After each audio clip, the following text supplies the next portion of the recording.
Hi everybody, Professor Paul here from myadvancedideas.com. This is the most important course you will ever take in your life. Am I overstating that? No. I'm potentially understating it, but you judge, you decide.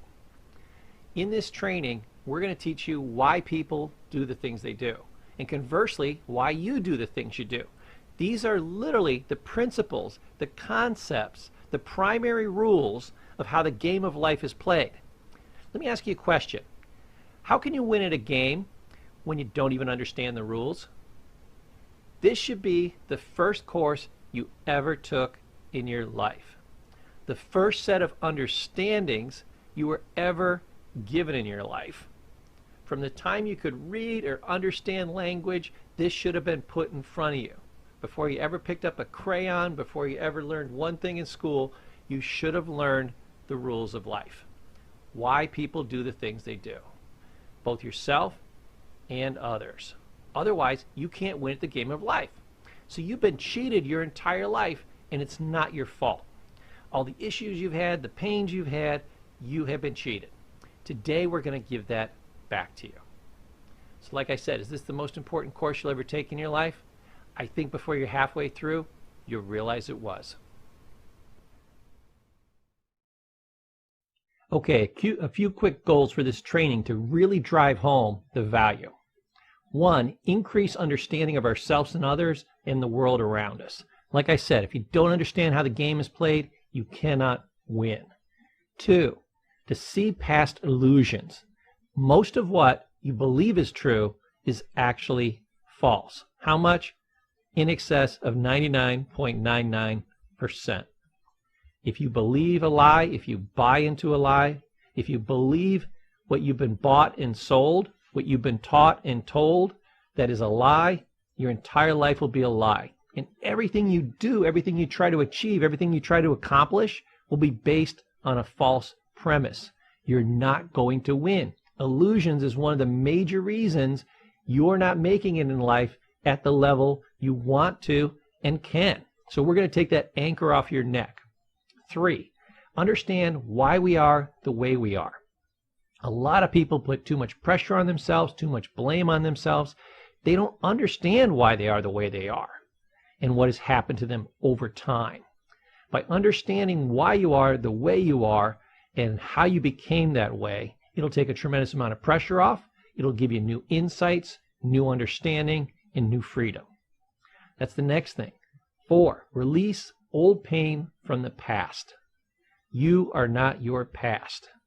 If you had a great past, it's over. If you had a terrible past, it's over. We move from here forward. And I'm going to show you that all the old pain that happened in the past, it wasn't your fault. And we're going to teach you how to release it so you don't have to live the rest of your life in pain. 5, using this new awareness to help ourselves and others. As you understand why you do the things that you do, you'll be able to free yourself. You can also use these insights to help free others. You can use these insights to be more successful in life, to be more motivated, more influential.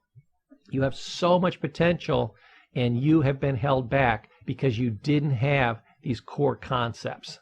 And because your life is enhanced, you'll be able to go out and help others. A beautiful thing to do if ever there was.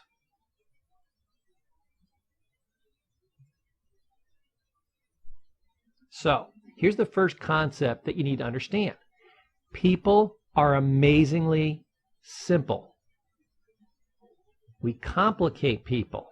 They are amazingly simple. As you look at these concepts, you're going to realize that it's a cause and effect reality. That the concepts are simple, but then we layer on all these stories. There's so much confusion. There's so much pop psychology out there. It's all rubbish. We're going to clear all that away. People are simple. You just lacked an understanding of why they are the way they are, which is what this course is for. And it's the layers of BS that make them complicated. What is BS? Well, I use this cute diagram to show exactly what it is with an X through it, but I call it belief systems. Your BS comically put that way, shows you what your belief system really is. It's a pile of crap. It's a bunch of lies, distortions, misinterpretations, other people's agendas. It's a huge pile of crap. So always remember that BS is what it is, and that a belief system is also BS. This will help you through the entire course. Now, this is your first major psychological concept. People always move towards pleasure and away from pain. I'm going to say that again. They move towards pleasure and away from pain. This is literally the whole of psychology. If you take nothing else away from this course, learn this. This is the science of how the brain works. We are constantly weighing out pain and pleasure, doing cost-benefit analysis, and moving in the direction of maximizing our pleasure and minimizing our pain. It's why we do everything. Skinner, who was kind of the king of cognitive psychology, said, if I can control the circumstances, if I can control your pleasure and control your pain, I can get you to do anything. He has never been proven wrong. Now, here's what confused Skinner a little bit, but he finally figured it out.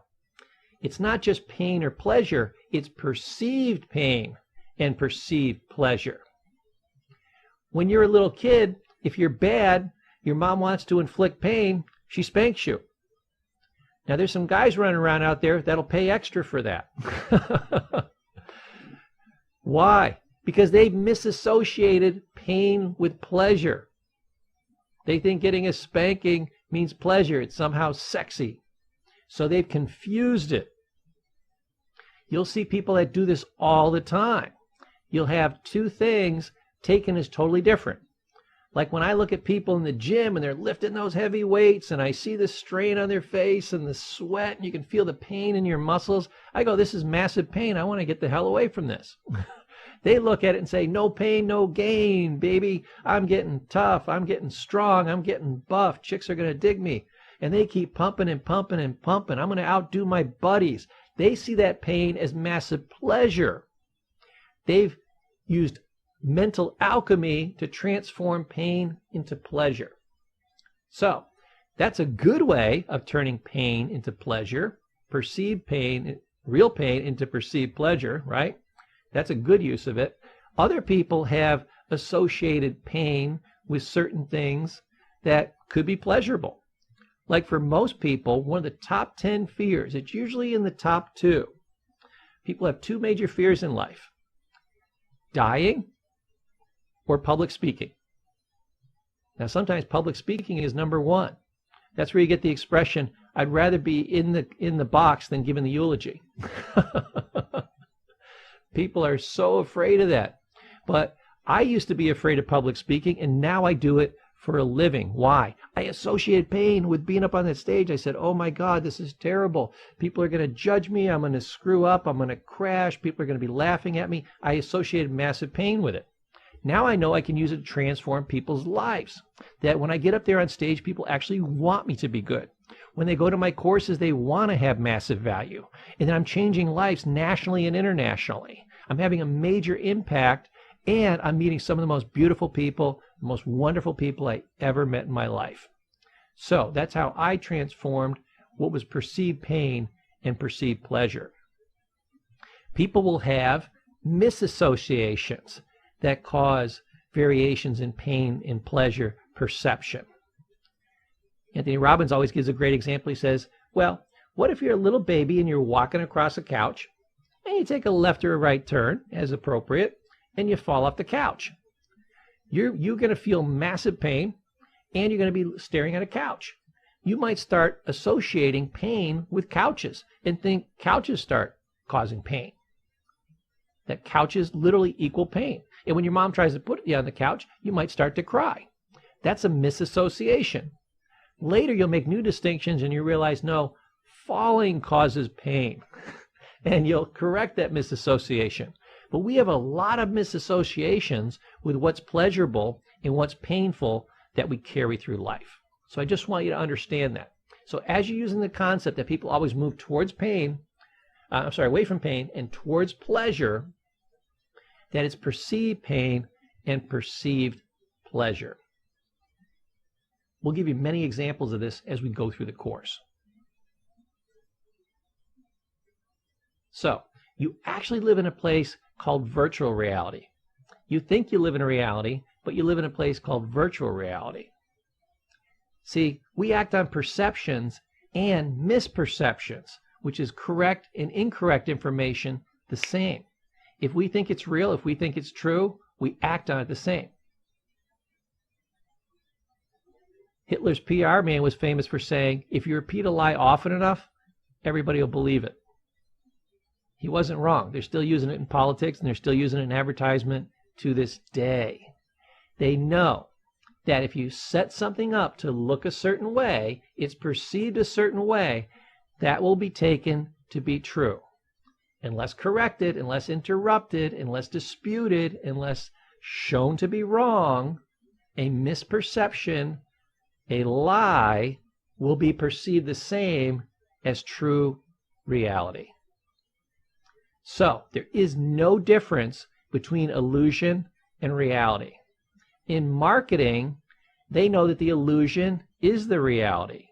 What I present to you will be taken as true. Not true reality, but perceived reality. Now, special note about pain and pleasure. They've done a lot of studies on this.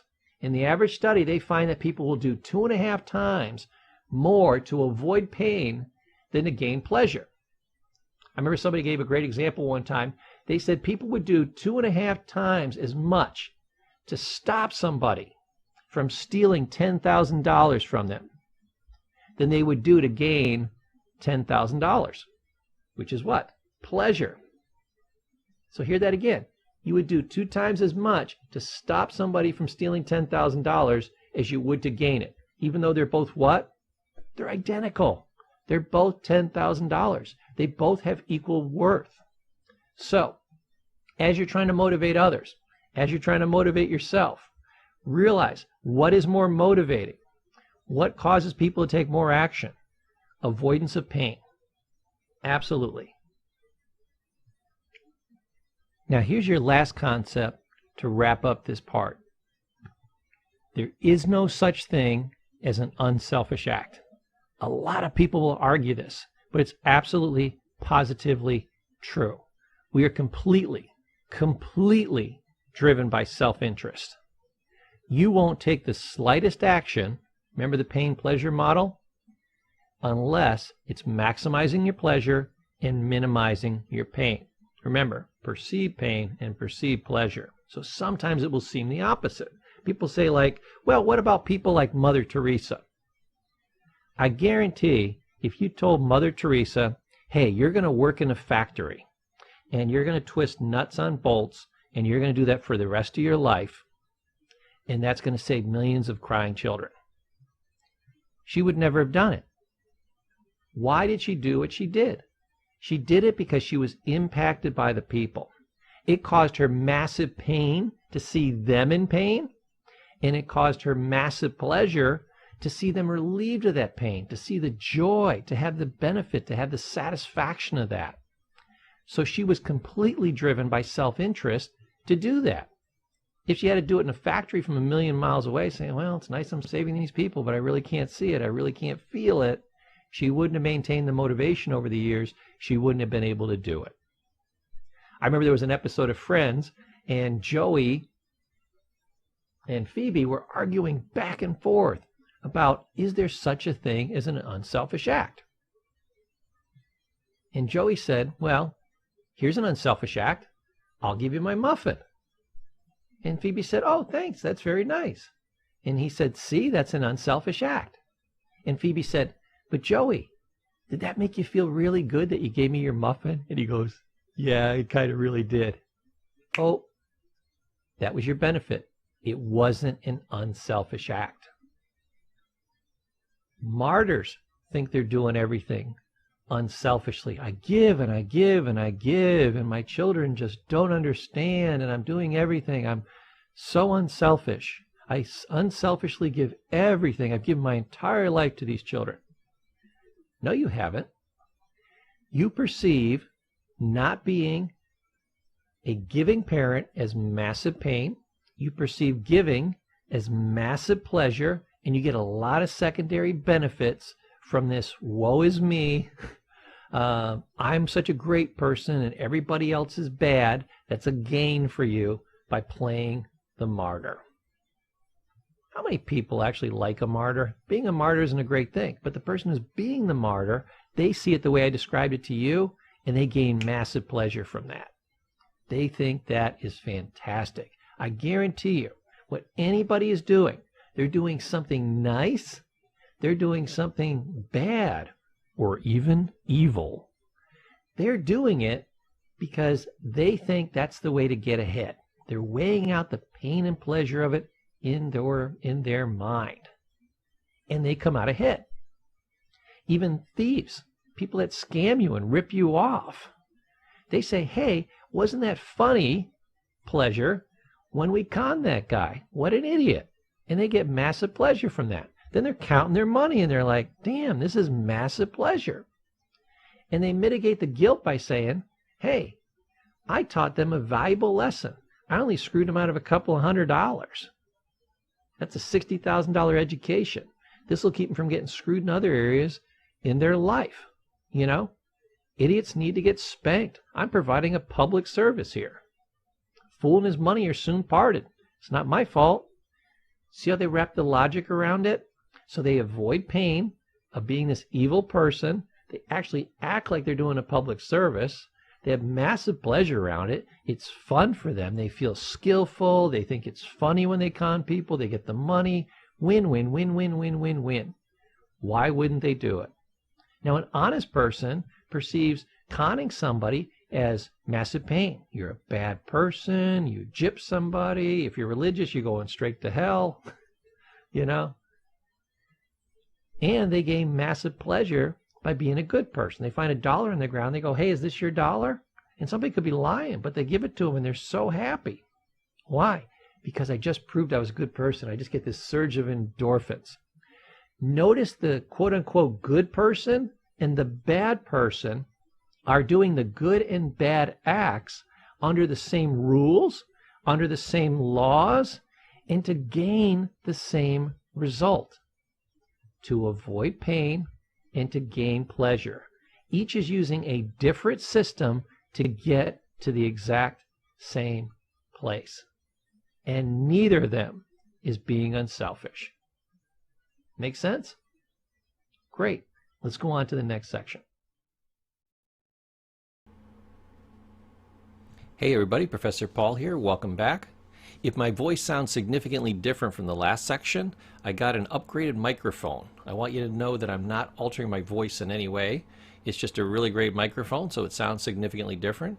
Matter of fact, it's such a good microphone that I'm actually 2 inches taller and 50% better looking. So that's a plus. Now, in this section, we're going to look at the basics of how feelings work. So as I'm describing this, I want you to think about not only the reality of, hey, this is how thoughts and feelings and actions come into being, but also how you can use it as a technique to significantly change your feelings and therefore your actions. So here's the basic flow. The old debate in psychology was which came first. It was the chicken and the egg problem. Did your thoughts create your feelings, or did you have a certain feeling and then you started thinking thoughts related to that? So do the thoughts come first and the feelings come second, or do the feelings come first and the thoughts come second? We've solved this debate. The reason there was such a strong debate is this. They come so close together. It's like a millisecond. Which is which? But when you check it out scientifically, you research it, you drill down, it's the thoughts.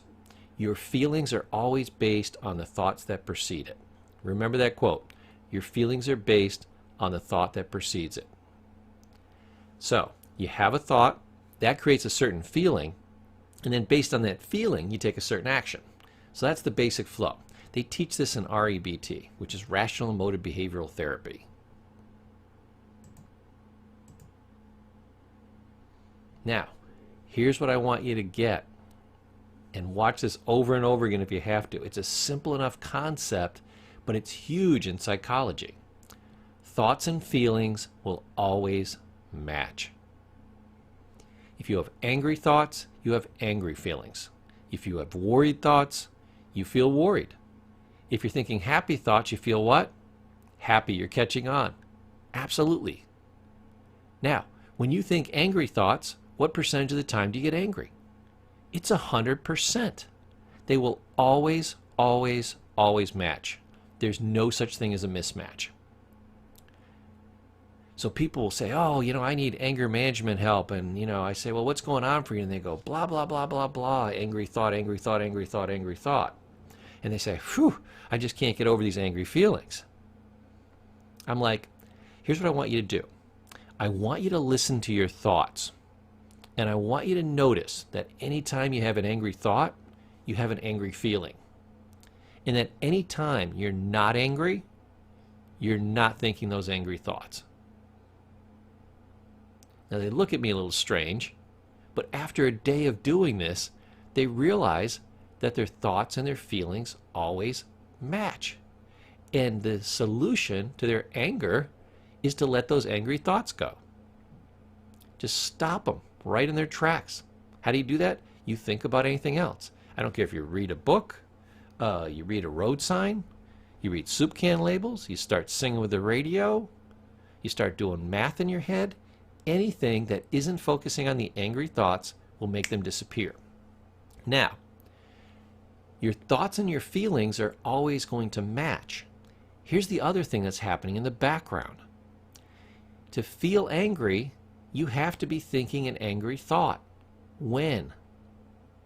Let me ask you the question again. When do you have to be thinking the angry thought? That's right. You have to be thinking it right now. As a matter of fact, for you to get angry, you have to have an angry thought to have an angry feeling. We've gone over that. This is not new. But here's what is new. To stay angry, you can't just have one angry thought. Oh no! You have to have a stream of angry thoughts. People say, oh, I can't control my anger.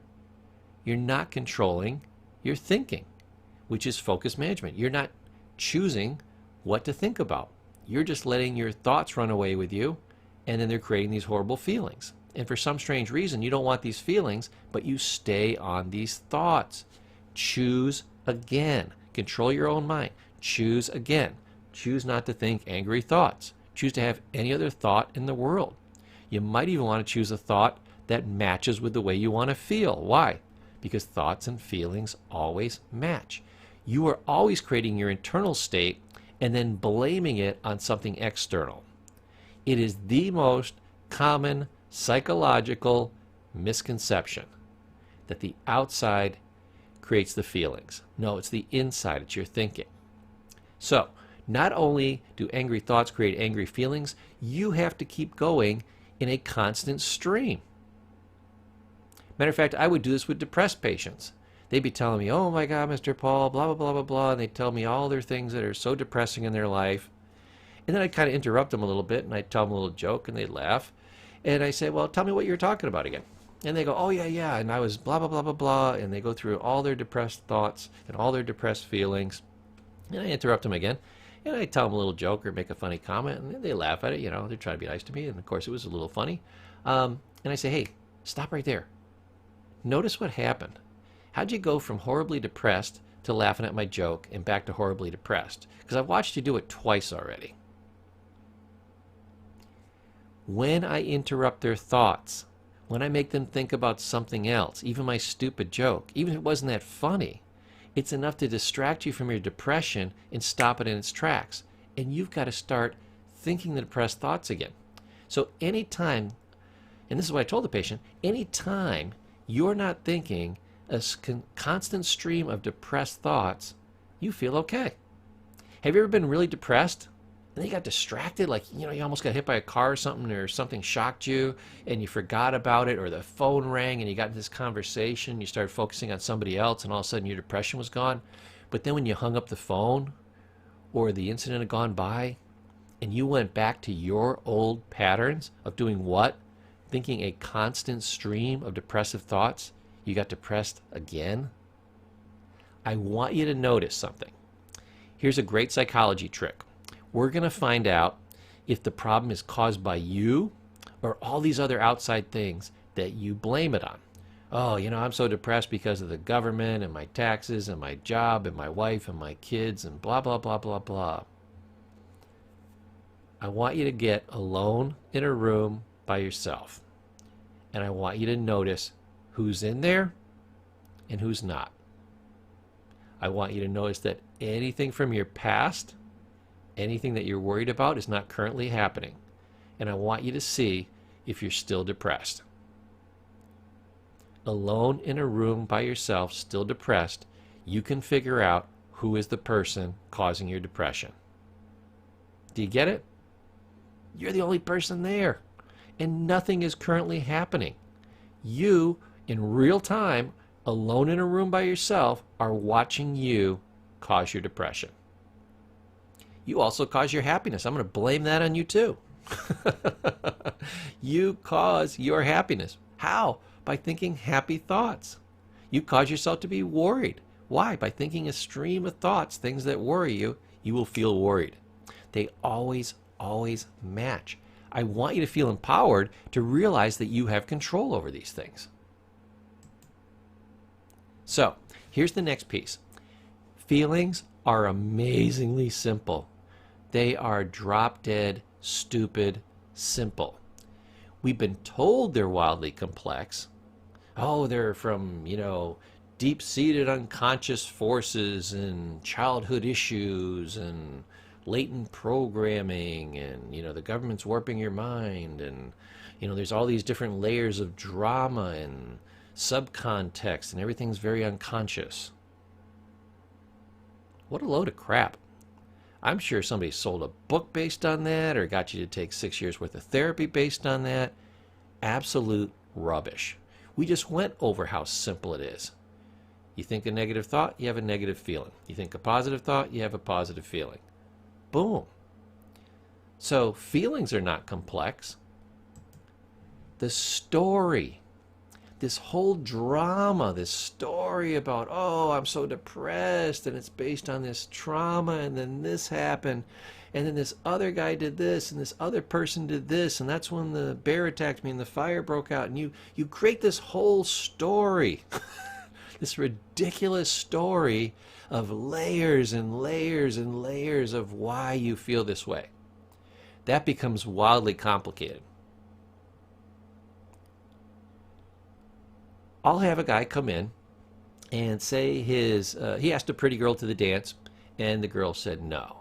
And he'll go, oh, Mr. Paul, I feel so terrible. I was thinking about it for days, and, I was so nervous, and I walked up to her, and I asked her to the dance, and, she said no, and I felt crushed for days, and, I feel so stupid. I never should have asked her, and blah, blah, blah, blah. And they go on for like an hour. And I'm like, you realize I charge over $300 an hour, right? Let me tell you your entire story. You didn't get the outcome you wanted. Your feelings were hurt, and your ego was bruised. I'm out. Under 5 seconds. That's how simple your feelings were. And they're even simpler than that. You're having negative feelings about what happened because of what you're currently telling yourself. Now I'm in and out in 3 seconds. Feelings are amazingly simple. Most of psychology is simple. Until the gurus get in, they complicate it. I'm going to remove the guru. So, remove the story, and the feelings are simple. That's all you need to know. You're doing fantastic. You've learned a major psychology concept. You're doing wonderful, and I'll see you in the next section.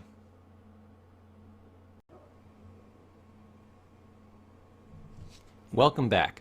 In this section, we're literally going to talk about how you were created. That's pretty exciting, right? Here it is. We are a product of our history. We are mostly the sum of our experiences. Now, most people say, oh, I know that. That's kind of common knowledge. Well, you know it, but you don't know it. A lot of people attributed this to Freud, but it actually goes way back to the Greeks. And if you look on the other side of the pond over in Asia, they had this literally thousands of years ago. So this is old information, and you should know it. But what we're going to talk about is something entirely different of how you were actually programmed as you were raised. So let's jump right in. I'm going to teach you a rare psychological concept. This is really hard to find even in the psychological literature. I was lucky to run across it. It's something called the imprint period. The imprint period is a time that you were programmed. And this is where you got 80% of your personality. Somewhere between the ages 0 and 5 and 7, 80% of your personality is locked in. You're a young kid. Here's the challenge. At this age, your brain develops over time. If you've ever studied, even had like one psychology course, they probably taught you about Piaget. Piaget was a French psychologist, scientist, who was studying young children, especially his own children. He was fascinated by them. He tried to figure out what they could and could not do at different stages in their life. And he found that there was multiple stages. At one stage you couldn't do something, at the next stage you did. Think of it this way. They use like the object permanency test. I hold up a pen, little kid sees it, I put it behind my back, it disappeared, bang. I'm the best magician ever. I pull it out in front of me, it reappears. I put it behind my back, it disappears. They literally think it's gone. A year or so later, kid's a little older, brain development has come along. I show them the pen, they're like, great, I think I know this trick. You put it behind your back, and the kid's like, you're just hiding that behind your back, come on. We know things don't disappear. We know things are permanent. Object permanency. So you have a lot of stages like this.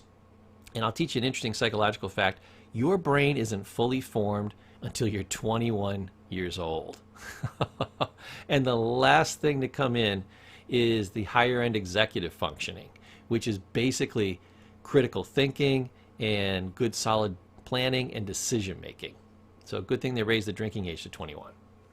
So 80% of your personality is formed between the age of 0 and somewhere between 5 and 7, depending upon who you like in the literature. And think of it this way. If 80% of your personality is locked in at this age, what's the chances that the other remaining 20% is significantly influenced by the initial 80% that it's what? Based on.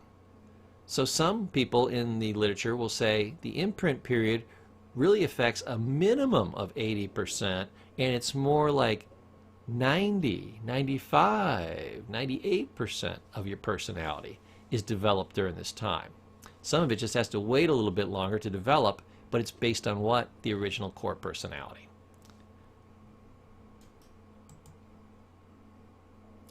So the imprint period, this is when most of your values and beliefs are programmed into you.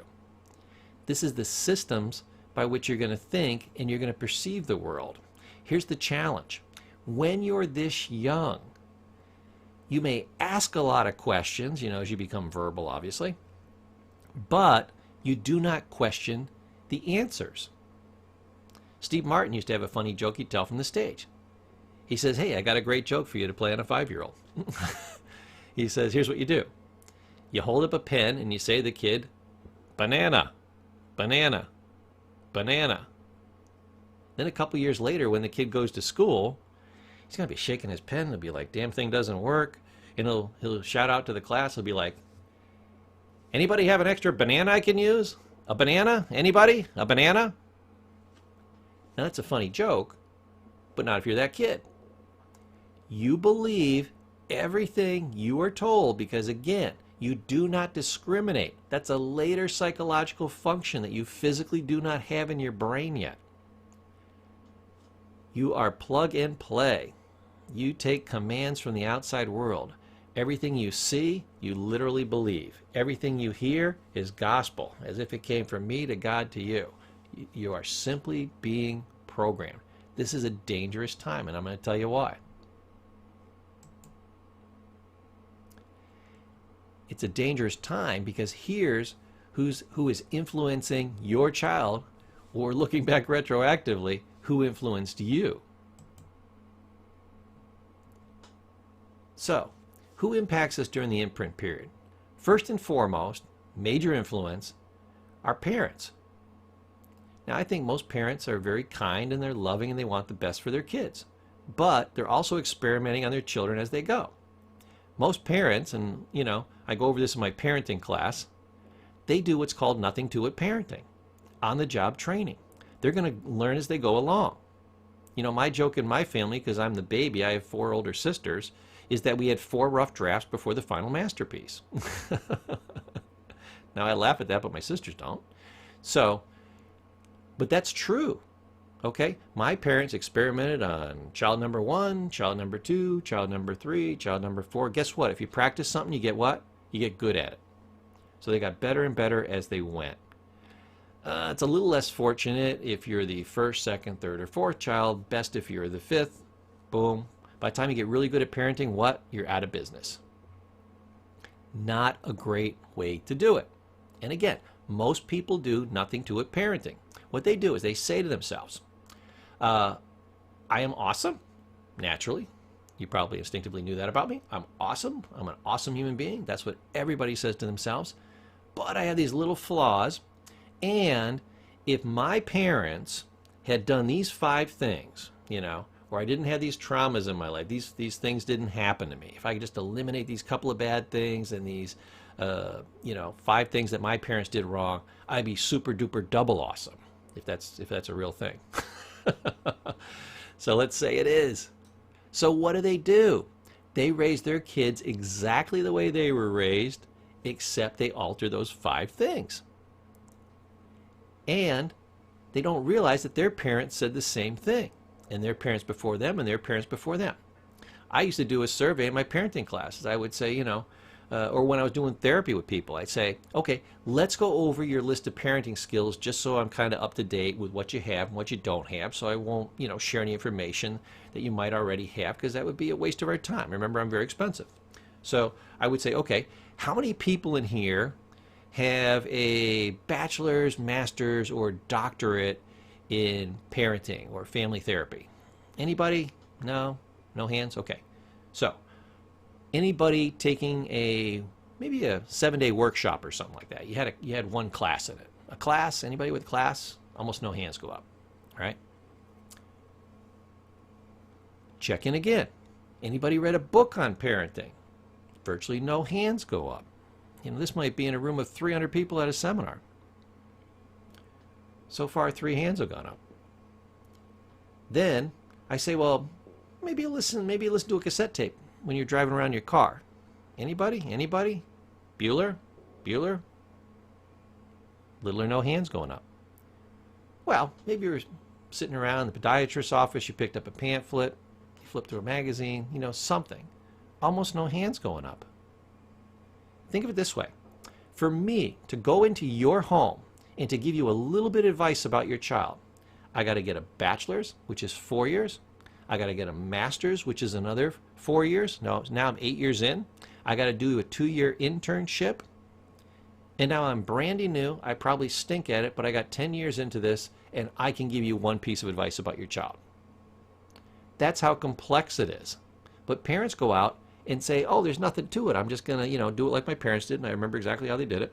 And I'm not going to make these 5 mistakes that they made, and my kids are going to be super double awesome. It's simple, because it's me, and I'm a damn genius. That's not how it works. That is not how it works. That's like trying to say, well, I'm a heart surgeon, and I can go ahead and I can do surgery on anybody, including myself, because, you know, I've seen every episode of Grey's Anatomy. Doesn't work like that. So these are the first people that are imprinting either you, looking back retroactively, or your child. Let's see who the next influence is. Teachers. Now, I think teachers try to do a good job, but they got 20 to 30 kids coming at them at a whack. And some teachers will say, no, it's not 30, Paul, it's 35 or 40. Depends on how large the classroom is, right? But they can care about a child as much as they want, but they will never care about that child like you do. And if you had 30 kids, I guarantee your attention, your focus, your caring would be 1/30 of what it would be if you had one child. It simply has to be divided. Now, these teachers may not believe the way that you believe. They may not think the way you think. They may not be instilling the values that you want your child to have. Or they may be instilling values you want your child not to have. Major, major influence. Next major influence, the media. Most kids, their babysitter is the TV. And the media's only job is it has one sole purpose, and that's to sell you things. Including the government. Their job is to sell you a bunch of BS, their belief system, so that you take it on and become a good little drone and go out there and obey. That's what you're supposed to do. So you're getting programmed in the media all the time. Corporations and the government control all the media. It's always one or the other. This is not a good source of morals and values, or even critical thinking. It actually tries to discourage critical thinking. Here's your other major source of influence. You have two major sources, parents and then friends. Here's the challenge.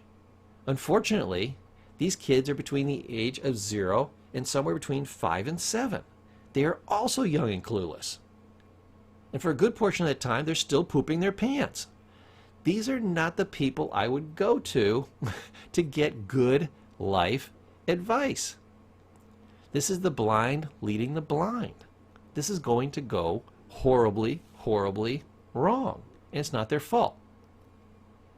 Now, Einstein said, you can't solve a problem at the level of thinking that created it. What I take that to mean, it's just one way to take it. There's multiple ways to take it.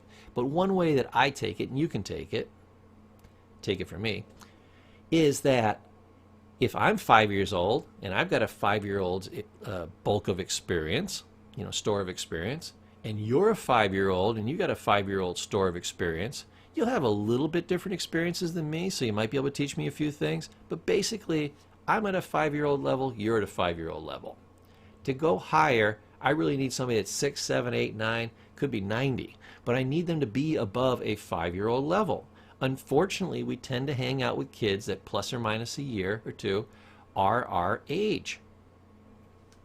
That's how we lose. And we don't get any smarter as we get older.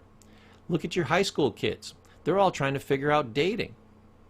And who are they asking? Not mom and dad who had 10 years of dating experience, or 20 in this day and age, right? And are, 20, 30 years older than them.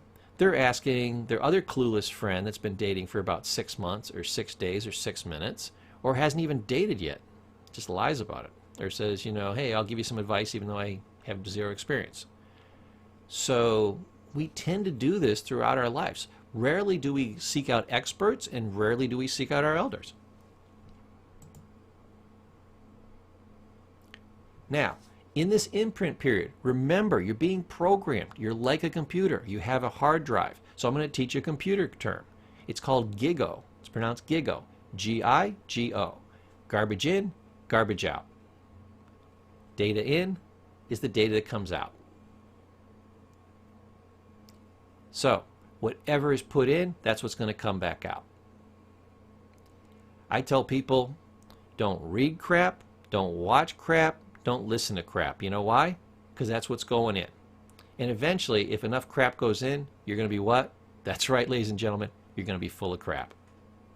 If you haven't got time for the good stuff, the good information, at least skip the crap. So, mental programming. This is a great old psychology phrase, born to succeed, but programmed to fail.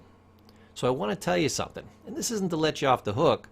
Well, it is a little bit, but also to empower you. You were programmed one way, so you can be reprogrammed another. We're going to talk about that later. But I want you to know that a lot of the things that you did in life, most of the things that you've done, at least up until now, right, because we're going to teach you a little bit better, was based on programming. You were running a program. You, in a lot of ways, were not free to be any other way. You were the accumulation of your programming, of your experiences, and you just ran that program. Matter of fact, there was a guy named Skinner, we talked about him earlier in the first section, and said, you know, if I can control the pain and pleasure, I can control the outcomes. Well, if I can control the programming, how you think, your beliefs, your philosophies, I can also control you. And life has done that to you at a point where you were helpless to defend against it, where the bulk of your personality was already locked in. If you were raised to be a thief and then you steal something, I wouldn't say you were a thief. I'd say you were a good product of your training. Like everybody. Everybody is a perfect product of their training. And just like Einstein said, you can't exceed your current level of thinking. You cannot break free of or exceed your programming until you've been trained how to deprogram yourself and how to reprogram yourself.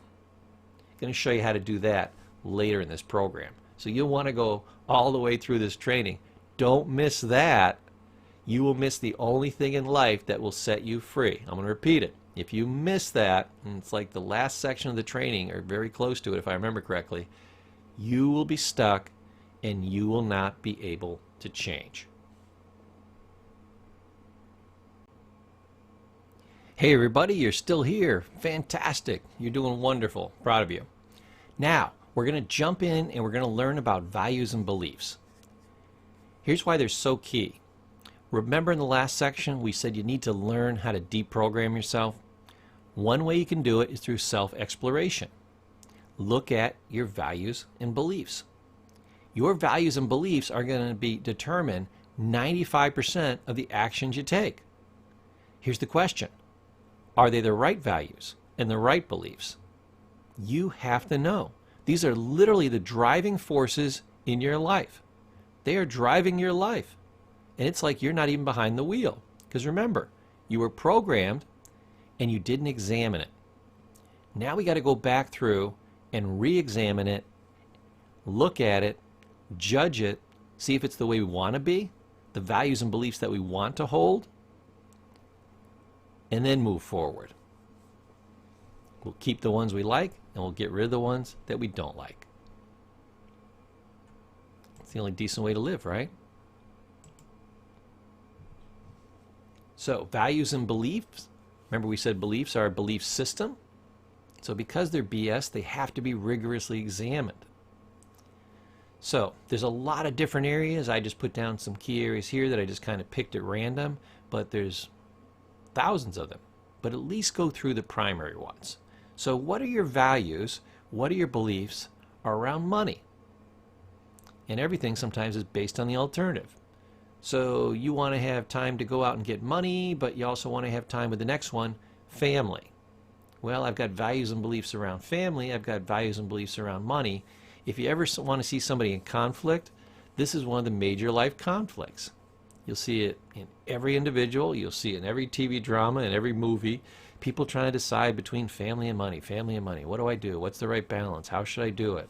And guess what? They always feel like they're doing it what? Wrong. They're doing it wrong. And a lot of the people who feel they're doing it right, you're looking at them and saying, damn, he's doing that wrong. He's doing it wrong. He's going to get hurt. I can see this coming.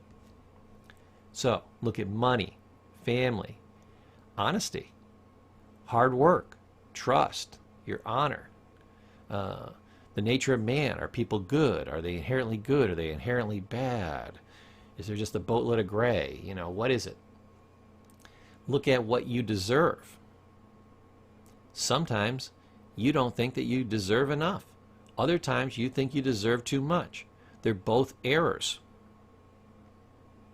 Certain things you think you deserve, you don't, and certain things you think you don't deserve, you probably do. So there's a lot of errors around what you deserve. Politics are a major area of confusion. Why?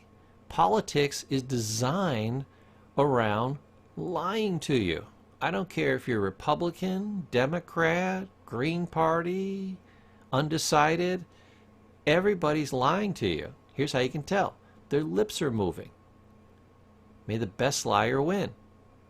They're there to use tactics of manipulation. They have coaches teaching them all these psychological techniques. They hire crazy people like me with multiple degrees to figure out how you can lie to the American public.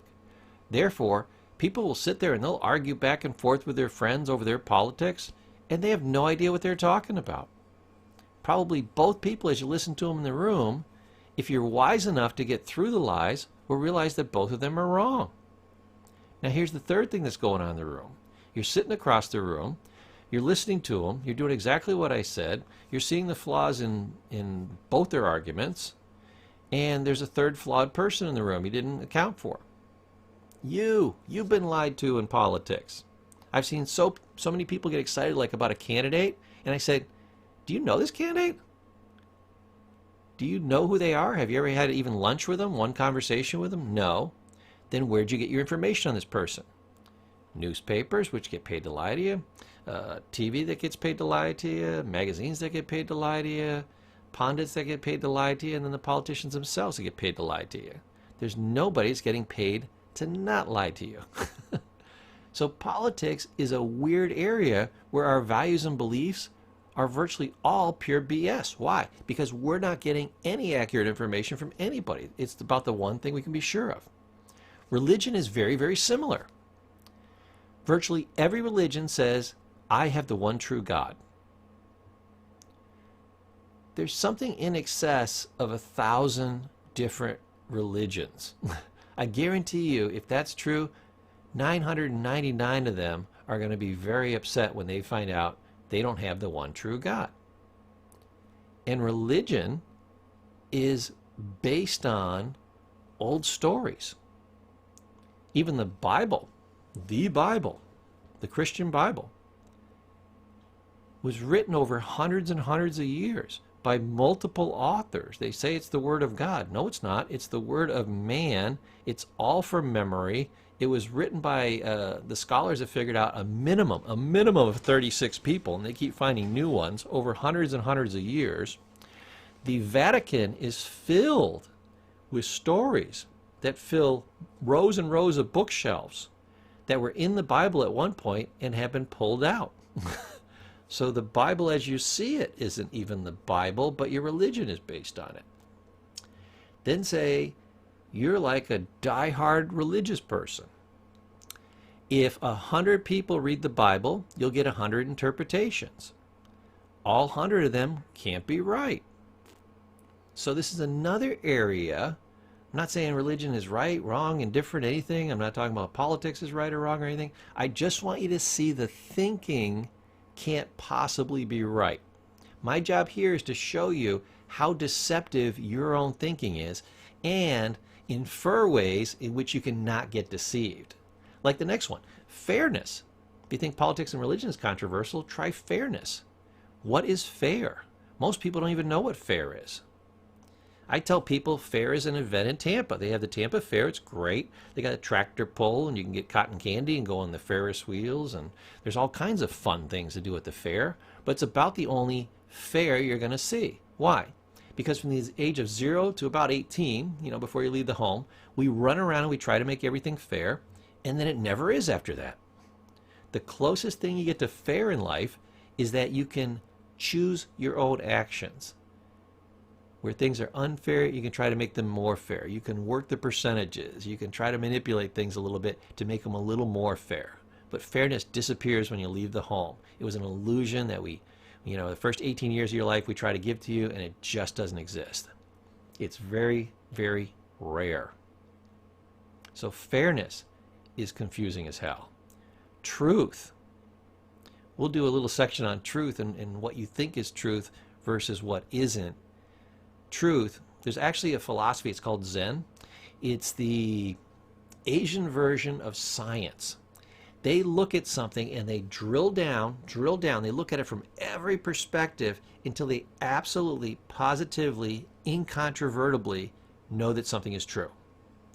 And when you use the Zen philosophy, when you drill down to try to find something that you ultimately know can't be anything but true. You will find that 99.9%, probably 99.999% of everything that you thought was true can't be proved, and therefore probably isn't true. It's mind-blowing.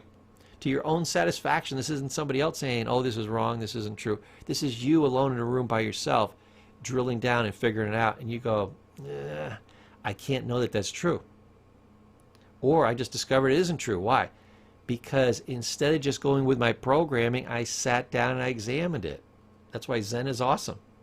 That's one way to free your mind. That's why those people are called the enlightened. Because if 99.9% of everything you believe isn't true, you know what they do? They eliminate that. And they stick with the 1/10 of 1% that is true and try to build upon that. And they are enlightened. It's like if you had a 100-pound weight and I took all but like the last 2 ounces out. You would be what? Lightened. So enlightenment is not you become this genius. You just realize what isn't true and you take that out of your repertoire and you're lightened or enlightened. I'll bet most of you didn't even know that's what enlightenment means. People think it means learning or knowledge. No, most of it's getting rid of old, negative, and incorrect knowledge. Respect. That's an interesting concept. That's something you need to take a look at. How much do you need? Who should give it? There's a lot of confusion around respect. But let's drive on.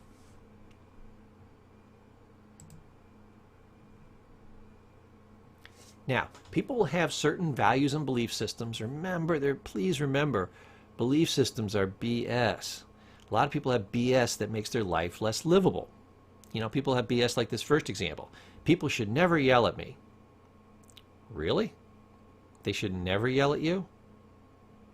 Like when you're about to get hit by a car, I shouldn't yell, car! When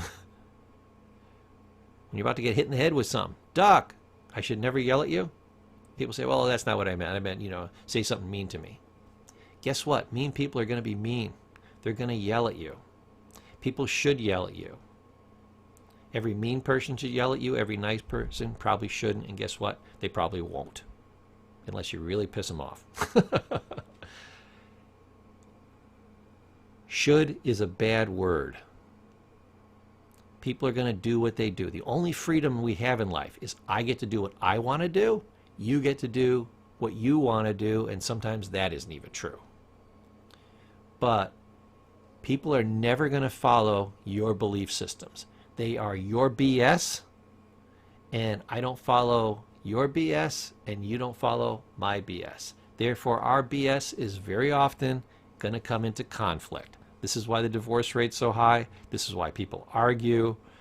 People say this is why we go to war. I don't know if that's true, but hey, you could make a good argument for it, right?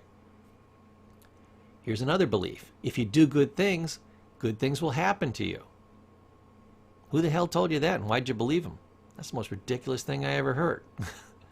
Sometimes, if you do good things will happen to you. Sometimes you do good things and horrible things happen to you. You don't know. It's BS. Next one. If you work hard, you'll get ahead. That's a tendency, but not a truism. It's not always true. Good things come to those who wait. No, most good things come to people who hustle while other people wait. Some belief systems are actually true, but they're only true in certain circumstances. There's sometimes where you should be patient. There's other times where you should be impatient. There's sometimes where you should be tolerant. There's sometimes where you should be intolerant. There's sometimes where you should really hustle and take massive action. And there's other times when the absolute perfect thing to do is nothing. And that blows people's minds. Look at this next one. A penny saved is a penny earned. A lot of beliefs are in conflict.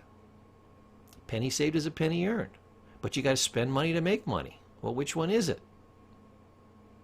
They're in conflict. Much of what we believe is in conflict. You might believe both.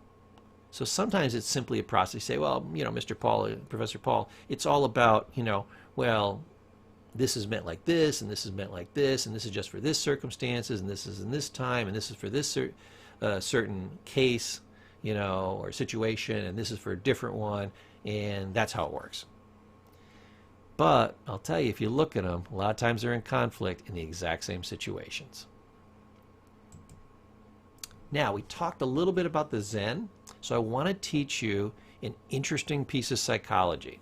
Remember we said that your thoughts create your feelings, create your actions. So here's an old Zen philosophy, old Buddhist philosophy. It goes back to Buddha, I think around 630 BC. So 630 years before Christ, we're talking 3,000 years ago plus. I'm sorry, 2,600 years plus. Wow, that's a long time ago. But he came up with cognitive behavioral psychology, which is your thought creates your feelings, creates your actions. Now that became cognitive behavioral therapy and later REBT around 1954. We finally figured it out about 50, 60 years ago. Buddha had it nailed down 2,500 years ago, and I'm sure many people thought of it before that. But here's the Zen belief. Here's the Buddhist belief. We are what we think. All that we are arises with our thoughts. With our thoughts, we make our world. Now let me break this down kind of psychologically, scientifically. We are what we think. The thought creates the feelings. All that we are arises with our thoughts. That is the feelings. And all your thoughts, your collection of thoughts, your history, that's you. So that's the middle section. With our thoughts, we make our world. The thought creates the feeling, which is part of your emotional world. And then your external world, the thought creates the feeling, creates the action, which what? Creates your external world. See how he nailed it all down? In 3 sentences, almost the entirety of psychology, reality, in your life. These are like words of wisdom that you can look through over time, and over years, you'll look at these and you'll see new ways of looking at it. That's how cool this is. Save this, tack this up on your wall, print this out. Now, one last concept about values and beliefs, and a little bit about yourself, well, a lot about yourself. Everything I am experiencing reflects myself. They say, be the change you want to see in the world. Why? Yeah, because that's a good role model thing to do. But also, as you change, people will change in response to you. So, everything you experience reflects myself. What does that mean? It means 2 things. 1, what I'm experiencing is based on my mental filters, my way of looking at the world. You know, almost like people say, oh, you're looking through rose-colored glasses. Because of that rose filter, everything looks what? Rosy. It isn't rosy, but you will experience it that way. Why? It's a reflection of yourself. If you have a rosy outlook and you look out on the world, my mom was like this. She always thought everything was wonderful. She wasn't ignorant that there was pain and there was suffering and things going on, but she was a very positive person, and she wasn't faking it. Therefore, everything in some way, shape, or form was positive and or, you know, it was a negative, but it served her later on. And therefore, it was what? Kind of a positive after the fact. That, the way she saw the world was a reflection of herself. Literally the way she saw people, situations, the way she assessed things, the way she felt things. Everything in her world was a reflection of her. You are the same way. You can see this in really negative or pessimistic people. They're like, oh my God, it's all doom and gloom, and oh yeah, and look at this, and you know, they're scanning the environment and finding all these negative things, and they're telling you about it, and blah, blah, blah, blah, blah. And everything is negative. Why? It's not what's out there in the world so much as how you look at it. How do you look at it? Based on who you are. So your view of the world is not based on the world as it is. It's your view of it based on who you are. If you want to change the way you see the world, you have to change yourself internally. Then the world will change. Never go out in the world and try to change it. It's fine the way it is. You change you, and then everything will change for you. That's my final tip for you today, and I'll see you in the next section. Hey, welcome back, everybody. Welcome to this section on BS, Belief Systems and Lies. What a great title, right? I'd have to read a book with that title. So, just a little bit of a recap, because we talked a little bit about this before. Belief systems, I call them BS for short, just to remind me what they truly are. They're simply beliefs, and they're not always right. Believing something does not make it true. Now that seems obvious, but we have so many things that we believe in that we haven't proven, and they're not true. Remember we said that was part of the Zen philosophy? That if you were alone in a room by yourself and you rigorously examine things, 99.9% or higher of everything you believe, if thought over, and sometimes you have to discuss it with somebody else to get another perspective, would be found not to ultimately be true to your own satisfaction. But you believed it for so long. You defended it. You based your life on it. And this is why most people are losing at the game of life. We said there was 2 reasons. The basic one is you don't know the rules of life, which is why you're doing this. You don't know how things work from the neck up. That's your control system. Second thing is you don't even know what's true or not. That's the entirety of the rest of the world. Between those 2 things, you never stood a chance. Now you do.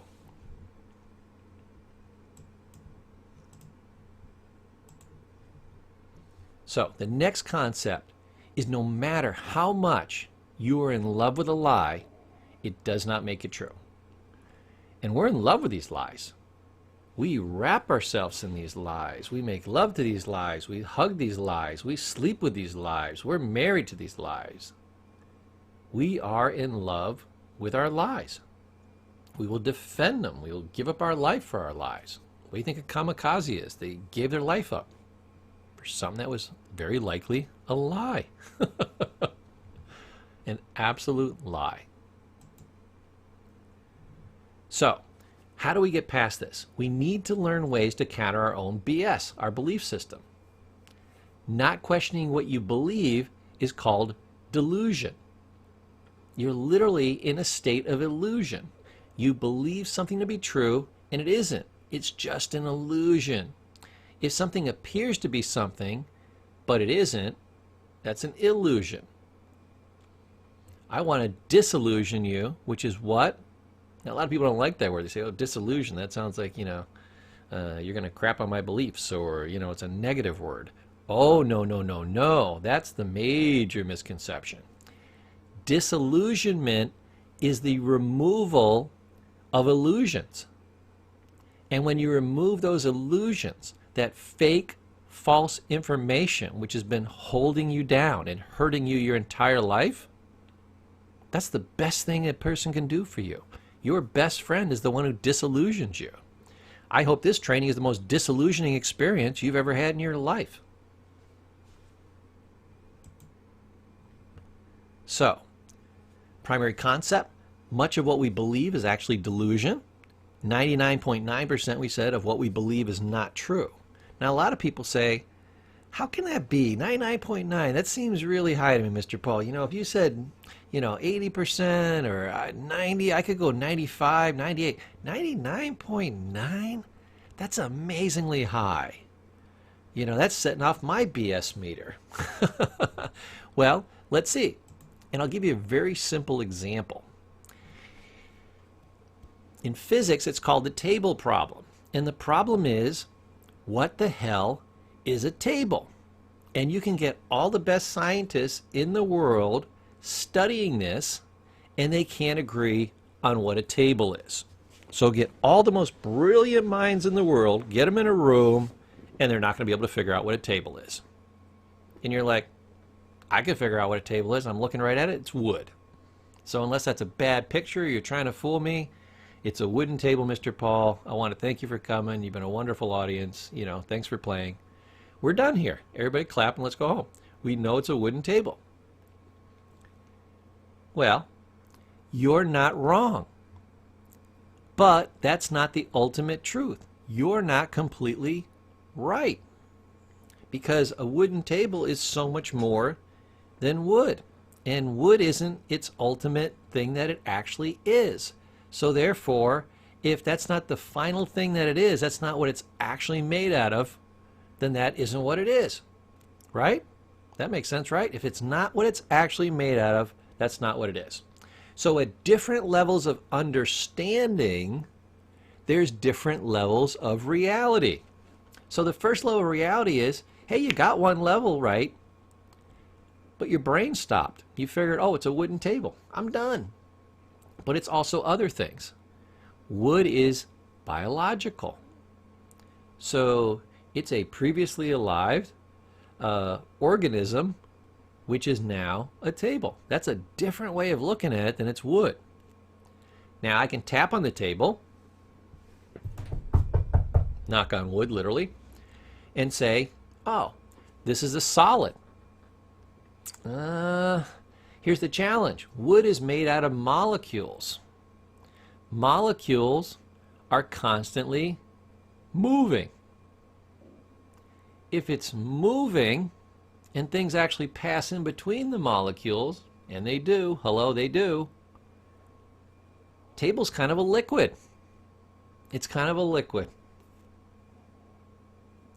Now we call it a solid because your hand won't go through it, and we say, well, that's the definition that that's a solid. If it were a liquid, then your hand would go through it. That's a human distinction, but that's not a scientific distinction.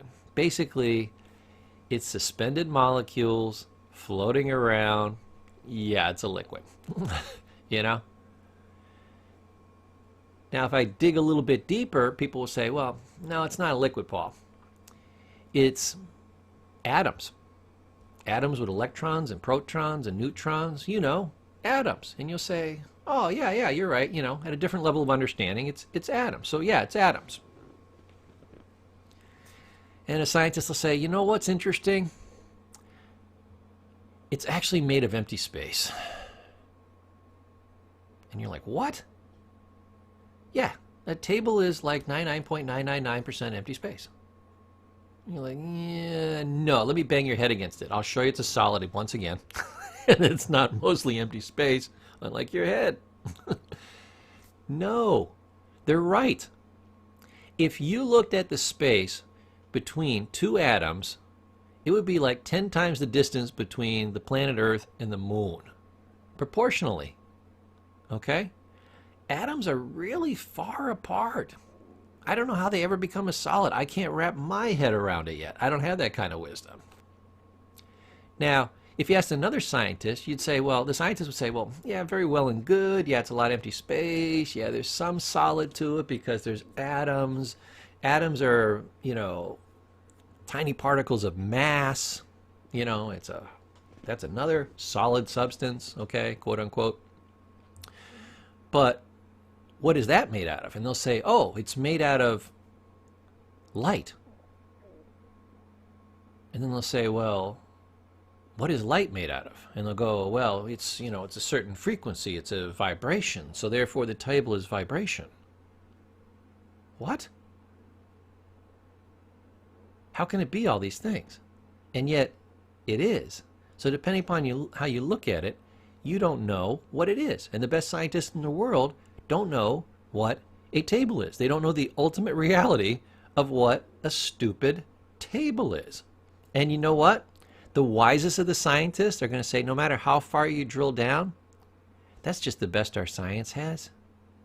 What comes after, you know, vibration? They'll say, oh, well, it's quarks and it's this and it's that. The best scientist will say, we don't have the final answer. And that is what? That's my final answer. We don't know ultimate reality, even when it comes to something as simple as a table. So, here's another way that people delude themselves. I'm going to give you the actual recipe for delusion. If you want to be deluded about something, here's how you do it. And if you do it and you follow the recipe, boom, you'll always get it right. Step one, believe something. 2, this is crucial, never check to see if it's true. 3, it'll always seem true. Hey, you're deluded. What I'm going to tell you is this is also the recipe for failure and pain. Massive failure and massive pain. Now, like I said, a lot of this isn't your fault. You know, a good 80% of this was slammed in your brain between 0 and 5 and 7. A lot of, this rubbish shoved in between, that age and 20, and it's never gotten any better since. And you didn't even know how to deprogram and reprogram yourself. You didn't know how to analyze things. The average American in like the 99th percentile hasn't even had one class on critical thinking. We don't teach people how to think in this country. We physically don't want them to think. It would screw up the country. So, believe something. Don't check to see if it's true. It'll always seem true. This is why the dumber somebody is, the more sure they are. Isn't that strange? The dumber somebody is, the more sure they are. Why? Because dumb people believe things easily. They believe virtually anything they hear that strikes them on a guttural level, on a gut instinct level, is true. They never check to see if it's true. That would take valuable time. They got important things to do. They got to read People magazine, keep up with the Kardashians, things like this. And it will always seem true. Why? Because they will support it. That's the next part that we're going to talk about. And I don't want you to think that only dumb people do this. The smartest, most genius people that you can ever think of do this in all kinds of areas of their life. Over and over and over again. The difference between a genius and an idiot would be the genius, 99.8% of everything they believe would be false, and the idiot, it would be, 99.99, and the average person would be 99.9. There's not much difference. That's the first realization, that we're all kind of trapped in this together.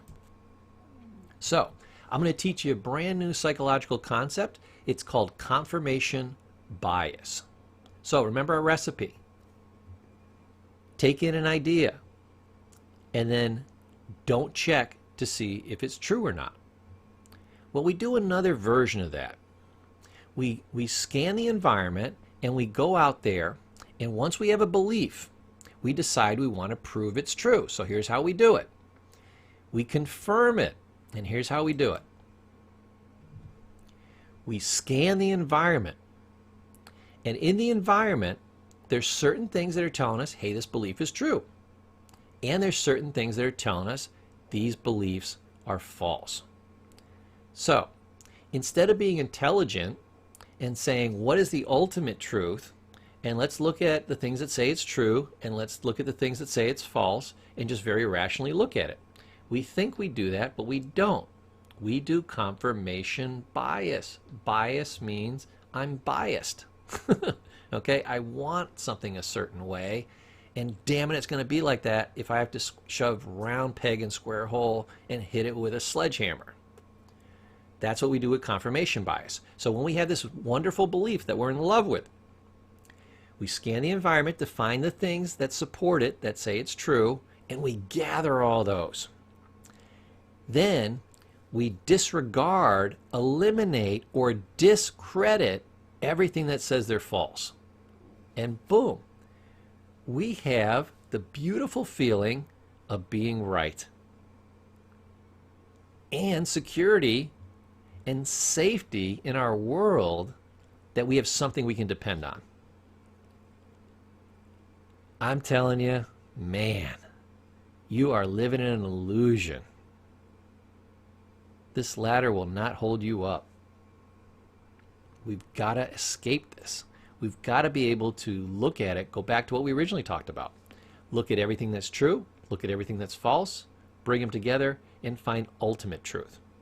Not my truth, not your truth. When all falsehoods are removed, what's left? That is the ultimate truth. That's what we want to get to. I'm going to remind you again, a lie, no matter how much you love it, is not true. I love that little graphic there. Just love Snoopy, he's the bomb. So, great section. Here's some of our favorite lies. You might recognize some of these. I'm not fat, I'm big boned. I love all the things they do now. Women aren't fat anymore, they're curvy. They're thick, These are just variations of the word fat. This is really good PR. This is not changing anything. You're not big boned. I love this one when I'm working with people that are fat. Oh, I'm big boned. Do you know your skeletal structure weighs about 14 pounds if you're an adult male? That's it. But you're 140 pounds overweight. So I'm going to say you have a really fat, big bone skeleton, and I'm going to say you weigh half again as much as a normal human being. I'm gonna take off 7 pounds for the bones. Okay, so you're 100 pounds overweight. I'm gonna subtract your big ass bones, whole 7 pounds. I'm giving you the whole thing. 7 pounds. You're still 93 pounds overweight. Can we agree on that? Yeah, these are lies. Lies and misconceptions do not stand up well under the light of examination.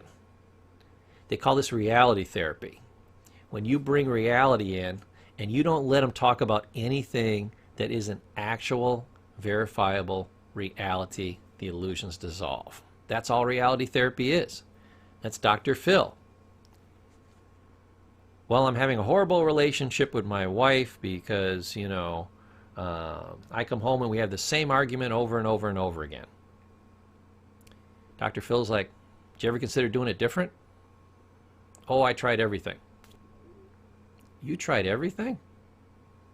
That would fill the whole Library of Congress 10 times over. You tried everything? Tell me everything that you tried. And he'll list off like 7 things. Do you think there's more than 7 ways to handle another human being? Yeah. Maybe. Yeah. There's almost an infinite number. So you haven't tried everything. We just know that the 7 things that you tried didn't work. See, that's reality therapy. I'll bet there's several people in your wife's life who have a better relationship with her than you do. Is that true? Yeah. You might want to study how they do it and duplicate that system. That's reality therapy. Dr. Phil is sitting on the outside using one of the oldest therapies in the book, reality therapy, simply stating what is, because he doesn't have the lies, he doesn't have the confirmation bias. He doesn't have to make himself okay with his current situation because he's not in it. That's the biggest benefit you have when you go to a therapist. They see it from the outside, they do not have your illusions, and that's why they can see the problem, because they don't have to look through an illusion to see it. That's why a therapist can't solve their own damn problems. They got to go to somebody else that can see through their illusions. Don't think therapists are any better. They're a little better trained, but they don't necessarily see things better. At least most of them, right? Okay, let's drive on. I just want to give that as a good solid example. We got plenty of them here. Things will get better next year. Who the hell told you that, and why do you believe him? We should hunt that guy down and beat him. This guy's a liar. We don't know that things are going to get better next year. That's a horrible lie. I couldn't help myself. What, are you insane? You couldn't help yourself? This is terrible. Of course you can help yourself. Of course you can do better. That's the biggest lie there is. A little can't hurt. You know, a little what? A little cocaine, a little tattoo? I don't know what you're talking about. A little bit can't hurt. Apparently it can hurt, or you wouldn't have to come up with stuff like a little can't hurt. You know, they say, well, I just smoke every once in a while. A little can't hurt. I just drink a little. I just snort a little cocaine. I just do a little heroin, you know. Just beat my wife a little. These are all things that can really hurt. A little can't hurt is the defense against something where a little actually can hurt. So, read it backwards. I'm going to quit blank soon. Soon is later. Now is the only time. There is no later. There is no soon. Therefore, you're not going to quit ever. I could say that carte blanche. Whenever somebody says, oh, I'm going to quit doing this or I'm going to make this change, I could say, I'll bet good money you're going to fail. You know why? Because only about 10% of them will ever try. And out of that 10%, only about 2%, or say 20% of the 10%, let's go like that, will ever give it a full try. And therefore, no more than 2% out of 100 will ever actually do it and succeed. Now fully, short of mental retardation, Alzheimer's, dementia, closed head injury, some kind of industrial accident, pretty much 99 out of 100 people could have done it. 2% succeed. Why? They lied to themselves. Sorry, I got stuck in traffic. We used to laugh about this when I was teaching at university. Said, hey, we've got 5 students and they're late. I'm going to put some of the top excuses on the board, and you pick the one you think they're going to give and write it down on a piece of paper. If you get it right, you hold it up, and then we all clap for you. It's going to be awesome. Now, I'm going to give it away a little bit, but you get to pick which one you want. But the number 1 lie is going to be I was stuck in traffic. So just keep that in mind.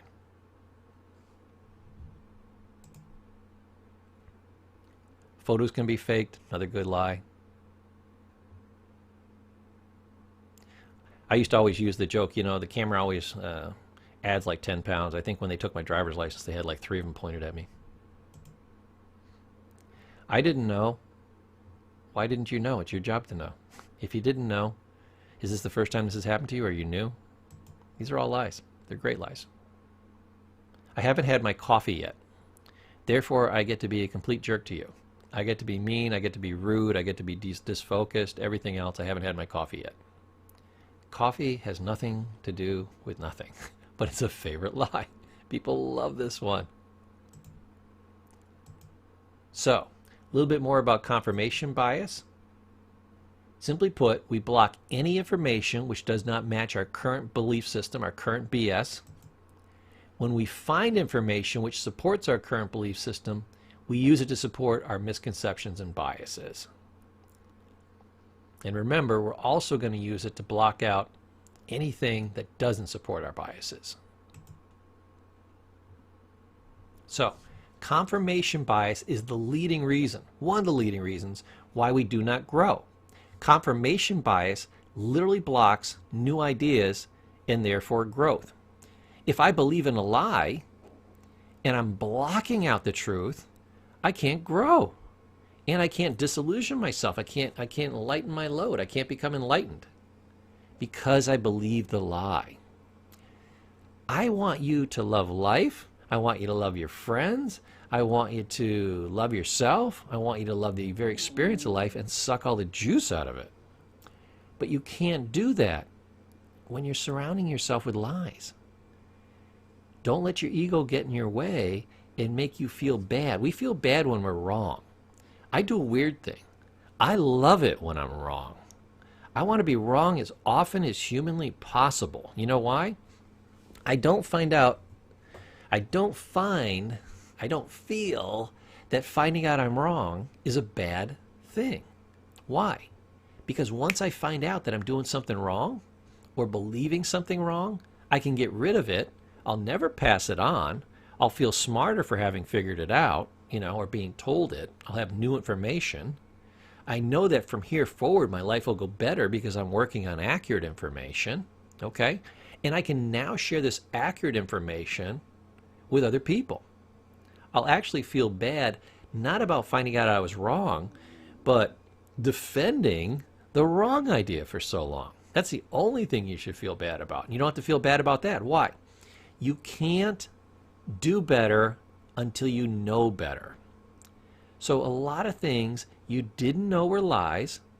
You very dutifully, with a good, kind, loving heart, spread those things out to other people thinking you were helping them, you know, and they were wrong.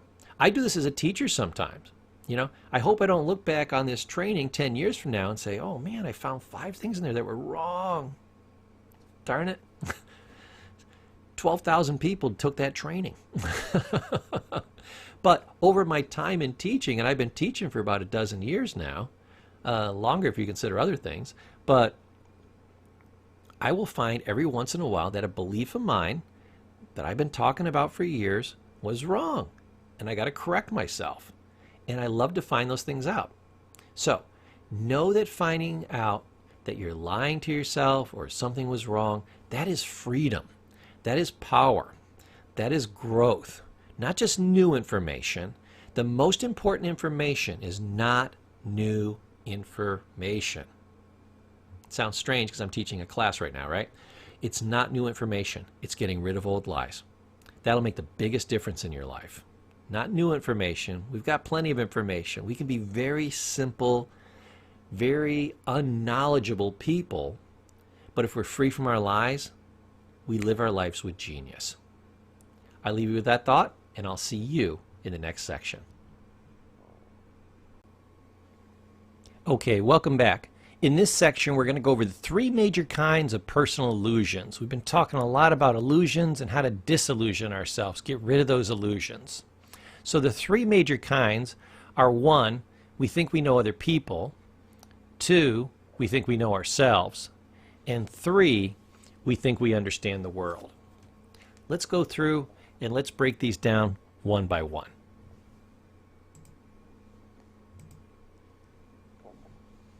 So, we think we know other people. No, we know what other people tell us. We used to say in treatment, if you read the entire person's chart, all their history from start to finish, you met with their families, you spent 30 days in treatment with them, maybe you had them there for 6 months. They were open, they were honest, they were intelligent, they divulged, you felt like they shared all their secrets with you. If you knew anything like 1, 2, or 3% about that person, you had absolutely crushed it. Why? Because it's hard to know a whole person just from a little bit. And we only know what other people tell us. We try to make ourselves look good, so we say certain things, we don't say other things. Certain things we believe, but they're not true. Certain things we believe are true that we present, but they're not true. We've talked a lot about that. So we don't really know other people. Hell, we don't really know ourselves at a fundamental level.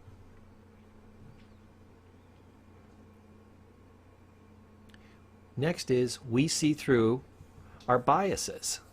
Everything is filtered. There's a filter between me and you. So there's me, the filter, and then you. I have to look through that filter, and then everything you say back comes through that filter. Everything is warped as it goes out, and everything is warped as it comes back in. It's like it's been encoded twice. You'll never get the right information back. The next reason we think we know other people, but we really don't, is we often see what we want to see. We idealize people, or we villainize people, conversely. We see what we want to see. Remember confirmation bias? Isn't that seeing what you want to see? Guess what? We don't just do that with ideas, we do it with people. It's one of the most common things we do it with. We also distort what we know about other people with our history. In what context are they in our lives? How are they affiliated with us? Were they helpful? Were they hurtful? What was their first impression? There's tons of ways that we distort with our history. Our background, who we are, colors who they are. Remember, we see the world as we are, not as it is. We distort with our own BS, our belief systems. That's our major filter. Not just the way we look at the world, but the way we explain it to ourselves. We're going to do a section on that later, on explanatory styles.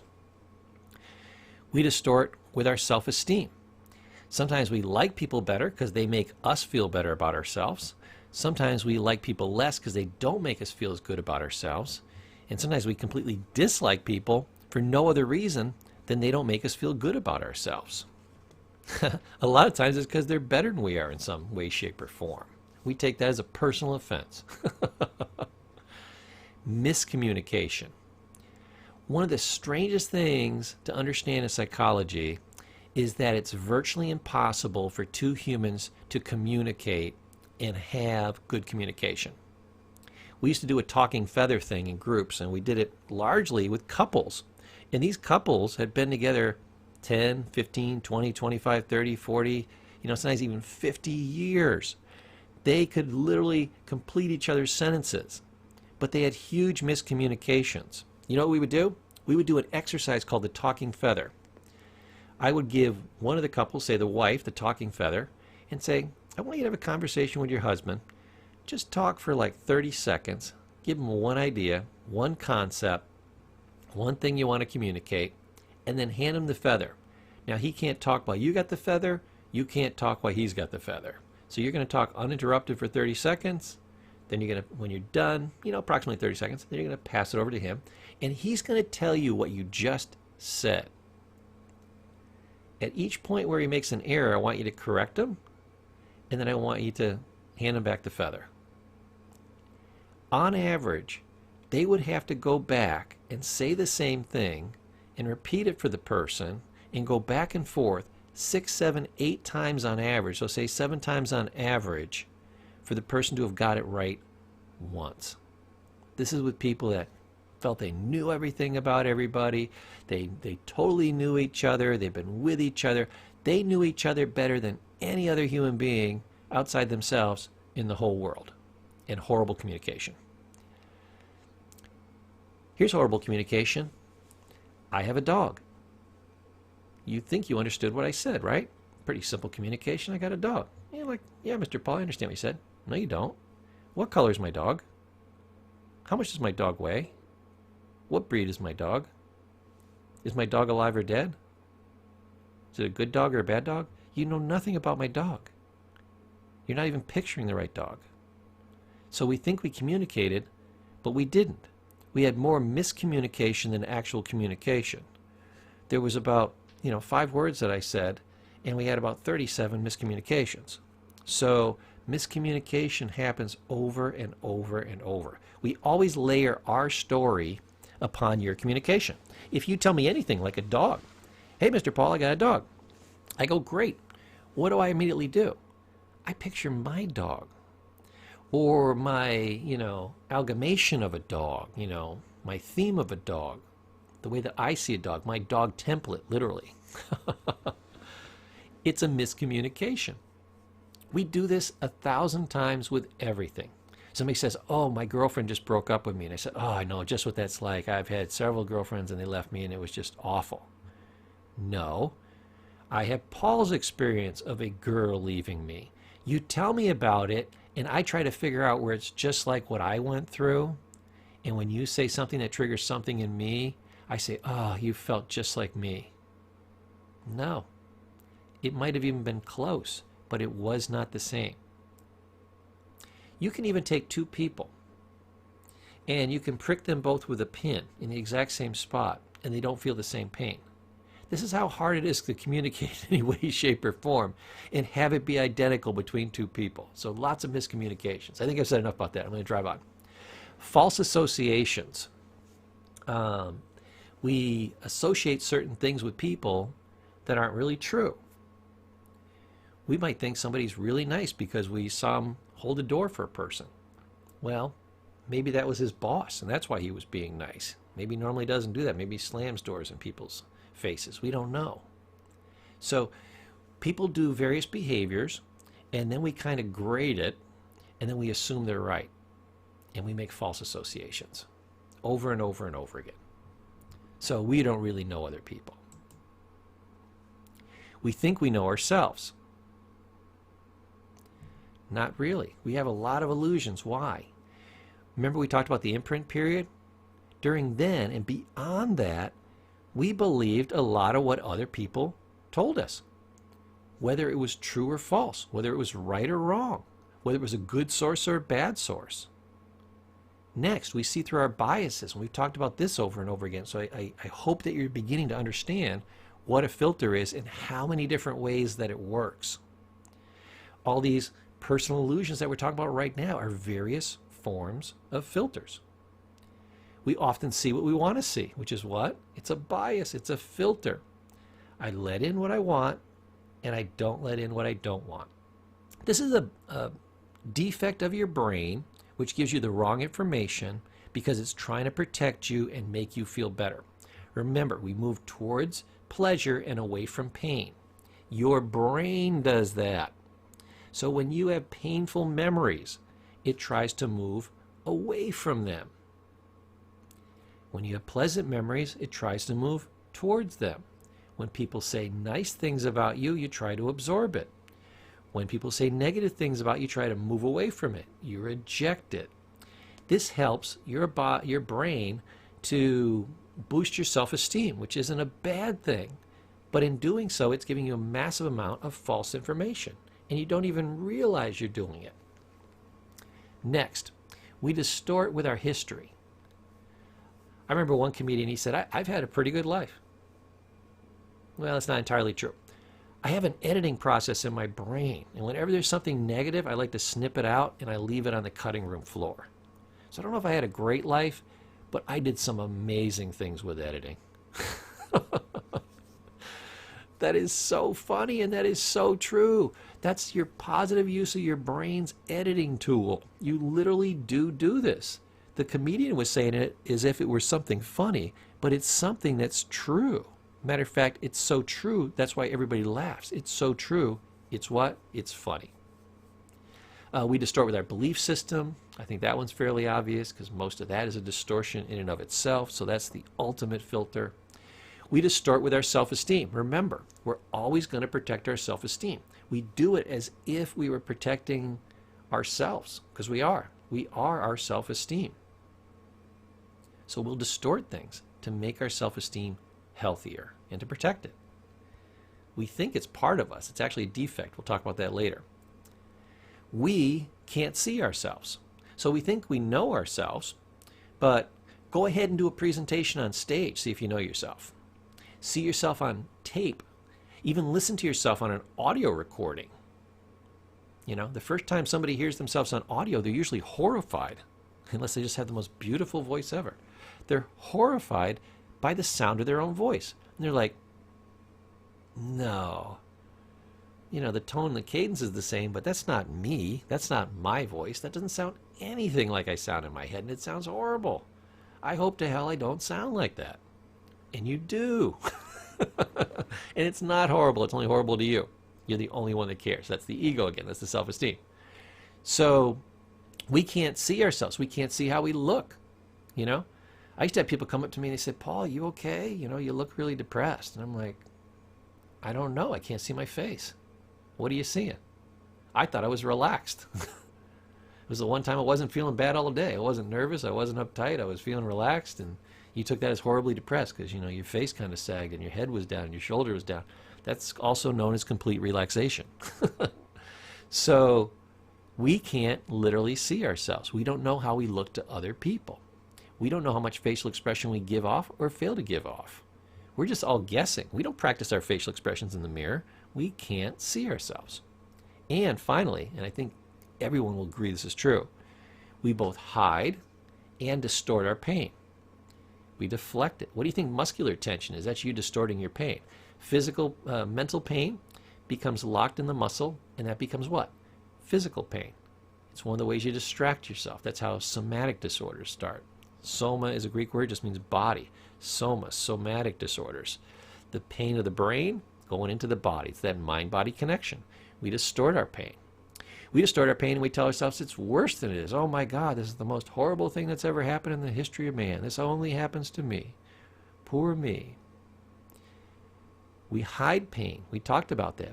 We hide it, we suppress it, we cut it out, we put it on the editing room floor. So we don't even truly know ourselves. Plus, most people can't remember back to what? The imprint period.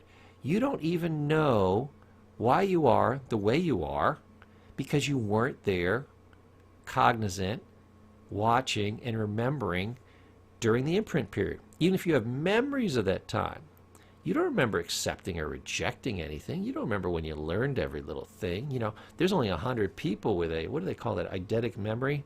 Like that, there's 101 in the entire world. So that isn't you. Matter of fact, I know you don't know much about yourself because A, you're human, and B, you're taking this course. If you already thought you knew everything, you wouldn't be taking the course. Those people missed the course, and those are people who probably know far less about themselves than you. You are at least self-aware enough. This is the first understanding of a truly intelligent person, that I don't know what I don't know. So maybe I should go find out. That's about as intelligent as a human being ever gets. That's you. Congratulations. 3, we think we understand the world. Again, because we believe what other people tell us, we get our information about the world through two sources, and they're horrible. One, other people and outside sources giving us information about the world. They all have agendas, they lie, they have their own distortions, they don't completely understand reality, and then they're repeating it to us. They are wildly biased, and then they give it to us. This is before people are even, trying to be negative or lie to you. They can't help themselves. Second, we believe what we see, what we tell ourselves, what we internally tell ourselves. We don't realize we're a sample of one. I would tell this to my psychology students all the time. I said, don't trust your own experience. Why? Because you're a sample of one. And a sample of one is no damn good statistically. You can't say anything in general based on one sample. And that's all you have. You have one life. You know an awful lot about that life. You're the leading expert on that life. But it tells you nothing statistically about the rest of the world. You just assume that, and that's a massive assumption. Think of it this way. Statistically, if my experience is real and therefore matches everybody else's, everybody else is an adult, married, white, 54-year-old male with no kids and 3 pooches. Okay? Well, that's not right. That's instinctively wrong. Well, but that's my experience. It can't be wrong because it's my experience. We think because it's our experience that it can't be wrong. We saw all these things. We heard all these things. We put all this logic together. Therefore, it has to be right and it has to be true. Otherwise, we're what? We're insane. Well, that's the other first realization of an intelligent person. You are a little crazy. What's a crazy person? Somebody who holds illusions and believes them to be true. That's the definition of a crazy person. They don't get the true reality. Isn't that a crazy person? Yes. Who's that? That's all of us. So we have horrible sources of information. Next, we often see what we want to see. We've talked about that. We distort with our history. We layer our story. History literally means, Michael Jackson had an album by this title. He called it History, or His Story. That was the name of the album. His Story. That's what history is. You put your story on top of what happened, and you call that what? History. They say history is always written by the victor. Why? Because they're going to have a different version. They're going to give you their version because they won, because they get to tell the story. They don't tell the truth. They tell the story. And again, I want to let you know, this doesn't mean that you're lying to yourself, even though you are. It doesn't mean that you're lying to yourself. You have a story that you believe to be true based on what you've seen and heard, with all these limitations that every human has, and that becomes your story. But I want you to know it's just a story. We're going to talk more about this later. Okay. We, of course, start with our own belief systems, the false associations. This is why we can't understand the outside world, for the same reason we can't understand the inside world. We make serious logic errors. Remember, only like 1 person in 100 has ever had a single course on critical thinking. Never mind multiple courses. And everybody actually makes probably more logic errors than logic corrects, correct logic assumptions. Because we don't know enough about logic. We're not really trained in this area. Strangely, in America, we do not teach people to think. And finally, and I talked about this, I guess I got ahead of myself, we're a sample of one, and a sample of one is no good. Okay, folks, that's it for this section on personal illusions. I want you to kind of go over this. You own this course, so go through, pick back through, see how these are true, and I want you to carefully examine the areas where I said something, or you see them on the slides and you say, I don't think that's true. That's the one you need to work on, because I can guarantee you, this has been like researched, every single one of these is true. If you're not seeing it as true, somehow you're blocking yourself. Somehow you have to make a new distinction. This might be where you write in and you say, hey, Professor Paul, can you help me out with this one?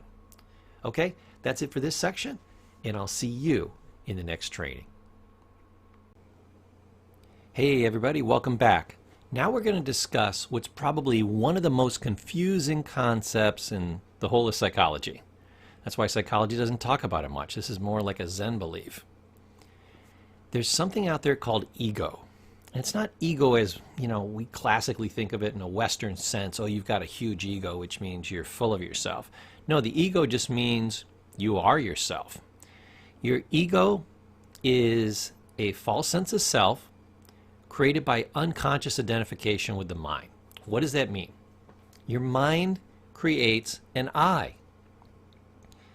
Think of it this way. You have a squirrel out in your backyard. What's your squirrel's name? Your squirrel doesn't have one. Even other squirrels don't have a name for that squirrel. Why? There is no I in a squirrel's mind. Only humans have what's called metacognition. Now, a meta study is when you're looking at multiple studies to figure something out. Metacognition is when you have multiple thoughts. But it's more than that. It's when you think about your thinking. A squirrel doesn't think about their thinking. They see a nut, they eat the nut. They don't think about the nut. They don't critique it. They don't have reviews about it. They don't ask their friends, where do you find the best nuts? And are these tasty nuts? Or are these nuts going to give me gas? They don't think about it. See it, eat it. Okay? There's water, drink it. Tree, climb it. Another squirrel come in, play, or run. Simple. They don't think about themselves. They don't think, does my tail look like it's getting fat? They don't think about their thinking. This is a major defect of the human brain, that we have this I and we actually think it's ourselves. It actually becomes this other character in our mind which has incorporated itself into our mind and creates a false sense of I.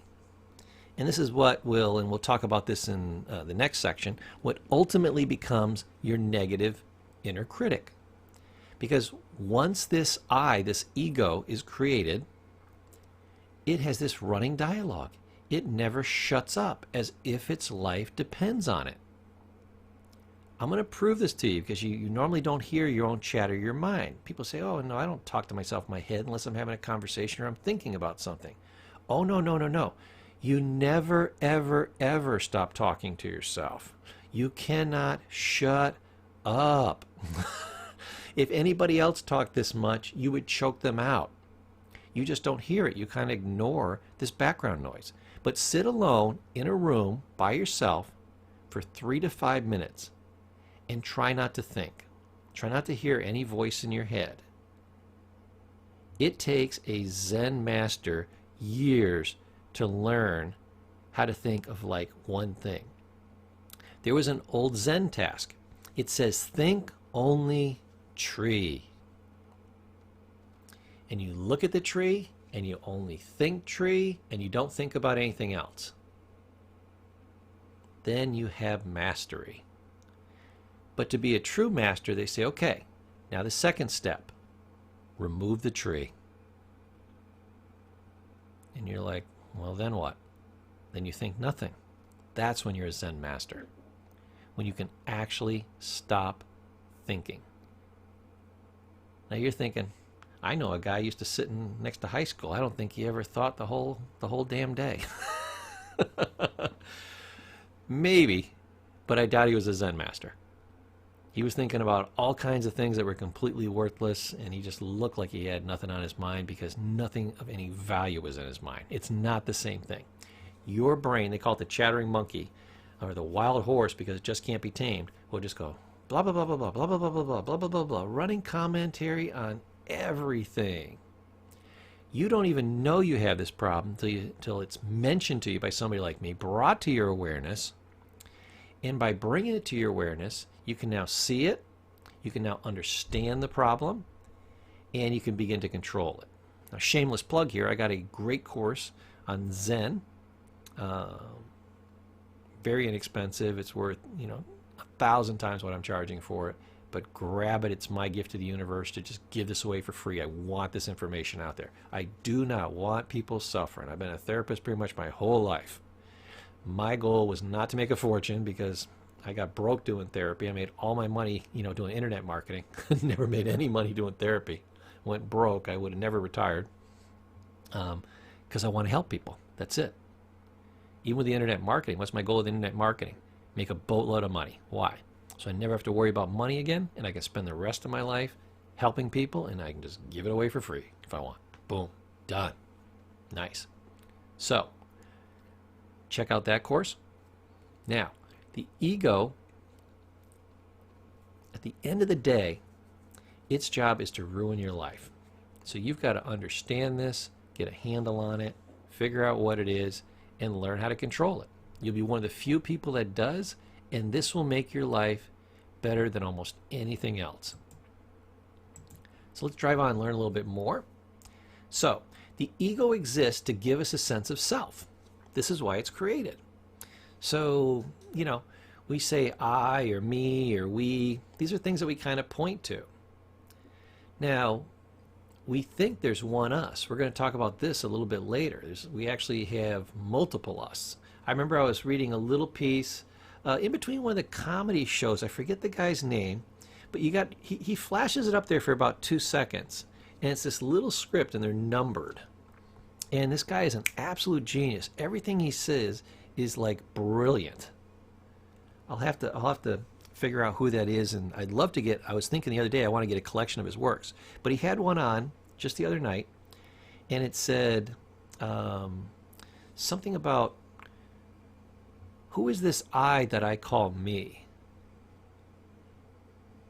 And if there's an I, who is the person observing the I that creates a we? And if my I is bifurcated, which means split in two, then who are we?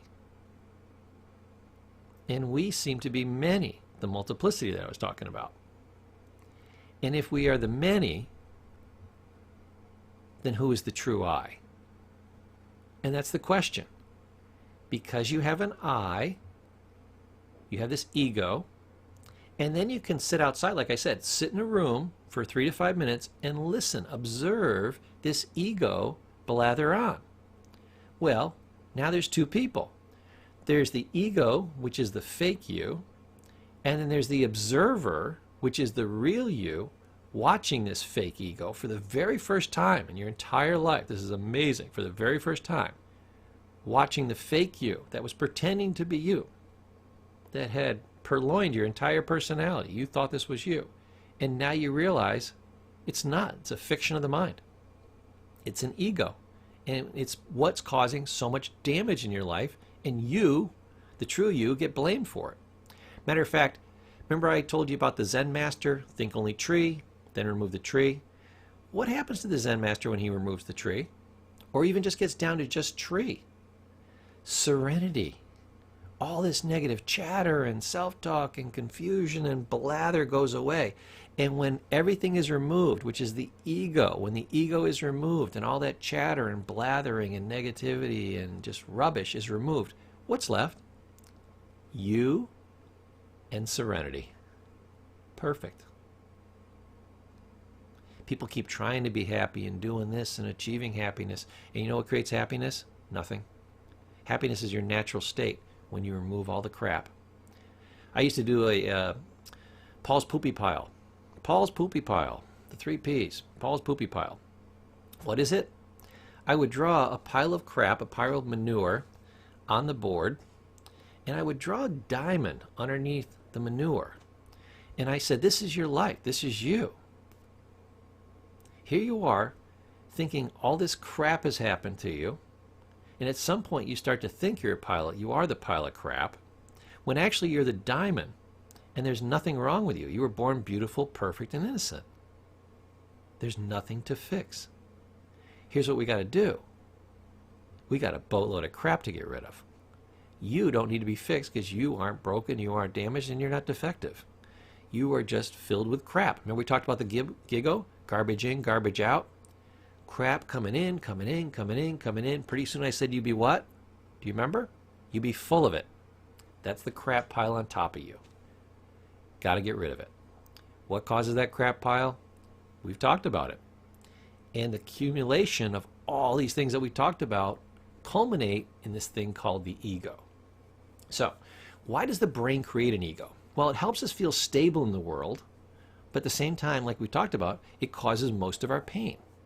It gives us a sense of I, a sense of this seeing like we live in our head and we see out through our eyes, that isn't actually true. I mean, it's a hard concept to wrap your mind around it. So I'll keep talking about it, and as I go through, it'll kind of weave through the layers. Your brain will almost take quite a period of time to digest it. That's why it's good to read some Zen books, because they'll describe it, then they'll describe it again, then they'll describe it again, then they'll describe it again, then they'll describe it again. It's like trying to explain color to a blind man, but eventually, you'll get it, you'll get it, you'll get it. But it takes layers. It takes repetition. Now, the ego fiction. To support the idea of a separate I, the ego creates a character that is forced to follow certain rules and match a certain self-image. That's what the ego is. It creates a character. That character becomes a you that isn't really you, but is damaging your life. And that becomes your self-image. So your self-image is always false.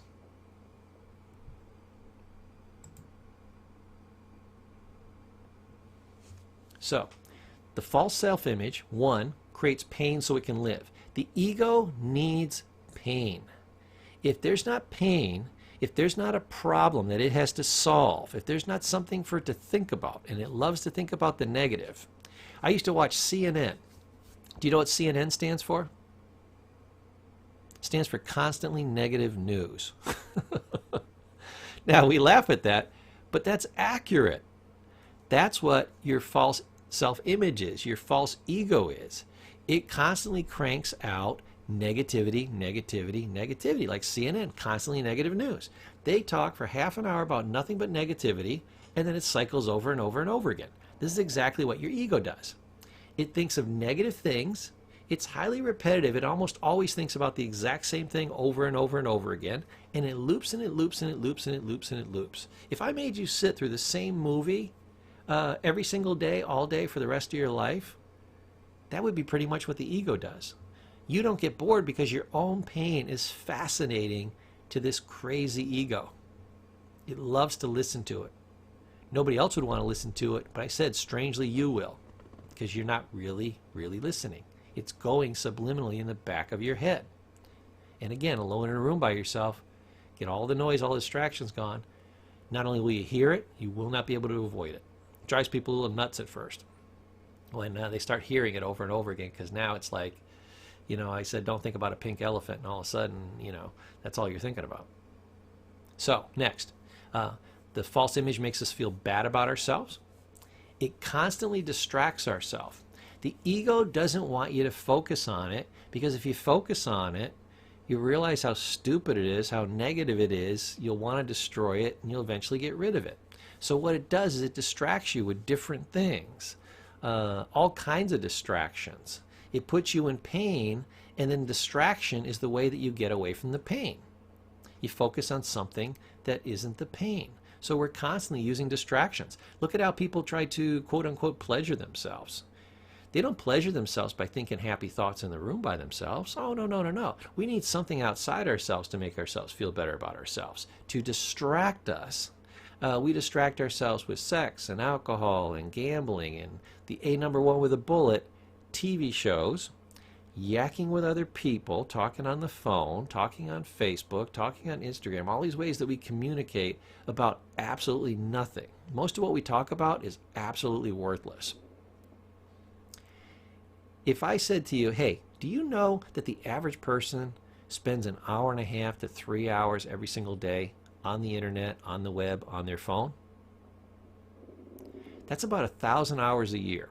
I say, so every 2 years, actually it's a little over because there's 7 days in a week, sorry. It's going to be about 1,200 hours. So about every 2 years, that's about a year and a half of work. That's huge.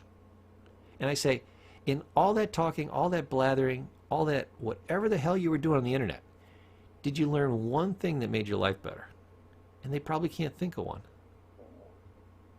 In over 2,000 hours, you can't think of one? In 2,500 hours, you can't think of one? Did you make even $1? Maybe it's got some monetary value. No, it's a distraction. TV shows are all about distractions. Matter of fact, they're very fast-paced. If you watch, they won't go more than 5 or 6 seconds without changing the scene or changing a character or changing an angle or a shot. They have to keep moving, moving, moving. Why? Because if it's not distracting enough, your pleasure will go down. The more distracting it is, the more pleasurable it is, because the only goal was to have it be distracting. TV has 2 goals, 2 main goals psychologically. Well, 3. One is to sell you something. That's why it exists.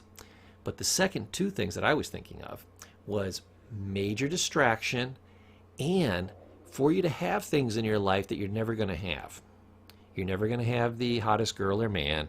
You're never going to be incredibly wealthy. You're never going to go to all these exotic locations. You're never going to be a superhero or a super agent or a super anything. For the average person, their life is boring. It's work in a factory, twist, bolt on nuts.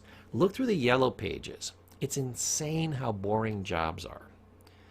Bookkeeping, automotive, it's the same thing over and over and over again. I became a therapist because at least there'd be a little bit of variety. And I switched jobs multiple times because even that got boring at times, I'd do therapy, then I'd teach, then I'd want to do stuff on the stage, then I want to do stuff on the internet, then I want to go out and do flooring or something, do something completely different, work security. I didn't care. I had multiple jobs because I would get bored easily. Why? Because most jobs, after a very short period of time, they're boring and they're repetitive. So TV takes us away from all this. They call it the opium of the masses. So distraction is huge. It's one of the leading pains that you get from the ego because you're spending a life in distraction. You're not actually living it. When you're in a movie, you're not living your life. You're living somebody else's. When you're watching TV, you're not living your life. You're living somebody else's. When you guys are talking back and forth about absolutely nothing, you're having somebody else's experience, not yours. And it's not in the now. It doesn't exist. These are all fictions. Most of your life ends up being a what? A fiction. And the self-image is going to cause guilt, anxiety, remorse. Remember number 1, look back up there. It creates pain so it can live. So where does the guilt, the anxiety, and the remorse come from? Your ego. More on that later.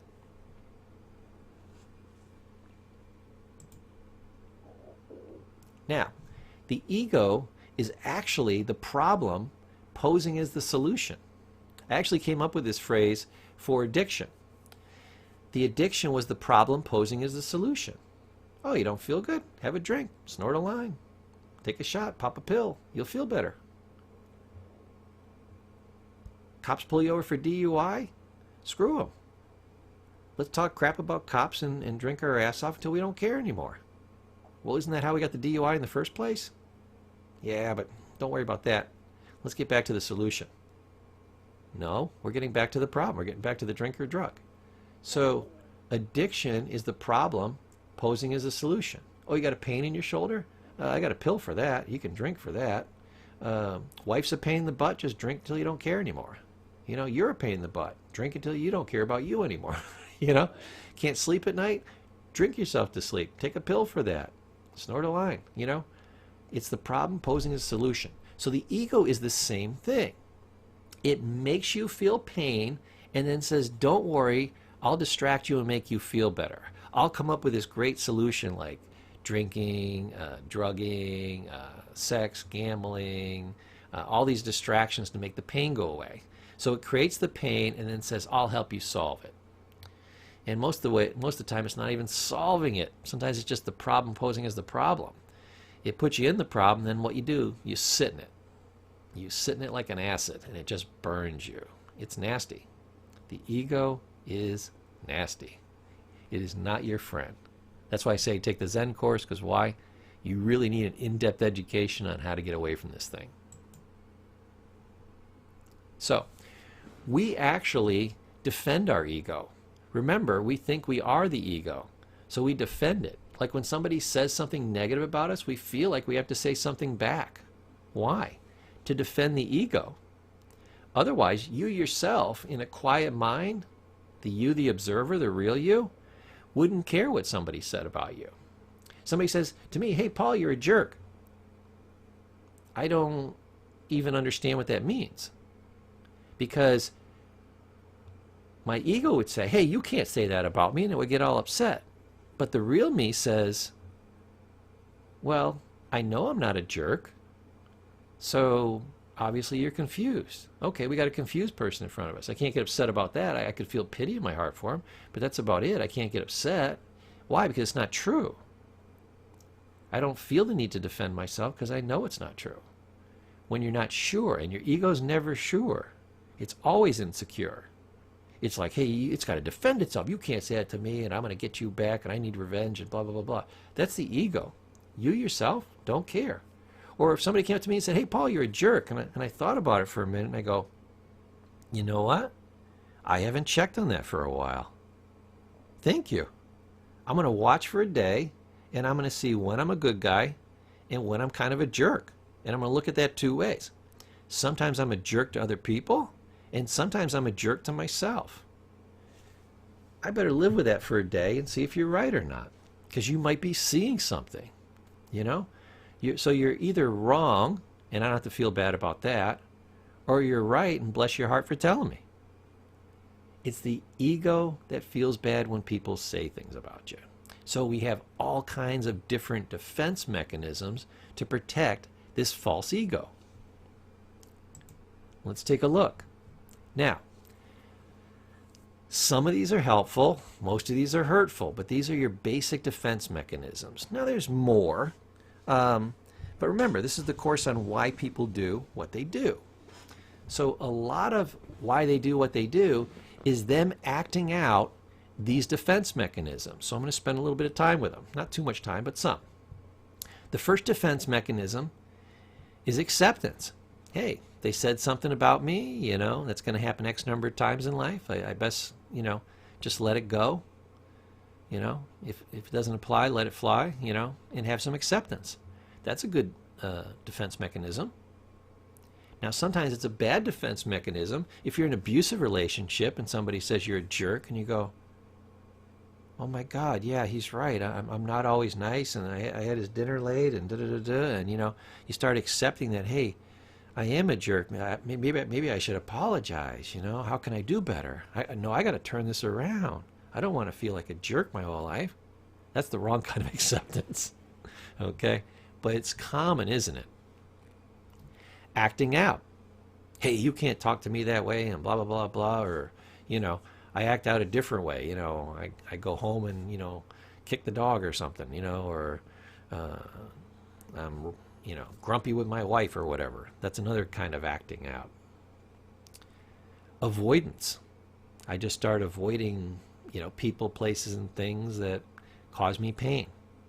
Now, avoidance can be helpful, you know. If you have nasty people in your life and you don't want that kind of negativity and you don't want to feel bad, avoiding them is a beautiful thing to do. I used to call it the proximity rule. You know, I try to, you know, almost like a restraining order. I try to restrain myself. I keep myself 100 feet from any negative people. Why? Because they can't shout much farther than that. Or, you know, I won't even garner their attention. I'm outside the zone, the area of operation if you're military. You know, you're not going to get hit because you're not in the AO, you know, the area of operation. So stay outside that 100-foot zone and you'll be good.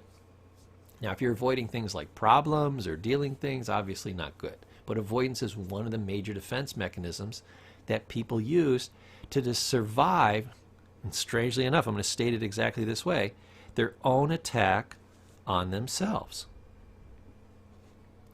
Denial.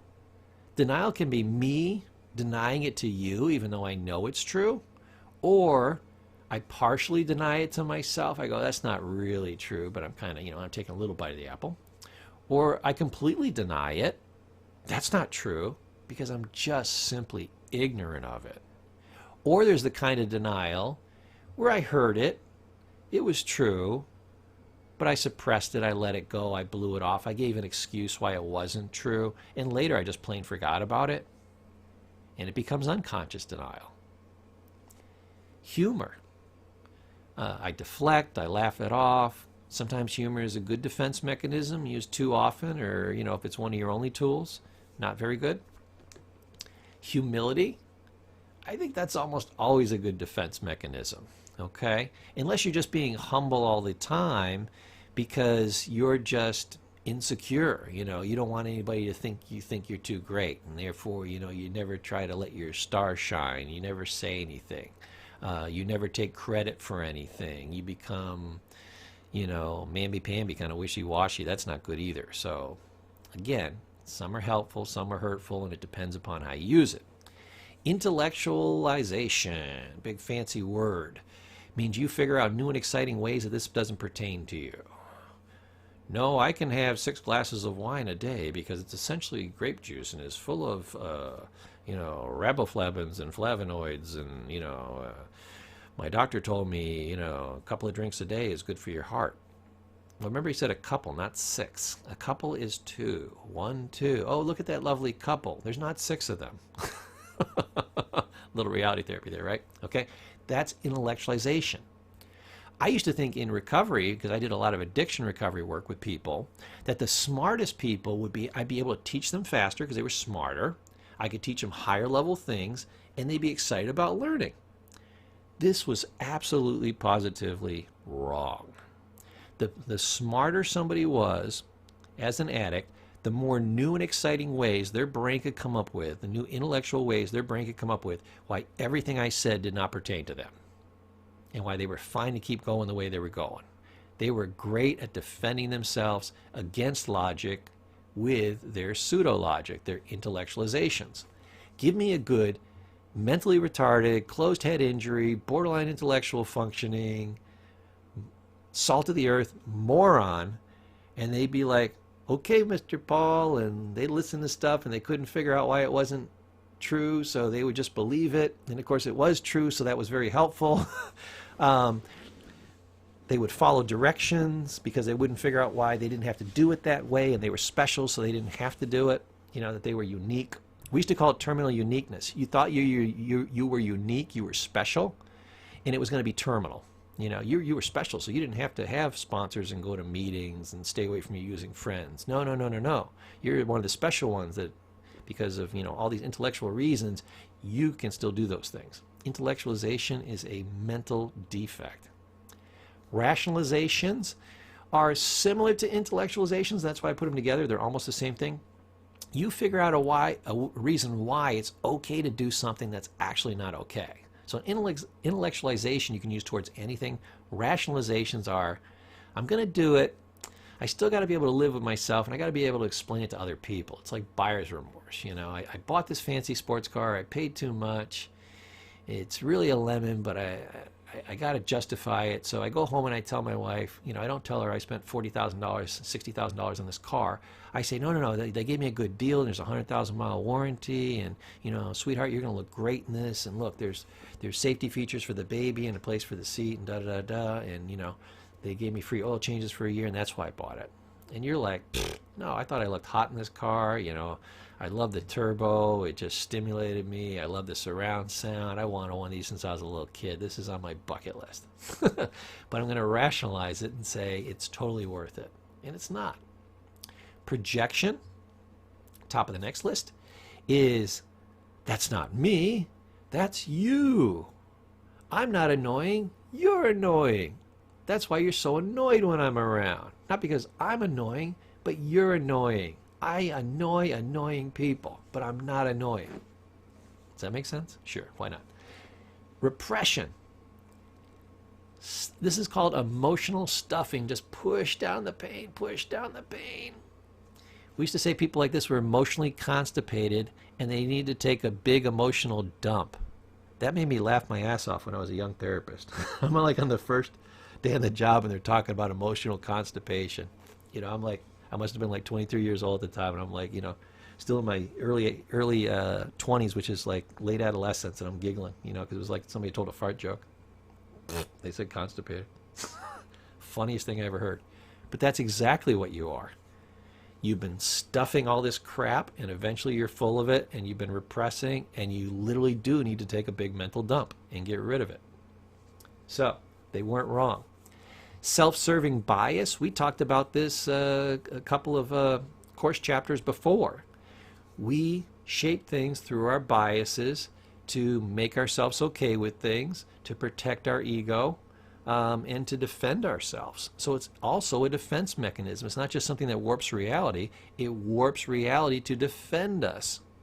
Comparing, well, at least I'm not as bad as so-and-so, or I'm doing better than so-and-so, so I guess I'm doing pretty good. Sometimes we even compare against ourselves. At least I'm not as bad as I used to be. You can see where some of these things are not healthy comparing. Okay, wishful thinking. Wishful thinking is, well, maybe they'll be kinder to me tomorrow. Maybe things will get better tomorrow. Maybe that won't happen again.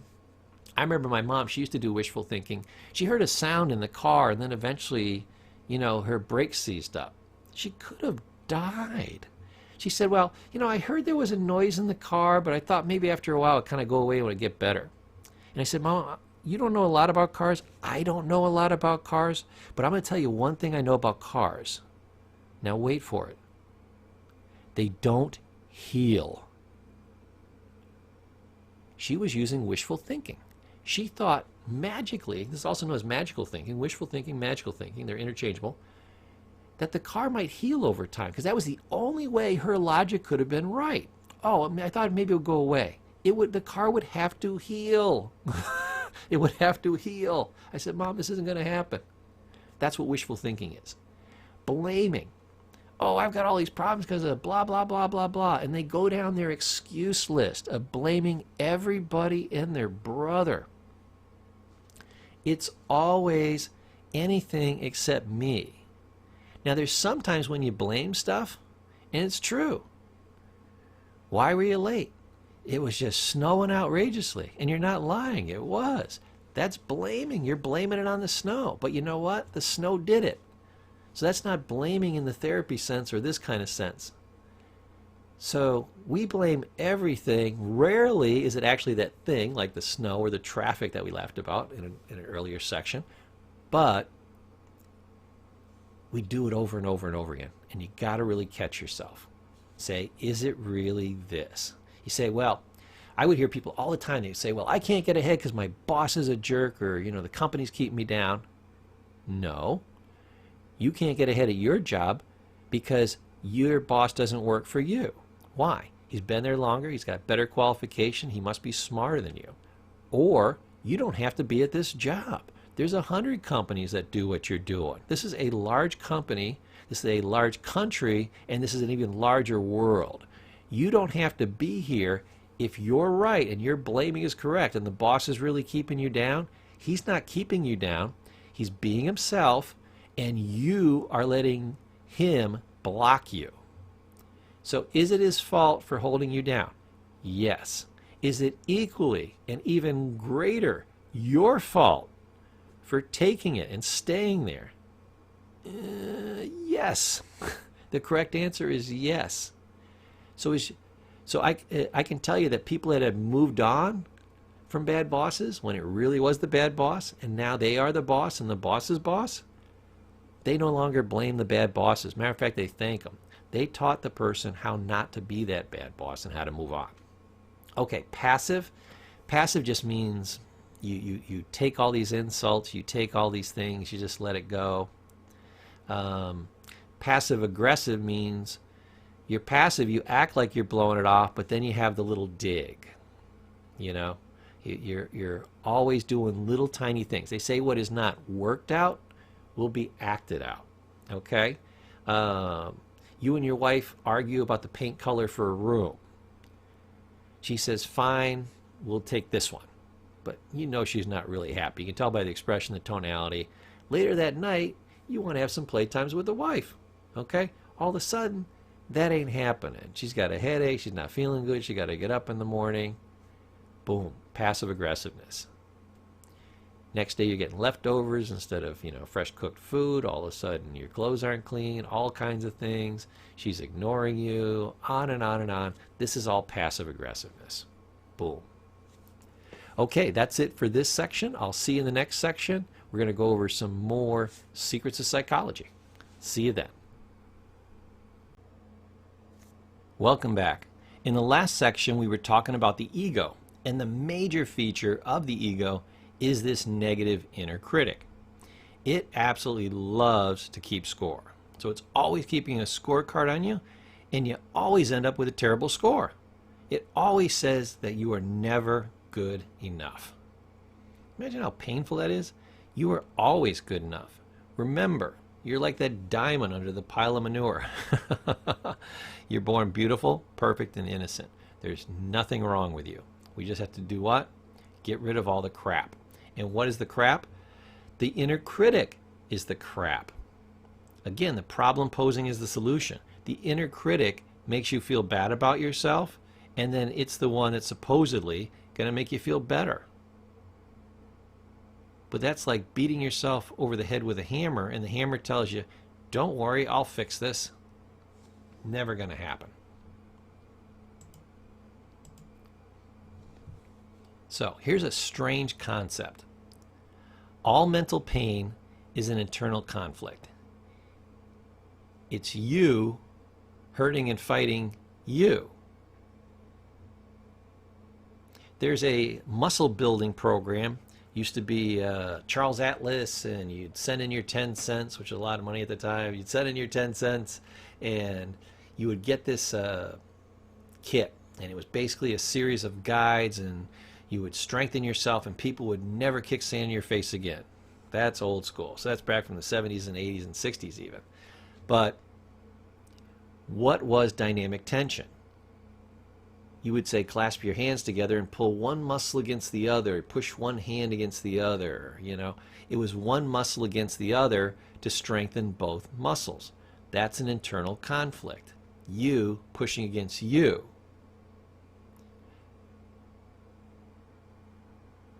How do you beat something like that? If you don't want to push against you, how do you win? You quit. You quit. I want you to be a quitter. What you have to do is a lot of people, they come in therapy and say, well, what do I do to feel better? What do I do to solve this? I say it may be enlightenment. It may be what you stop doing. Okay? Are you good at quitting? Are you good at stopping? Can you at least do that? Okay? Every time you think a negative thought, I want you to do a wonderful thing. Stop. Every time you tell yourself you're not good enough, I want you to do a very relaxing thing. Stop. You know, the stop technique is huge. Just stop. My head hurts when I beat myself with a hammer. Put the hammer down. You don't see you hurting you. You think it's things outside of you. Let's go back to somebody calling you a jerk example. If I call you a jerk, that took me what? Half a second. Jerk, jerk, jerk, jerk, jerk, jerk, jerk. Time me. I can do it really fast. So half a second, I get blamed for. You thinking about it for 3 days, okay, is 24 hours times 3. I can't do the math on that. It's like 72 hours. You get blamed for. Minus what? Half a second. So who's the real jerk? Who did most of the damage? Me or you? It was you. You kept repeating this anger over and over in your head. I can't believe he called me a jerk. Who does he think he is? How can he say these things? You know, why do people always have to say things like this? You know, I'm a good person. This shouldn't be happening to me. Blah, blah, blah, blah, blah. Oh my God, shut up. That is your ego, your inner critic, fighting with and hurting you. And you are so used to this kind of abuse in your mind because you never listened to it. You never realized it was you doing it. You thought this was a normal thinking pattern. And it is, if normal means common, typical, popular even. Healthy? Oh, hell no. Not even close. And this is why people suffer. So, until you beat this inner voice, it will continue beating you. And I mean that almost literally. It will whip you like an ugly stepchild.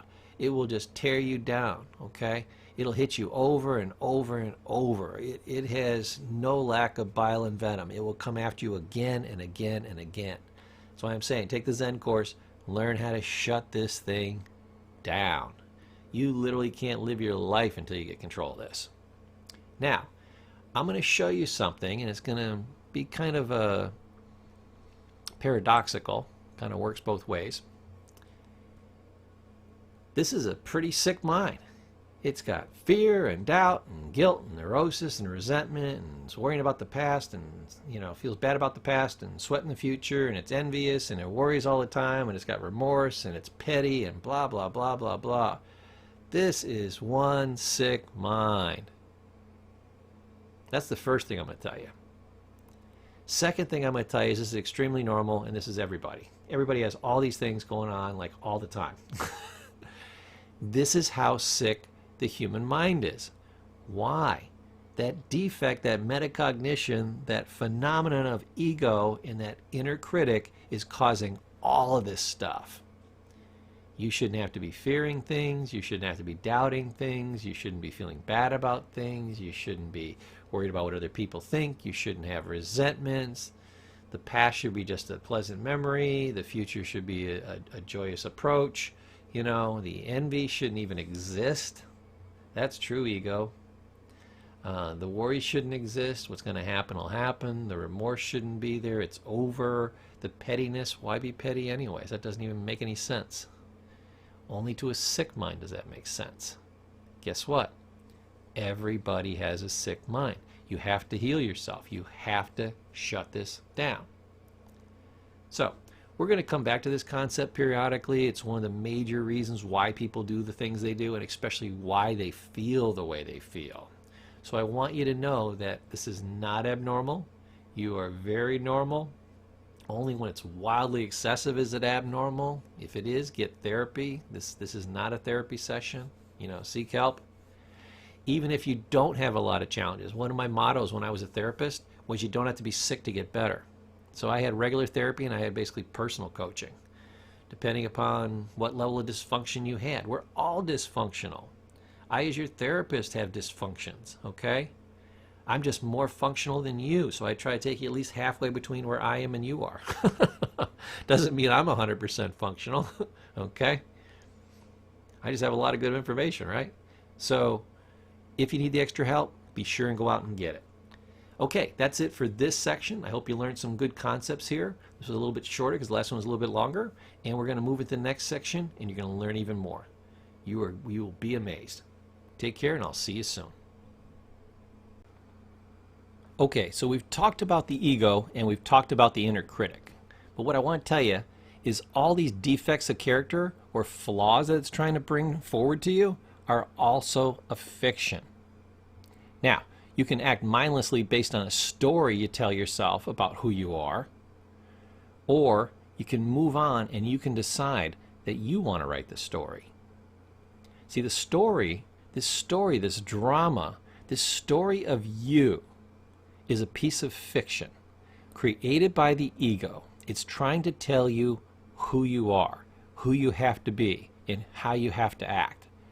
Absolutely, positively fictional.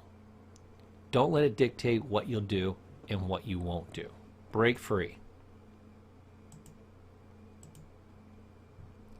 So, I'm going to tell you something that you'll think is stranger than hell. Your self-image is just an idea in your head. It's an idea. You are not the image you have of yourself. Let me explain.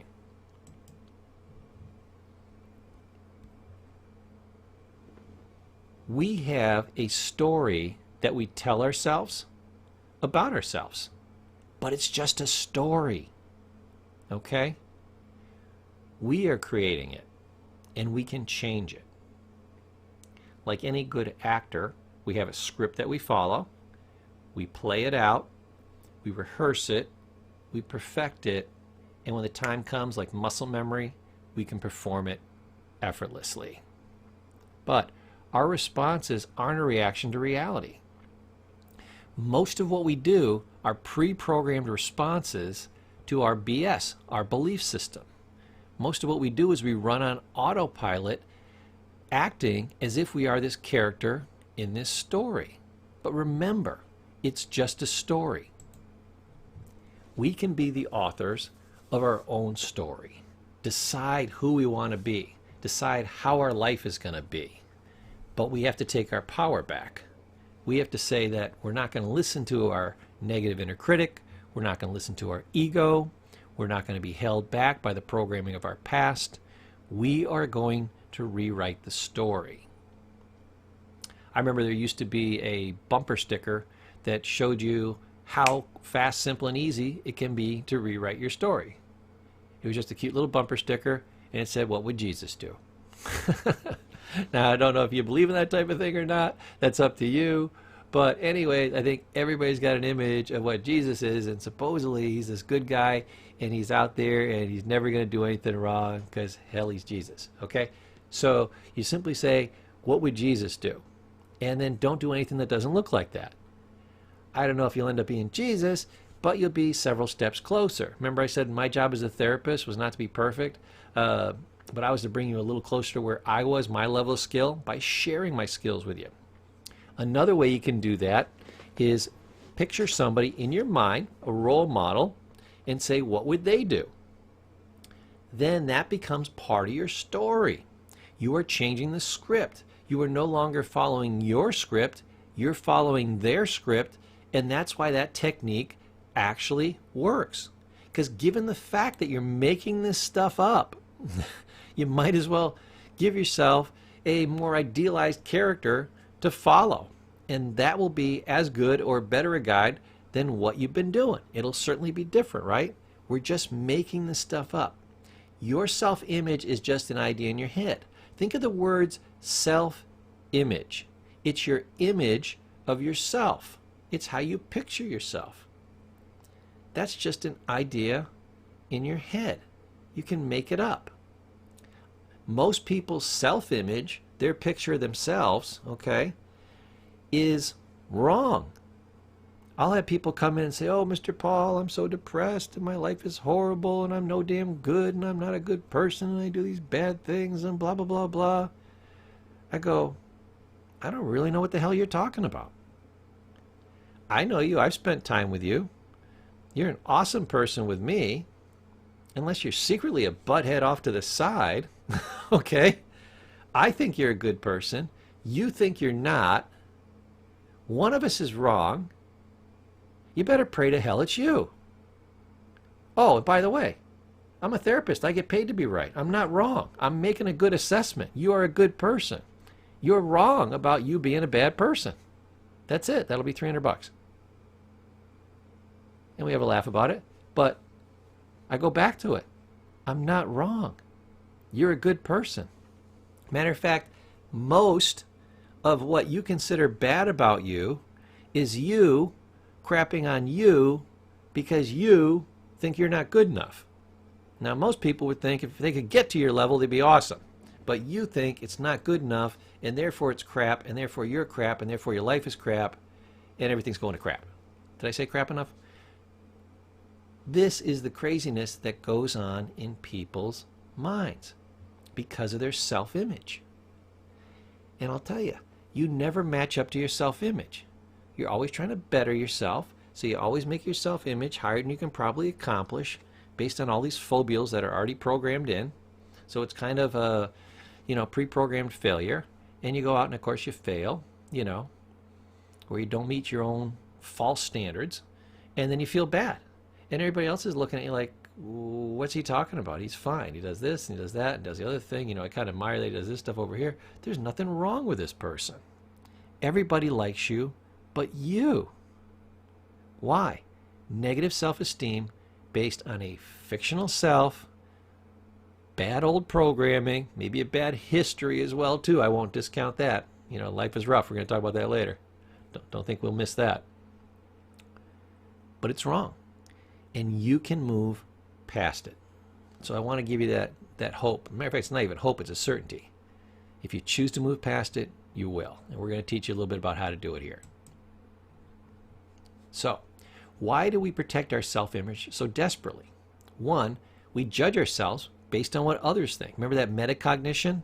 Thinking about your thinking? We not only think about our thinking, we think about everybody else's thinking. Oh my God, what is everybody else thinking about me? If I can't keep my brain busy, okay, your ego wants to keep your brain chattering all the time. If it doesn't have enough to chatter about me thinking about my thinking, I can always move on to the other person. I used to love the episodes of Steinfeld because that was like a show based on neurosis. Everybody was worried about what everybody else was thinking. That was like a quintessential, almost cultural thing for New York, or at least in Jerry's crowd, right? Boom. Watch that show and watch how many times in a half an hour. You can have a little tick sheet. Just make a tick because it'll happen so many times you won't be able to write the stuff down or take notes. You can just put a tick mark. Worried about what other people think. Worried about what other people think. Worried about what other people think. They're even worried about what I think. Oh my God, am I a good person? Are people going to hate me? Da, da, da, da. Should I have done that? Did I do the right thing? Blah, blah, blah, blah. That's thinking about your thinking. Then if they weren't thinking about that, oh my God, you know, so-and-so thought this and I thought that. And, you know, if they're not thinking about what they did wrong, they're thinking about what the other person did wrong. That's thinking about other people. They're either worried that other people are judging them, they're judging themselves, or they're worried that other people are judging them. So studying neurosis, all in 20 minutes. You know, if you skip past the commercials, boom. Not a good way to win. That's why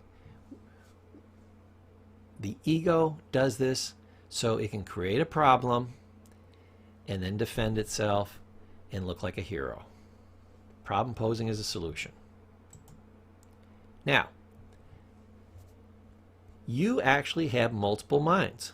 I actually did a little piece on YouTube and I put this up. I think I called it Multiple Minds. I believe I did. And what it does is it says you don't have just one mind. We've been talking about like two. Like there's the real you and then there's your ego. Well, I drew a picture of a brain, you know, up on the board, and then I did it like a checkerboard. I just put a bunch of lines through it like a checkerboard. Exactly. And then what I did is I put different things in. Well, here's how you are with your friends. Here's how you are when you're alone, when you're at work. Here's the part of you that's ambitious and wants to go out and kick butt and take names. But then there's this other little piece of your brain, and it's lazy and just wants to eat bonbons and sit on the couch. Look for the next exotic beach, you know. And then there's, you know, one way when you're at work and one way when you're with your family, another way when you're alone. You're different, you know, when you're in even different places. You act differently when you're in a firehouse versus a concert versus a bar versus a library. But you're the same person. So how can you be all these things and still be you? Well, what actually creates the congruency is you are all of these different personalities. You have a multiplicity of mind, not just the true self and the ego. There's all these little sub-personalities. This is the adaptation of the mind. To adapt the mind to different situations, it creates these little sub-personalities. They activate when they're needed, they deactivate when they're not needed, and sometimes we don't always pick the right one. Like look at the one for ambitious and the one for lazy.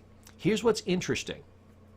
The ambitious person and the lazy person are the same person. The ambitious person, because they want to move towards pleasure and away from pain, says if you're really, really ambitious and you work really hard, you'll get ahead quick, you'll have a bunch of money, and then you can do what? Go relax, retire, and be lazy. So what was their actual goal? They worked their butt off so they could achieve the maximum amount of laziness. Now the lazy person says, well, relaxation should be happening right now. I want to relax while I'm young. I don't want to work too hard. I want to just do just enough not to get fired, and they're going to pay me just enough so I don't quit, and I'll get by somehow. I'll get lucky down the road, and I will maximize my relaxation and my laziness. Both the ambitious and the lazy person's ultimate goal is to be what? Lazy, free of pain. Now you may not agree with that 100%, but you can agree that they're both trying to get maximum pleasure, minimum pain. They're working two opposing strategies trying to get to the same place. It's like if I said my goal is happiness, and you said, oh my God, Paul, my goal is happiness too. How many different ways can you use to get there? That's right. There's almost an infinite number of ways. Now, there's also an even larger infinite number of ways to screw up. But there's lots of ways to achieve the same thing. And some of them will look wildly opposed, like the ambitious and the lazy person. But the ultimate goal of happiness, which both the ambitious and lazy person want, that actually is the ultimate goal, they're just trying different systems to get it. You know, a police officer and a gangbanger are both working a system to achieve happiness. The gangbanger says, hey, I can cheat and get some free money. I'll be cool. I'll hang out with my buddies. I used to be the guy getting beaten up by the gangs. Now I'm the guy protected by the gangs and beating up other people. I'm stronger now. I'm significant. I'm powerful. I feel like I have some control finally in my life. Ah, feels wonderful. That's the same thing the police officer does. Well, now people respect me, and I'm cool, and I got a job, and I got security, and I got a pension, and people used to beat me up, but now I got a gun, and we have a totally different relationship now, and I'm helping the community, and I can feel good about myself, you know. Whew, I feel wonderful. Those are almost identical. There's very few distinctions. I mean, we could argue it back and forth, but the more you argue it with me, the more you'll find out it's actually the same, just done from a different perspective. Theoretically, they're identical. They're wildly different, no argument about that, in their approach. But to get to the same place, this is what's called multiplicity of mind. Now, sometimes you need both these characteristics. There's sometimes when you need to go out and be ambitious and kick butt and take names and be hard charging and make a lot of things happen fast. That's the perfect thing to do at that time. Too much of that and you can get burnt out. Sometimes, remember I told you the perfect thing to do sometimes is nothing. Isn't that a wild concept? Sometimes you need to kick back. You know, the strongest battery will wear out with use. You need to recharge your batteries. Being lazy is the perfect thing. Sometimes you need to relax when there's nothing to be done. Sometimes there's nothing to be done. We just have to wait. Enjoy that lazy time. Don't be revving up and trying to figure out what else you can do and blah, blah, blah, blah. Use the right function of your brain at the right time. A lot of us have, I think all of us have all the right characteristics. We're not using them at the right time, in the right sequence, in the right amounts, in the right proportions. Okay? That's all the error we're making and why our lives are less livable. That's why I want you to understand that you have multiple minds. That's why you say, oh, how come I was so good at this time and I was so bad at this time? You know, it's the angel and the devil on your shoulder. You know, they're always talking to you. Those are the subcategories of your mind. It's which one you listen to. I used to tell my addicts this. I said, you have this huge mind, literally hundreds and hundreds of different sub-personalities like we just talked about. You only got one that's an addict. We need to beat this guy up. We gotta, you know, if I walked in a room with 100 people, I don't care if you're Bruce Lee, you're going down. Bruce Lee couldn't take on more than 30 people at a time. You know, I got 100. I can beat him 3 times over. There could be 3 Bruce Lees. I'd still win. Okay? Use all these good resources of your brain to shut down the part that's negative. And even teach yourself how to ignore the negative part, to suppress the negative part, or just tell it to take the day off. I'm teaching you these strategies, so now you know these strategies. They'll get better as you practice them, but think about it. You have a lot of good characteristics. Like if you're lazy but you want to be ambitious, what you do is you learn the philosophies of the part of your mind that's ambitious, because there's a little part that's ambitious. And what does that part think? Even though I'm not going to follow it, what does it think? If I think that way, I'll feel that way, and I'll act that way. Isn't that where we started? So the lazy person can become ambitious. I remember when I was going to go, I was thinking about going to school, but I didn't really want to go. I said, hey, I just did 12 years of school. You know, I just graduated from high school. You know, I want to go out there and work for a little while. I'm sick of school. Now you want me to do a 4-year commitment? There's going to be really smart people at the school. You know, this is not playing around like high school. They do real papers, real assignments. You can't, you know, fake it till you make it. I never thought of myself as that smart. It was a 4-year commitment. It was a lot of money. What if I screw up? And what if it just doesn't do me any good? And I thought like that. My buddy Nick said, Paul, most of it is you're lazy. You don't want to do the hard work. I mean, if I could snap my fingers and give you that degree, would you do it? I said, yeah, I mean, that's an advantage. Yeah, I'd throw that up on the wall, make myself some extra money, have better job prospects. Yeah, if I could just snap my fingers and make it happen, I'd do it. He said, so the only difference between that and where you are is you're lazy. You're not going to do the 4 years worth of work. You're lazy. And that's okay. That's okay. Just own it. And I'm like, yeah, you're not wrong. He said, but here's what I want you to do. I want you to work your lazy strategy more effectively. I don't think you're being lazy enough. And I'm like, what? He's like, yeah. He said, I'm lazy. I said, Nick, you can't be lazy. You're working like 2 jobs and going to school full time. That doesn't look lazy to me. He said, you're not wrong. But Paul, think about it long term. If you're quote unquote lazy and you go out there and you work 40 hours a week and you don't have your bachelor's, and I work 40 hours a week and I got my bachelor's, I'm making at least half again as much as I do. So I can either work hard for 4 years and then be lazy for the rest of my life, just work 40 hours and make half again or double what you're making. Okay? At some point I could work half the hours or retire in half the time and be lazy twice as long. The way that you actually work the most from start to finish is be lazy for 4 years and don't take that degree. The truly lazy person takes that degree and they maximize their gains and they minimize their work. Matter of fact, the lazy people get bachelors and they're supervisors. Why? Because the laborers, the line people, do the labor. That's the opposite of lazy. The managers, just watch them do it and make sure they're not screwing up and give them a little bit of advice. They are the laziest people you ever want to see. They live a lazy life. You know, in your 47-year career of working, they are damn lazy. They have it so easy and everybody else has it so hard. Wouldn't you rather do the 4? In 4 years, you're going to arrive. Do you want to, 4 years from now, be able to be truly lazy and wealthy for the rest of your life?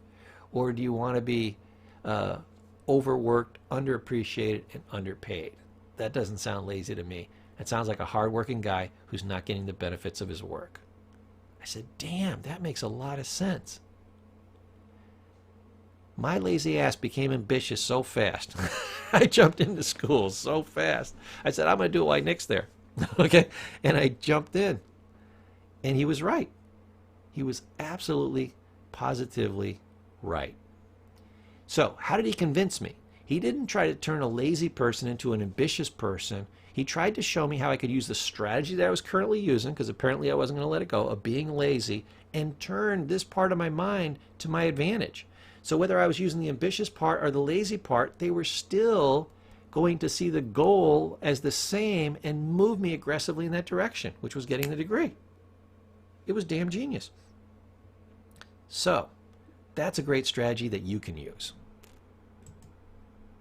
Now, to wrap this section up, I want to tell you an old Zen belief that's absolutely true, and I think I've been proving it to you over and over and over again, but I just want to seal the deal. We're absolutely trapped in our own minds. We don't know how to program ourselves. We don't know how to deprogram ourselves. We don't know how to get out of this multiplicity. We don't know how to stop being negative to ourselves. We are trapped in here. We didn't even realize there's these multiple minds that we're literally stuck in here. But the old Zen belief is once you realize you're in jail, you can start plotting your escape. This is the first realization of the wise man or the wise woman, realizing that you have a problem. In medicine, they have an old maxim. It says proper diagnosis is half the cure. Once I know what's wrong with you, the solution is obvious. Now that you know you're trapped, you can start plotting your escape. Now that you know you have multiplicity of mind, instead of having it work against you, you can have it work for you. Realizing there's an inner critic, you can change what the critic says and turn it from a critic into a coach. From somebody that whines, bitches, and complains into a cheerleader. You can switch all these things. I think you can come up with as many creative ways as I can come up with, and a bunch I haven't thought of. So I hope that as you're learning these things, you're also seeing the solutions. Okay, that's it for this section, and I'll see you in the next training.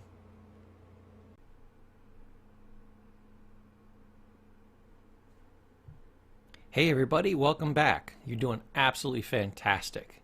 Here you are in section 10, so we're just about halfway through. You're doing fantastic. I'm going to tell you something that I know about you, even though I don't know much about you. It's that you're a winner. How do I know that? Because 80% of everybody who's going to drop out has already dropped out. There's very few losers here, I'm telling you. How do you win? You go out there, you search for information, and when you finally find a treasure like this, you don't let it go. You don't quit partway through, you don't quit halfway through. I'll tell you a story. I was actually buying some books. I found this really cheap bookstore in New Hampshire, and they would sell the books for maybe 25 cents, 50 cents. So I would grab a bunch. I knew what all the good self-help books were, and I found one on physical and sexual abuse, and I'm flipping through it, and all of a sudden these Polaroids drop out. There was like 3 or 4 of them, and this woman was horribly beaten, and apparently she went old school. She took some Polaroids. These are the early selfies, right? She took them in the mirror, and you could see how her face was just brutalized, and she had one where her arm was just all gouged up. And she took it to remind herself that she needed to do the work, to not forget, to turn this situation around. So I took those in one hand, I'm flipping through the book, and I noticed she got about 2 chapters in, maybe about 30 pages. And you know what she did? She had the secret of how to turn her life around. She had the perfect book, really, for how to make that happen. She'd taken visual evidence to try to motivate herself. And then about an hour into reading the book, she quit, and she sold it for about 10 cents. Don't ever do that to yourself. Okay, speaking of which, this is a very sensitive section, so I hope I don't say anything that makes anybody feel discomforted, or as if I'm taking this lightly. This is a very sensitive area. A lot of people are the way they are, do the things they do, that's the name of the course, right? Because they have old wounds. They have a history. And the first thing I want to tell you is that people falsely associate with their history and their old wounds. That woman who was brutalized, she is not her wounds. That is something that happened to her. She can move on, she can start her life again, and she doesn't have to carry it forward. And I'm going to tell you, the vast majority of people don't. But there's a certain population that they say, oh, I paid such a high price for this. It cost me so much. Hear the words price, cost. We think when things have a price or a cost that they have value. No, a beating does not have a value. A rape does not have a value. It has 0 value. Please don't be offended by that, but it has 0 value. If I went out on the street and said, I'm going to sell you a rape or a beating, how much would you pay me for it? I guarantee you nobody would pay you for it. They pay you to get the hell away from them, but it's not worth $1. Your pain, horrible as it may sound to some of you, has absolutely 0 street value. It has no value whatsoever. Drop it. Let it go. I'll tell you a story. I was at my, what they call a culminating experience. When you get your master's, or sometimes when you get your bachelor's, you'll have a last set of classes. I was going to Norwich University, and we're spending the last, literally 2 days, 48 hours there, and we're doing the set of classes. And on the second day, we're just kind of doing a round table. And we're going around, we want to talk about, why we did our master's program and what we wanted to achieve with it and why it was valuable and, kind of our lifetime plan, our 5-year plan, and what we're going to do with it. Well, when it got around to this older lady, I was fascinated because I'm like, why is she so old and she's doing this course?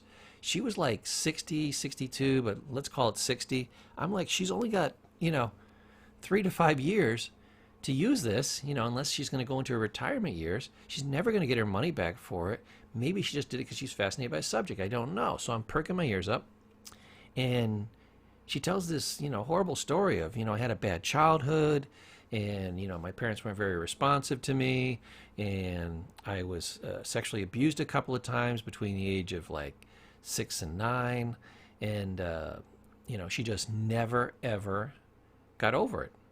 So she took a bachelor's. She went to 4 years at university, and she said, I thought, I had tried different therapies and those types of things, and it just didn't work for me. I said, I'll go to school, and maybe I'll learn something that will be the secret that will help me get past this. And she said, well, that's what I'm doing in the master's program too, because the bachelor's didn't work for me. So I said, well, I'll take another 4 years. I'll go to a higher level. That's got to be where all the good answers are, right? And hopefully I'll find something. So my question to her was, did you? She looked really sad and almost became tearful and said, no. I said, well, here's my suggestion. Start your life over. She's like, what do you mean?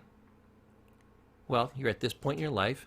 You draw a line in the sand. And you say, today is the first day of the rest of my life. And you move forward. You leave the past in the past, and you move into the future. Do-over.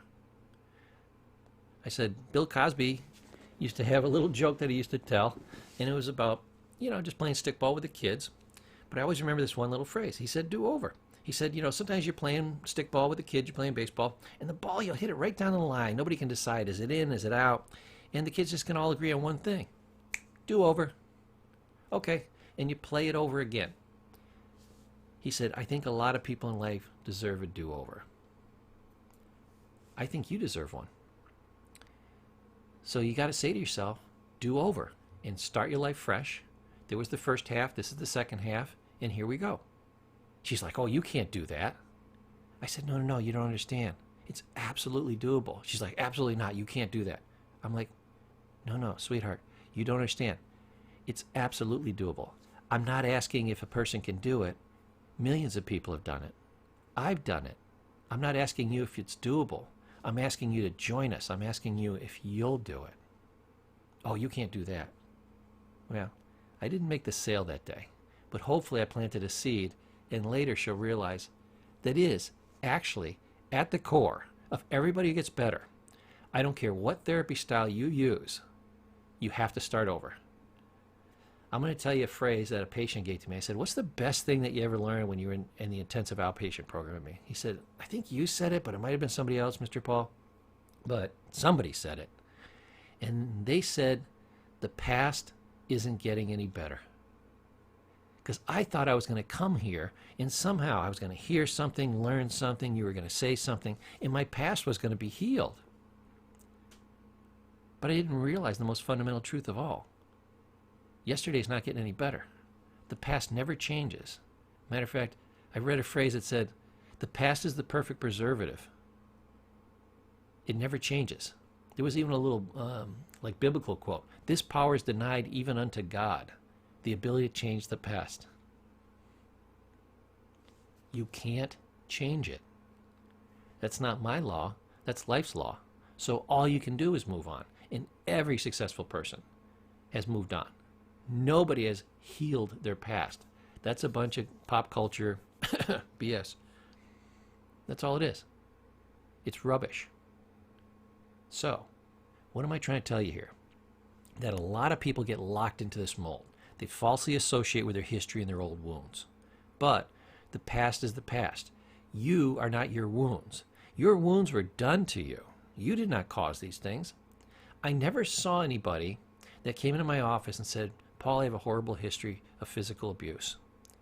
Yes, Mr. Paul, I beat myself every single day. And I have a history of rape. I raped myself 3 or 4 times. It was horrible. I still can't get over it. What? Of course not. You don't do these things to yourself. These were done to you. They are not part of you. They tell me a boatload about the person that did these things to you. They're evil. But it tells me absolutely nothing about you, except you're strong, you're a survivor, and you sought out help, which means you're a damn genius. That's all I know about you. That's all that tells me. It tells me it happened, it was horrible, and it's over. Last thing it tells me, I know job one, you need to move on. Your past does not equal your future. Now, let's look at one of the biggest secrets of psychology, and it shouldn't be. It's that suffering is the pain that we hold on to. And you'll see how this links in a minute. The strangest thing is that patients don't seem to want to let go of their pain. Like I said, they think it has value. They've had it a long time. They're used to it. They falsely think that it's part of them. It isn't. They sometimes get secondary gains from this, every time, something goes wrong, they got an excuse. Well, I had a poor childhood, or if you grew up in my house, you'd do this too. It becomes some kind of secondary gain, or I can tell this story and people feel bad for me, or I can tell myself this story and this will explain a lot of things. that I don't really want to take credit for, that are bad in my life, that maybe I need to take credit for and change.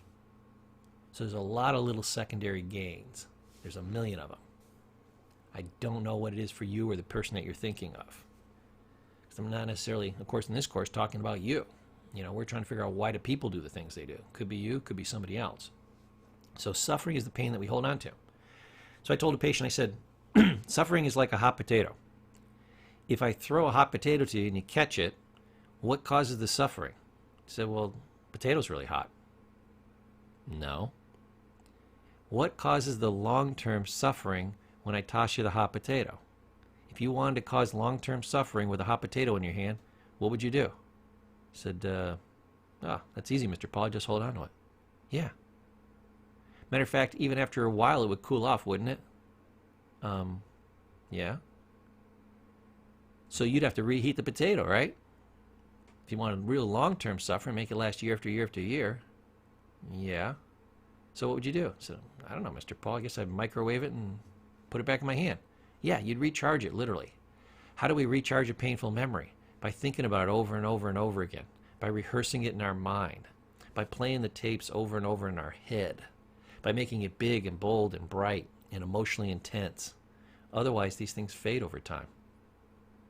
He said, geez, I never thought of it that way, Mr. Paul. I said, let's go to the most important part. If you wanted the potato to stop burning your hand, how do you solve it? He said, oh, that's easy. Just let go. I said, yeah. Easy to say, a little hard to do, but it's kind of like meditating. It's not that hard a mental trick, but you just got to kind of you got to tune it in, find the right frequency.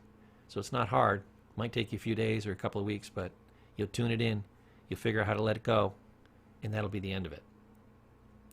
All suffering, I don't care if it's anxiety, depression, bad childhood, whatever it is, suffering, mental pain and anguish is the pain that we hold on to.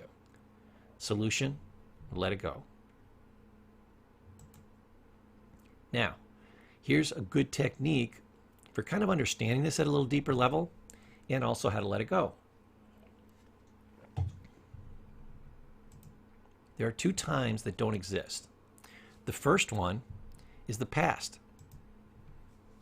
People that are trapped in the past have the illusion that the past actually exists, that it has power in the present.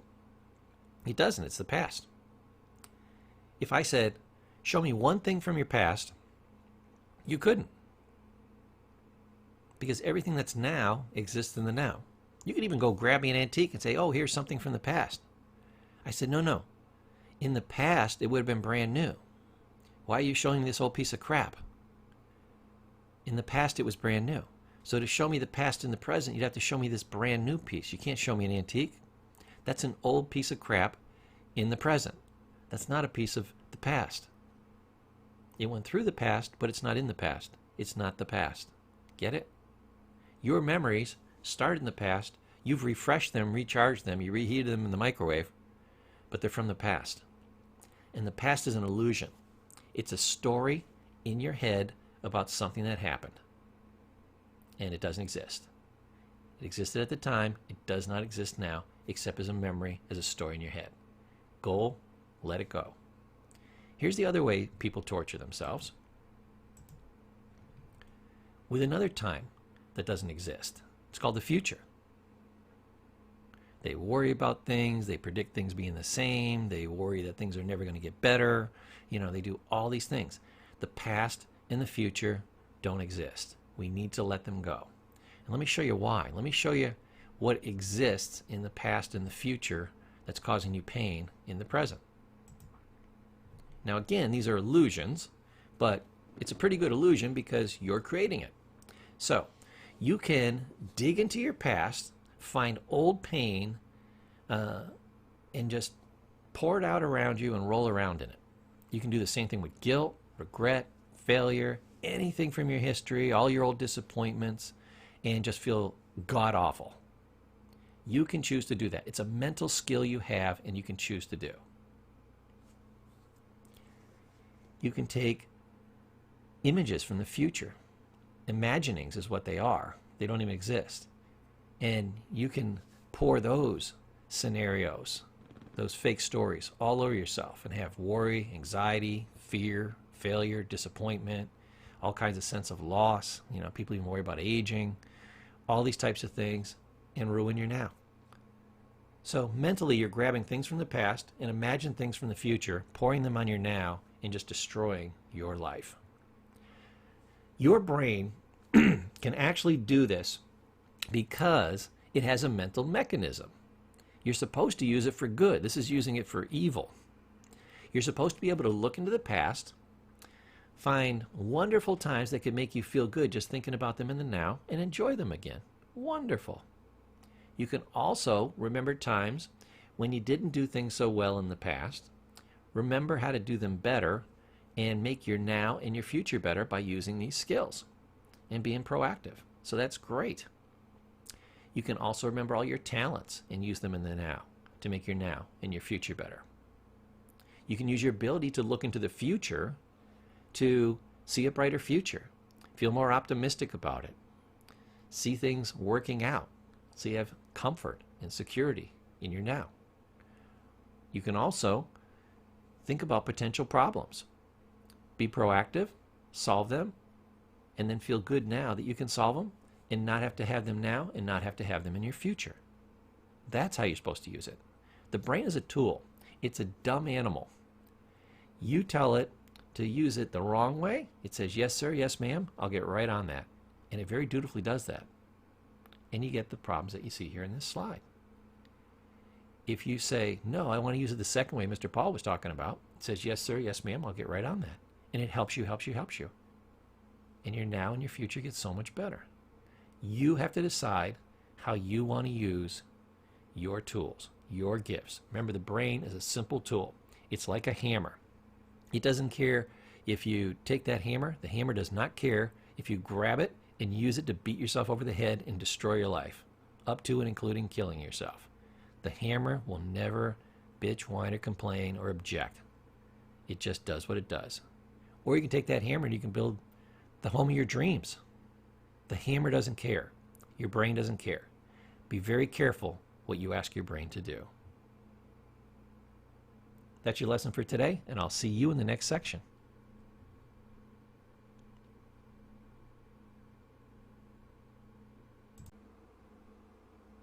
Hey, welcome back. Today's training is on emotional reasoning. What is emotional reasoning? It's when you use emotions to do your thinking for you. This is the classic challenge when people are trying to pick between the apple or the donut.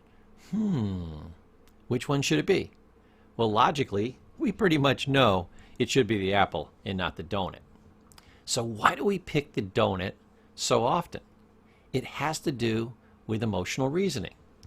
Let's look at this and explore it a little bit and find out why. So, I use a simple formula here, E over I. E stands for emotion, I stands for intellect. Most people think they do I over E, that they're, say 80% logical and 20% emotional, or 90% logical and, intellectual and 10% emotional. But it actually ends up being the opposite. We like to think we do things for logical reasons, and then we know that we have emotions as well. We're not ignorant to that or blocking that out. But in practice, and marketers have known this for years, emotion trumps intellect. Remember, we move towards pleasure and away from pain. And there are, and we'll talk about this later, a lot of unconscious forces going on. Most of them have to do with, emotional centers and the subconscious mind. More on that later. So, most people are swayed by emotions, not intellect. So what we do is we do things for emotional reasons, but later, and this is another type of confirmation bias that makes it seem the opposite of what it is, we go back and we try to find intellectual reasons why we made these emotional decisions. I gave an example earlier about a guy feeling guilty because he bought a sports car. Well, here's what happens when he goes in to get that sports car. He goes to the dealer and he says, I would like a hot red sports car. And the dealer says, oh my goodness, we have the hottest, reddest sports car you have ever seen. You gotta see it. What's he playing on? Intellect or emotion? Emotion. He says, hop in that car. You look fantastic. Feel those seats? That's real Corinthian leather. Why don't you crank up the stereo? Sounds great, huh? That's surround sound. It sounds like you're actually there. You can push it up so high, your heart will stop beating and start vibrating. Amazing. Hey, let's go for a test drive. They're going out for a test drive. They say, this baby's got a lot of power. Go ahead, nobody's looking. Put the pedal to the metal. And off they go. Feel that pushing you back in the seat? That's turbo, baby. You gotta have that. The guy gets back into the dealership. Dealer is whipping out the pen. He can't sign fast enough. He's so happy. And then he pulls into the driveway and he sees the wife and he says, oh shoot, or some other adjective. All of a sudden everything shifts and he's like, sweetheart, this is a wonderful car. You know, I wanted you to have something reliable. It's got a 100,000-mile warranty. It's got all kinds of safety features. It's got a place for the baby seat in the back. Look, it's got a little vanity mirror for you. They gave me free oil changes for a year, and they gave me a really great rate on this. That list I just gave you, does that imply even one reason why he bought the car? No. Matter of fact, salespeople know that you buy largely on emotion and very little on logic or intellect. So what they do is, so you don't have buyer's remorse later. And as these people come at you like, oh, I don't know, your wife, when you're buying a red sports car, you can defend yourself and defend the sale so you don't return the item the next day. You at least get past the 3-day lemon law and, regret law. So marketers know this, they work on this, and those are the percentages they use. Here's your percentages. 90% emotional, 10% logical. Marketers will tell you, no, it's more like 95% emotional and 5% logical. But I'm going to stick with these figures here. You may have a different figure in your head. Every research statistic will be a little bit different, but I'll tell you, this will be pretty darn close. So, let's continue just kind of rounding off the logic systems. I want you to know that everybody has a set system for how they think and how they put logic together. The name of this program is Why Do People Do the Things That They Do? So, to figure that out, you've got to figure out how their logic system works. Watch an episode of House. It's a great, great TV show. God, it was on for about 8 years. I wept when they took it off the air. What was it about? It was about looking at personalities and logic systems, and House, and even his interns were pretty good at this. They loved the game of it, of why people did the things that they do. And what were they doing? They were trying to discover how they used the emotion over intellect and what logic systems they used, how they put together reality. And it's a lot of the things that we talked about. What makes sense to you? How do you calculate things? And a lot of it is based on what? Your BS, your values and belief systems. Remember, there's an old Zen expression that says, everybody is perfectly being who they are. You are programmed in a certain way, and just like a computer, if I put in the right inputs, I always get the same outputs. Why? Because you're working on a logic system. Now you got to be a little careful because it's perceived logic, and it's the other person's logic system. Not what's sensible, not what's right, not what most people would do. What is your system? I am Paul Klein. I use the Paul Klein logic system. There's no two people that use a logic system identical to it. But once you know it, you will have very good predictive powers over what I'm going to do. Especially if you see it more clearly than I do with zero confirmation or any other kind of bias. You will be able to predict what I'm going to do better than I can. Isn't that interesting? This is how important logic systems are. Now conversely, because I don't want you to just understand why people do the things they do, I want you to understand why you do things. So look at your logic systems now that you're better educated. Notice how you do things. Notice the confirmation biases that you have. Notice where you use the various defenses that we went over. Notice yourself. Honestly, just an honest evaluation of when you're doing E over I, emotion over intellect, and when you're actually doing intellect over emotion. Which is it? Now that you're aware of it, you'll know to look for it, and you can be more honest in your assessment. You will better figure out your logic system. You will find several flaws in it, and you'll be able to improve it. And guess what? Your life will get better. And as you're learning all these different systems, and there's more to come, we're only about halfway through, we're about 60% of the way through, you're going to learn more ways that people put logic and reality and thoughts and feelings together. And you'll be able to compile this into a logic system. Okay, let's move on, and I'll see you in the next training. Hey everybody, welcome back. Here's a great piece of classic psychology which is going to teach you an awful lot and give you a good parameter for looking at why people do the things that they do. Because people will always follow this system. That's why this system has been looked at, talked about, discussed, attacked, and it always holds up. It's called Maslow's hierarchy of needs. What you need first, going from the bottom, okay, the fundamentals, the core, the base, going up and up and up until you hit all the way from physical needs to self-actualization. It will always go in this sequence too. When you lose a lower one, you'll go back down to it until you secure it again, and then you'll go up to the higher ones. So let's take a look at these and kind of break them down. So, first thing you need to know is that we will do virtually anything to get these needs met. These are our primary drives. We need these like oxygen. Matter of fact, you'll notice breathing under physiological needs, okay, food, water, shelter, clothing, sleep, is the first thing. It literally is the same. We need it like oxygen. So the bottom one will always get met. Why? Because this drive comes first. You are hardwired as an animal to survive, to adapt. That's why we're the highest level of creature. Intelligence, adaptivity, and a passionate desire to live. Now, every animal has that, and we're no different from every other animal.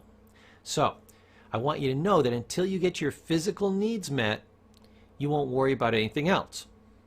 Matter of fact, I kind of skip over safety and security. Why? It's simply the locking in of the physical needs.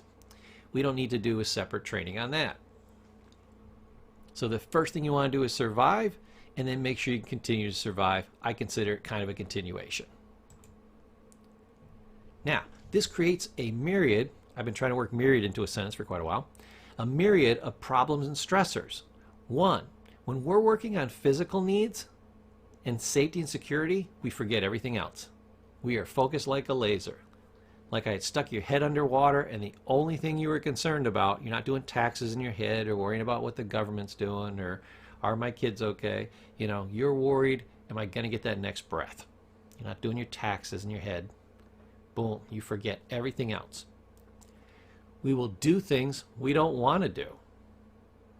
If you're starving to death and I give you a bowl of live crickets, you'll probably eat them. Depends on how hungry you are, right? We will make amazing sacrifices. We will make errors. We will lose things because of this. Jobs, relationships, even our freedom. We will make careless decisions that have long-term impact, and ultimately, we may hurt ourselves or others. That's why it's dangerous to be at these lower levels. You want to quickly go up this scale as fast as you can, because your happiness is going to increase, and you're going to have less challenges. Now, your next one, which is a great level to be at, but also brings what? A myriad of problems and stressors, is your need to belong. We want to belong, we want to be loved, we want to be liked, we want to be desired, we want to have love and passion and friendship in our life. It is one of our primary needs. People are like, oh, I don't need anybody in my life, and I don't need friends, and blah, blah, blah. Oh, no. By our very nature, we are hardwired to be social creatures. What's the worst torture they can do to you in a jail? Now, not a government jail. You know, I mean, well, yeah, government jail, but not a military government jail. What's the worst torture they can do to you? Solitary confinement. Why? Because they know if they leave you alone with you long enough, you will drive you insane because you need human contact. It's a real and primary drive. Now, it was like air for you when you were a teenager, if you remember those days. So, let's look at the myriad of problems and stressors it causes. peer pressure, obviously, excessive people pleasing, conformity, guilt. You'll have this fear of abandonment. You're so excited and you have this new love of your life. What's your very next thought? Oh God, I hope they don't leave me. That's your fear of abandonment. Jealousy, if anybody ever looks at this new love of my life, you know. Low self-esteem, bad relationships. So there can be a lot of challenges. I want you to watch out for these, but I want you to realize that everybody is going to have these issues when they get to the love and belonging stage.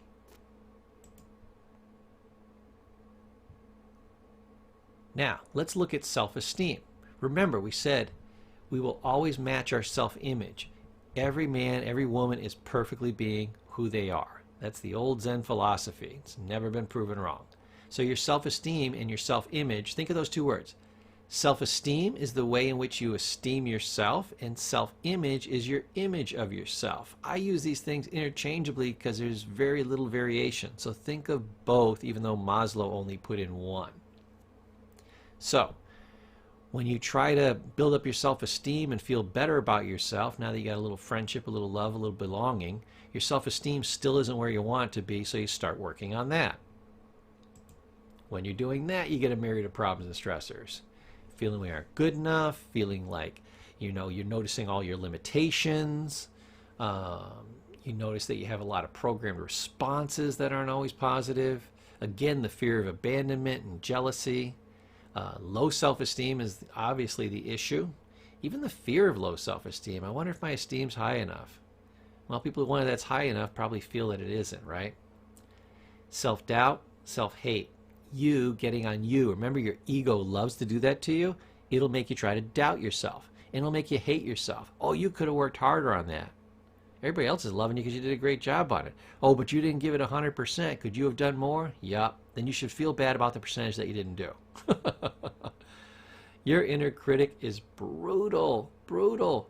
You could have a perfect day where you absolutely crush it. Even your ego has to agree that you did an amazing job. You know what your ego will say? Huh, you won't be able to keep that up for long. These are some of the challenges you're going to have at this stage.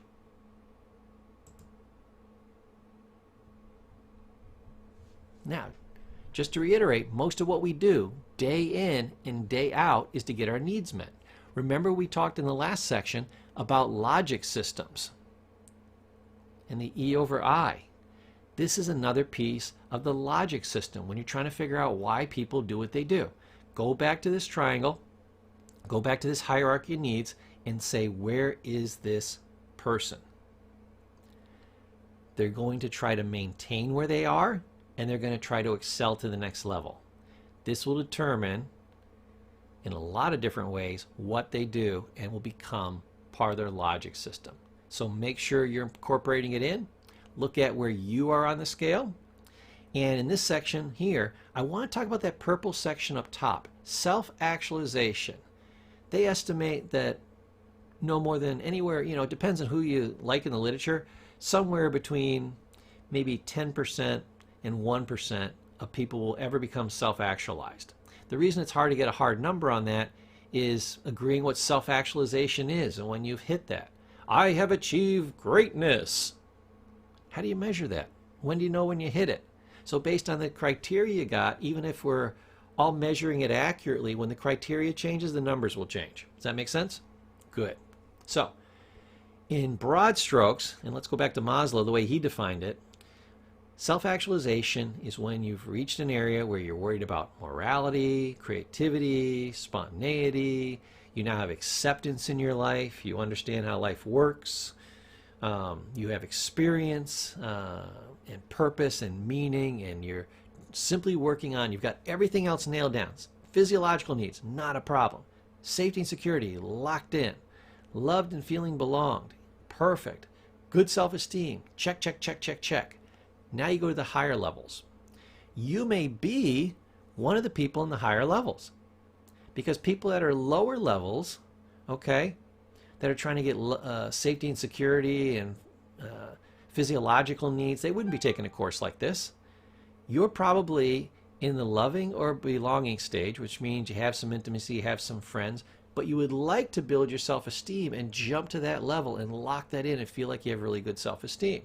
Now, some people, smaller percentage taking this course, maybe top 30%, will be in the self-esteem level saying, I want to reach actualization. I've got all these things locked in, but I don't feel perfect. I don't feel like I have the tools, the knowledge, the information, the wisdom to go to the next level. I'm missing something. I've been cheated out of information. And I'll tell you, whether you're at the love of belonging or the self-esteem or even at the physiological needs level, you've been cheated out of this information. I said that was one of the goals. I want to give you the information you need to understand how the game of life is played, bam, so you can win. This will help you with all of these levels. When you're trying to, make sure you're at the physiological level where you're trying to make sure there's not too much month at the end of the money. You're at the safety and security where you're trying to lock in your finances and family and social stability. When you're at the love and belonging, the self-esteem, and even going up to the self-actualization, these skills will help you. Okay, that's it for this session, and I'll see you in the next training. Hey everybody, it's your old buddy Professor Paul. We got a great presentation here. This one is motivation and state changes. Motivation is a huge topic. Shameless plug, I've got a whole training on motivation.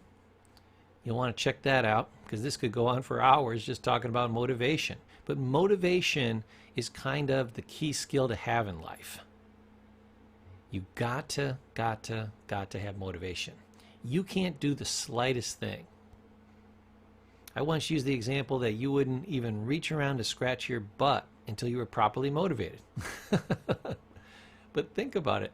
It would have to itch bad enough that you'd reach around there. So you're always doing this cost-benefit analysis. Is the squeeze worth the juice? So let me tell you a little bit about motivation.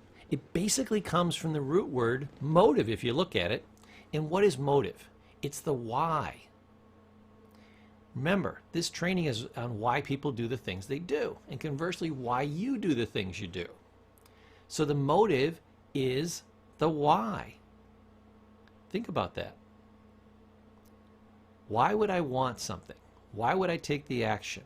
Is it worth taking the action? That's what motivation is.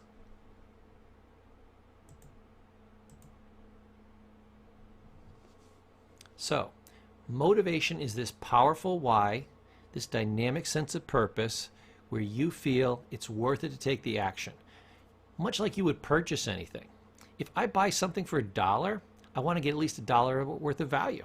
I'm hoping I get $1.10 or $1.20 or $1.50. Hell, I'd be thrilled if I got $2 worth of value. But minimally, to make it worth my while, I got to get at least $1 value. And chances are, if I think I'm going to spend $1 and only get $1 worth of value, probably not going to do it. Why? Because better opportunities will come by. To make an obvious decision, if you say, hey, if I slide $1 across the table, you'll slide $1.10 back. Do you want to do that? Say, yeah, I want $1.10.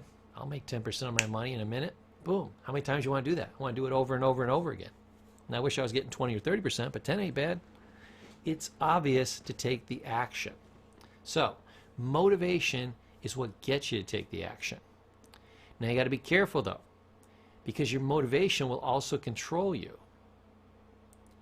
If I know what motivates you, I can control you. Isn't that what advertising is? I try to figure out what motivates you, I present it to you, and therefore I get you to take an action. Let me show you how this works. Remember, we're always balancing out the pain and the pleasure, and that drives us towards an action. That's what motivation is. Remember Skinner said, if I can control the pain and control the pleasure, I can get you to take virtually any action? Yeah, what he was saying is I could motivate you to take any action. So what are the two great motivators? Avoidance of pain and pleasure. That's what motivation is. So think of the standard formula for selling something on TV. And there's a lot of different ways to do it, but the classic standard motivator is pain, pain, pain, because they know that works. Oh, you've got this horrible pain, and there's also this and this that causes more pain, and finally it reaches this crescendo, and I say, whew, but don't worry, we've got the solution. Oh, and then you feel a release of pain, and all of a sudden there's massive pleasure, and you feel so smart and free, and you're dancing in the street. And I say, what? Take action now. Just $9.95. You know, if I still think you're not motivated, I say, but wait, there's more. I do a stacking of additional pleasure on the way out. But that's what motivation is, using pain and pleasure to get yourself to take an action. So again, shameless plug, take the full course on this. This is just enough to kind of put your big toe in the water, but I want to give you a sense of how important it is. It is everything.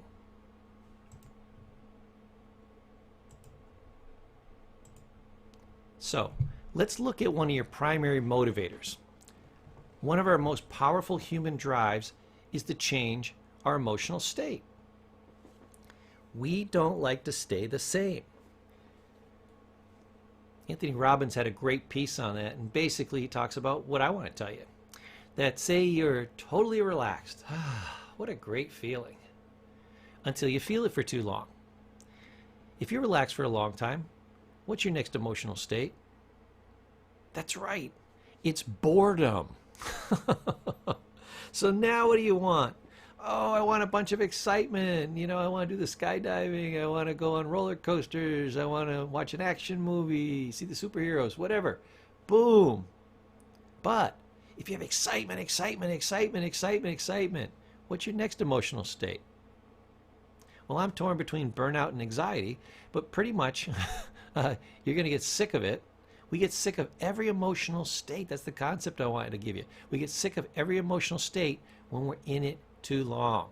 And then we tend to want what? Something different, and it almost always tends to be the opposite.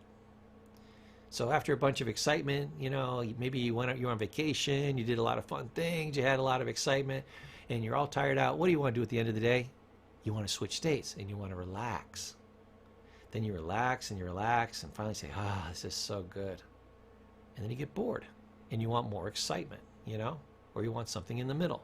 We're always trying to change our emotional states. Why do you go to a movie?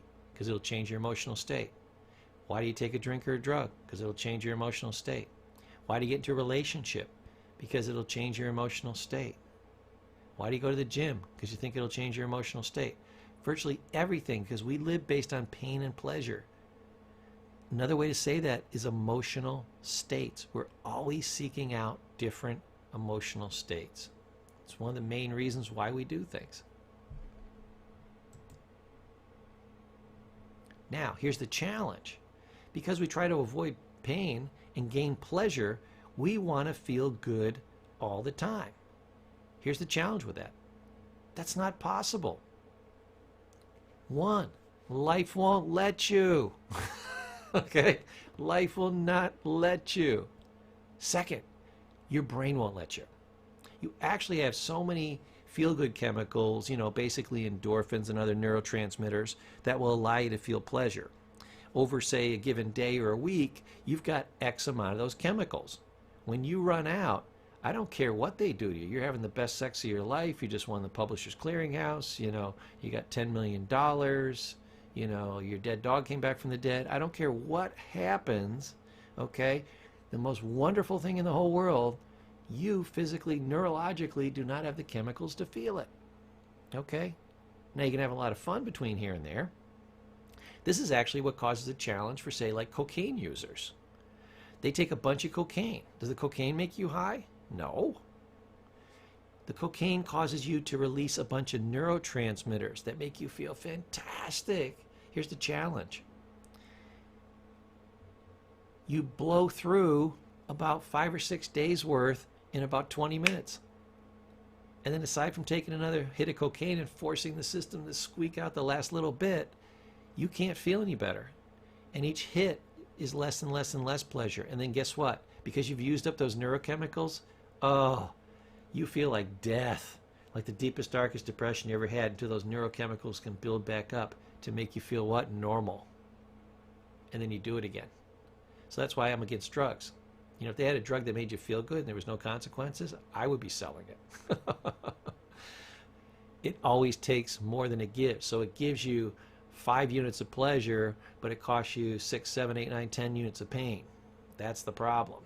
You know, you're mortgaging your future. Yes, you're getting an awful lot of pleasure, but it all comes from somewhere, and you have to pay it back with interest.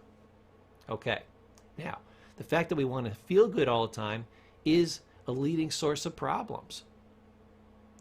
You know, it's what causes anything from like addiction that we talked about to little things like procrastination. Well, I'll do it later. Because why? Because I want to feel good now. And it gets later and later and later. And only when it becomes massively painful and you're under massive pressure does it flip the switch and you say, now it's more pain than pleasure to wait. I got to stop procrastinating. And whew, you put out this massive surge.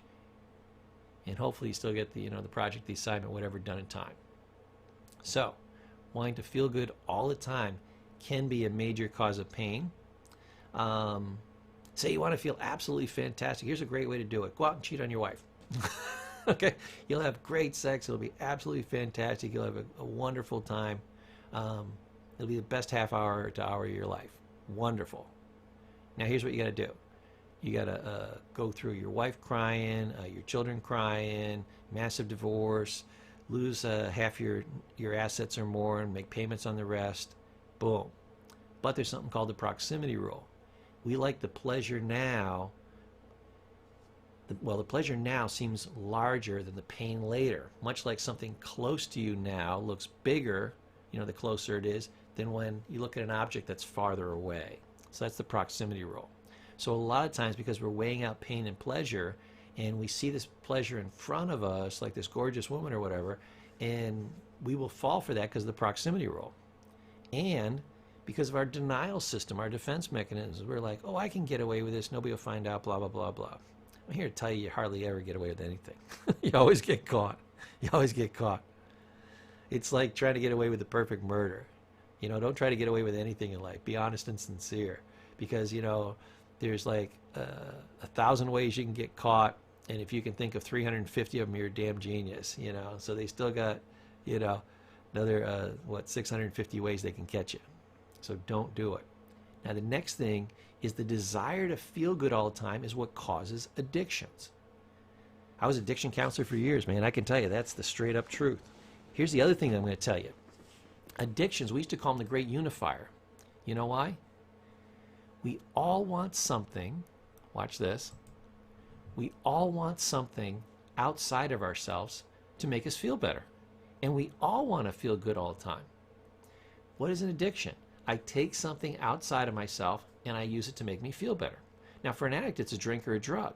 But there's a million things that you can use that are outside of you.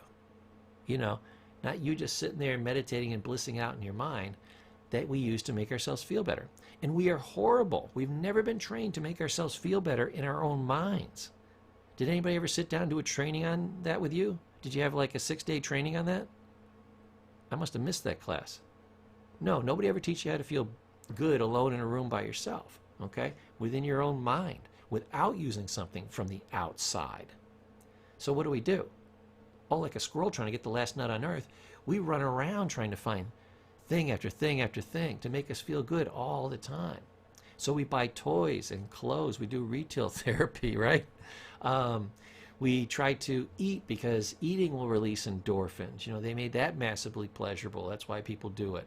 Not because they're hungry. When's the last time you had hunger pains? I haven't had hunger pains since I was like a 12-year-old kid. I was growing faster than I was eating and running around more than I could. I was expending more energy than I was eating. That's rare now. But we love to eat. Oh my God. Everybody on the planet wants to eat as much as they want, as often as they want, as long and as hard as they want. Now, about 5% of us can do that and get away with it, and the other 95% will get big as a house. So it's an addiction. That's why dieting is such a huge thing. Okay? We got to teach you to go against your own instincts, which are to take a substance like food that's outside of yourself and use it to make yourself feel better. So we do this with food, sex, gambling, exercise, TV, money, shopping. I mean, those are just some of the, the biggies. But over and over and over again, we are motivated to make ourselves feel good. And here's the next challenge, which makes it even worse. We are horrible at delaying gratification. She's a little picture of Carrie Fisher in Star Wars. She was a raging addict. She said instant gratification is too slow. I always remember that. I think it's a funny quote. What was funny until Carrie died? How did Carrie die? Did you see her in the last Star Wars movie? If you saw that, she looked old. I mean, she looked like 80, 90 years old. She was only 60. She's not even quite old enough to retire. She was a relatively young woman. Okay? How did she die? She put on some serious road miles. She was drinking and drugging and hoeing around and smoking cigarettes and everything you could ever do to cause rapid aging, eating crap all the time. That's why I say she looked like she put on some serious city miles. You know, even with all the makeup and lighting and After Effects and, you know, surgeries and everything else. Damn, she looked old. You know, she's like about 6 years older than me, but she looked like she was 20 or 30 years older than me. So we are horrible at delaying gratification. So here we've got this phenomenon where we want to feel good all the time. We use things outside of ourselves. That's why they call addiction the great unifier. We're all addicted to something. It might be sex, gambling, chocolate, retail therapy, you know, buying toys, whatever it is. We've talked about all these things.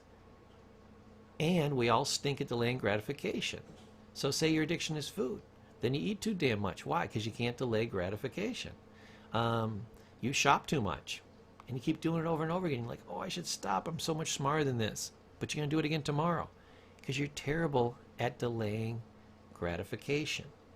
We have to learn the skills of how to do this and how to move past it. So, how do you get really good at something? Let me ask you that question. Practice. Yeah. To get good at delaying gratification, you have to practice delaying gratification. So, eat later in the day if food is your thing. Shop fewer times a week. You know, have sex less times a week. Gamble less times a week. Wait. And not only delaying gratification, but moderation. We're going to use all our Asians here. Gratification, moderation, okay?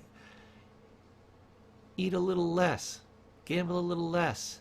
Spend a little less. Then practice at that level. That'll reset your brain to that level. Then go a little farther, little farther, little farther. You can do that with gratification. You can do that with moderation. But we have to what? That's right, we have to practice. Get out there, practice, and I'll see you in the next section. Hey, welcome to this piece on the problem of distraction.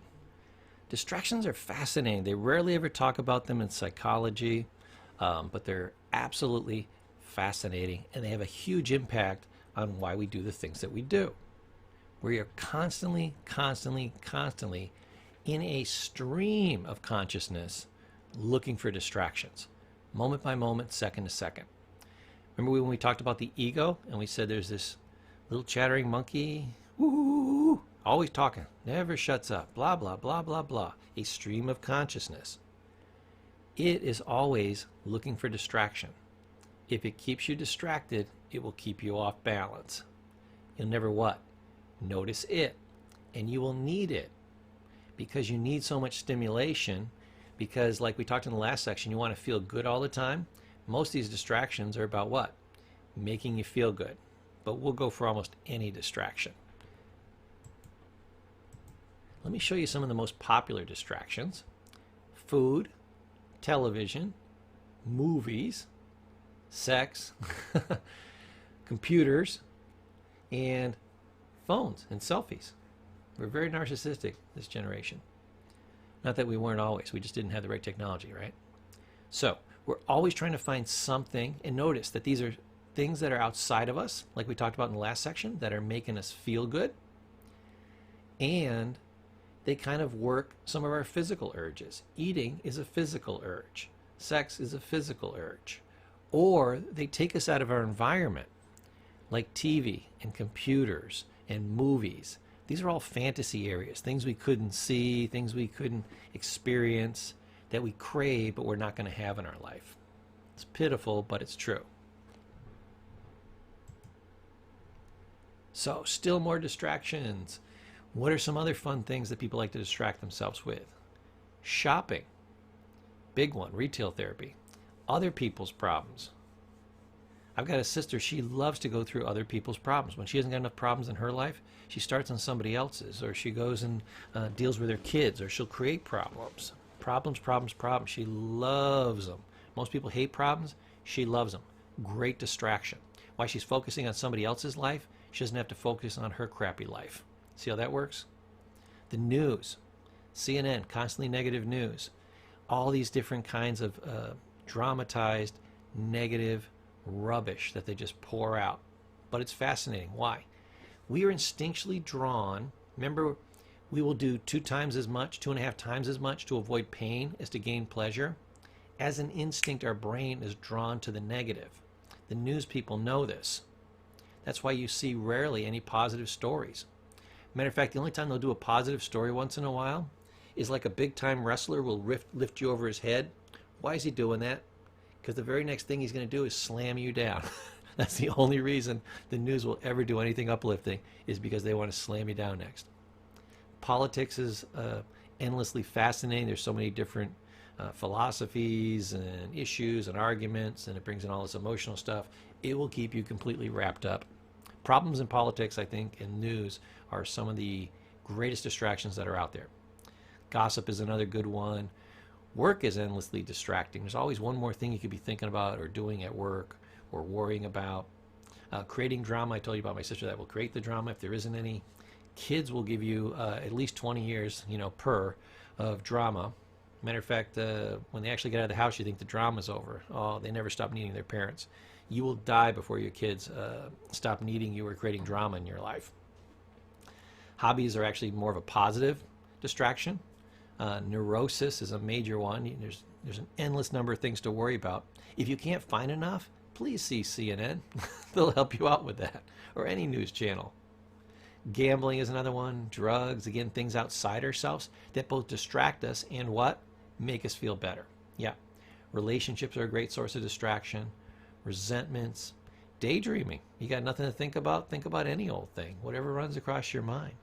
Shiny objects are anything that comes across your awareness that you suddenly get excited about. You can always think about the past and the future.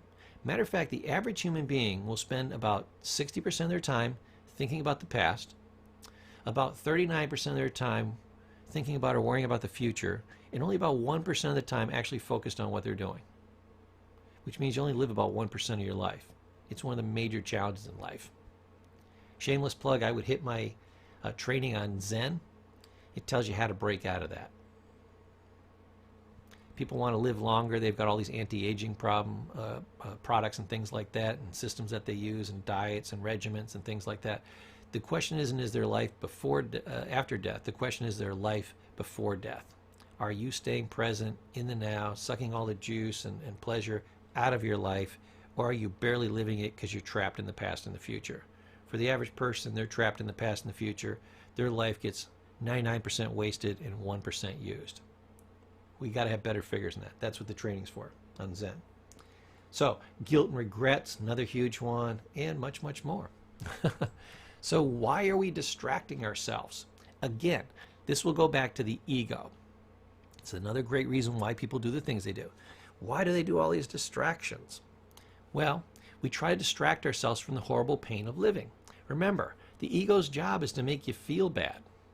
And then you got to distract yourself from the pain. That keeps the ego busy.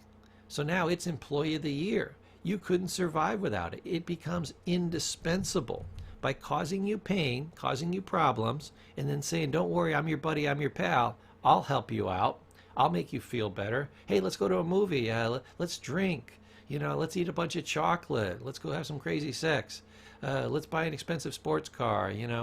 Let's focus on other people's problems. Something, something, something. So I'm not thinking about all the things that are going wrong in my life that wouldn't be going wrong if I were able to solve the issue of ego.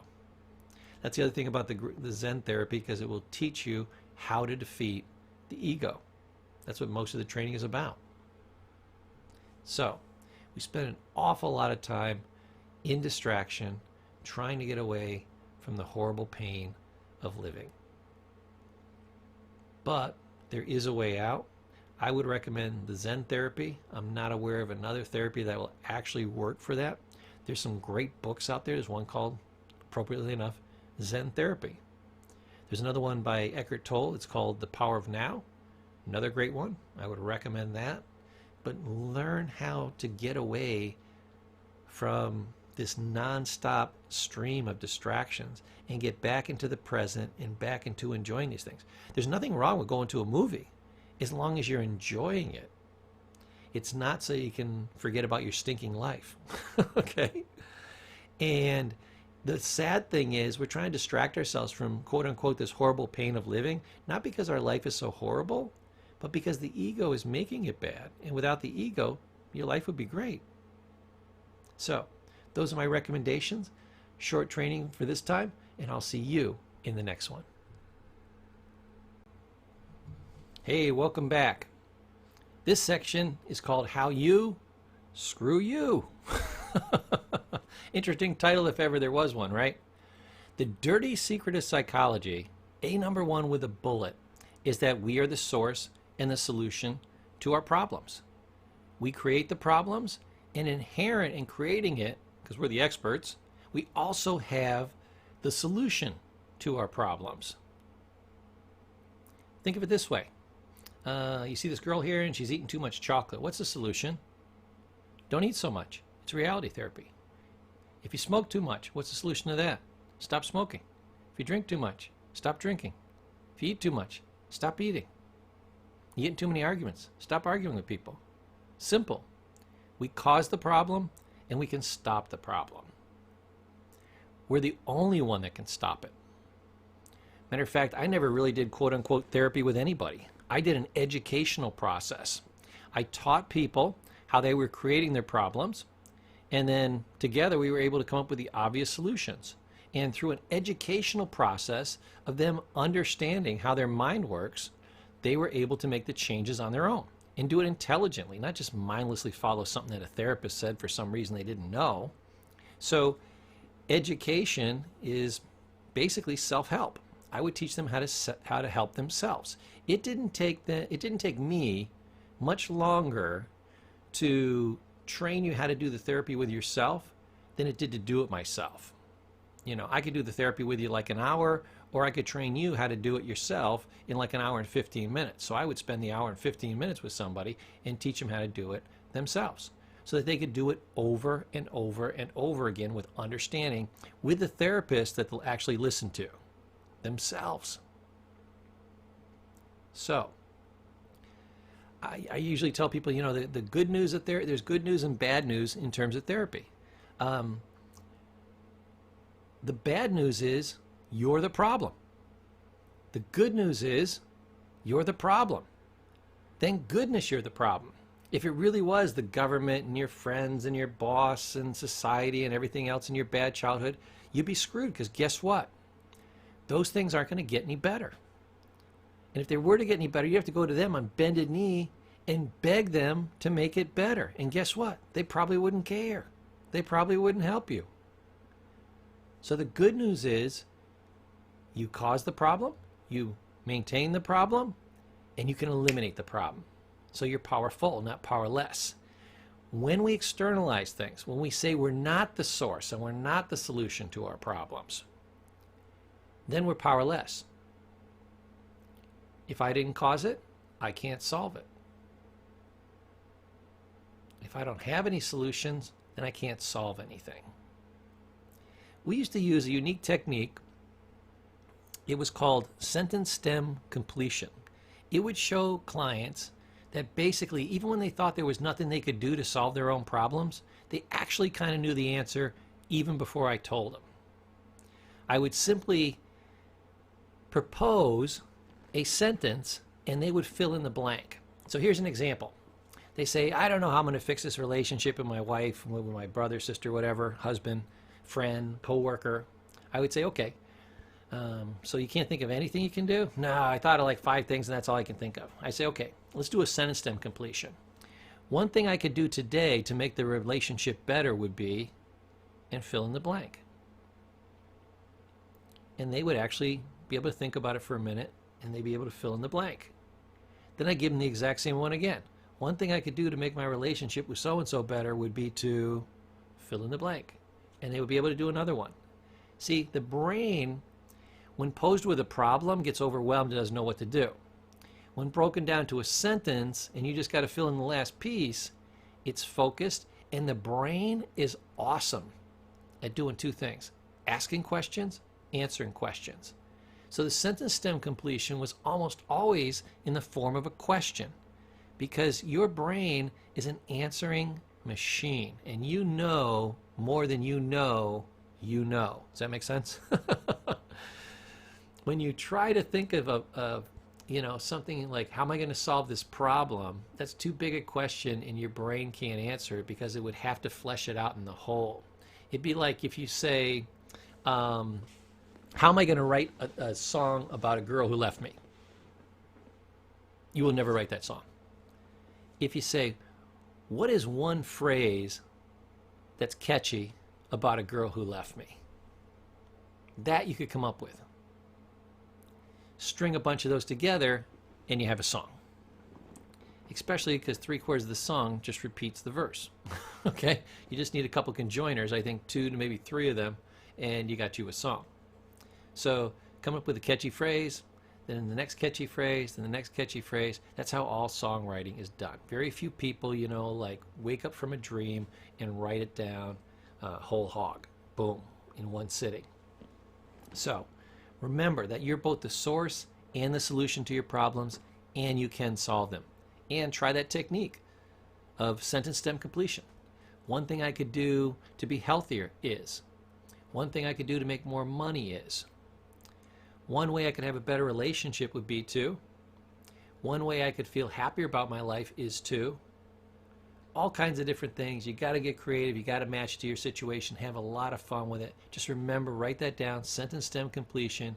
Give yourself a couple of examples. Write down a couple of examples. Stop the video right here and do it, and you will be amazed at how many of your own problems you can solve. Now, here's the other thing. Most problems are an illusion of the mind. See, people think they have these horrible problems. Remember we talked about letting go of the past? The past is an illusion, doesn't actually exist now. You have to create that illusion in the present to hurt yourself in the present. Because why? It's gone. You're like the magician where the thing already disappeared and you got to make it reappear. The trick is half over. The hardest part's making it disappear. Making it reappear is the easy part of the trick, right? So, we can use our ability to remove illusions. This is why I love the Zen therapy, because Zen therapy is what? It's about disillusionment. So if a mental problem is an illusion of the mind, how do you get rid of it? You disillusion yourself. You remove the illusion. That's why reality therapy works. We say, well, how's that working for you? Or how many times would you like to try a failed experiment? How about if you tried something else? How about if I tell you where the bear poops in the woods and therefore you understand the exact nature of the problem? Let's make it fast, simple, and easy. Let's remove all the drama, and I can write this down, your entire problem, in under 3 bullet points. Okay? Then with all those illusions and stories and drama and layers removed, you can figure out how to solve the problem. So, most problems are illusionary. Anxiety, what are you doing? You're worrying about something over and over and over again and creating this illusion that you have this horrible problem. Mark Twain had a great quote. He said, I've had many horrible experiences, some of which actually happened. What was he saying? He'd say, I worry about 100 things and only one of them would happen. So he was in pain 100 times. Why? Because he was imagining all these things that could happen.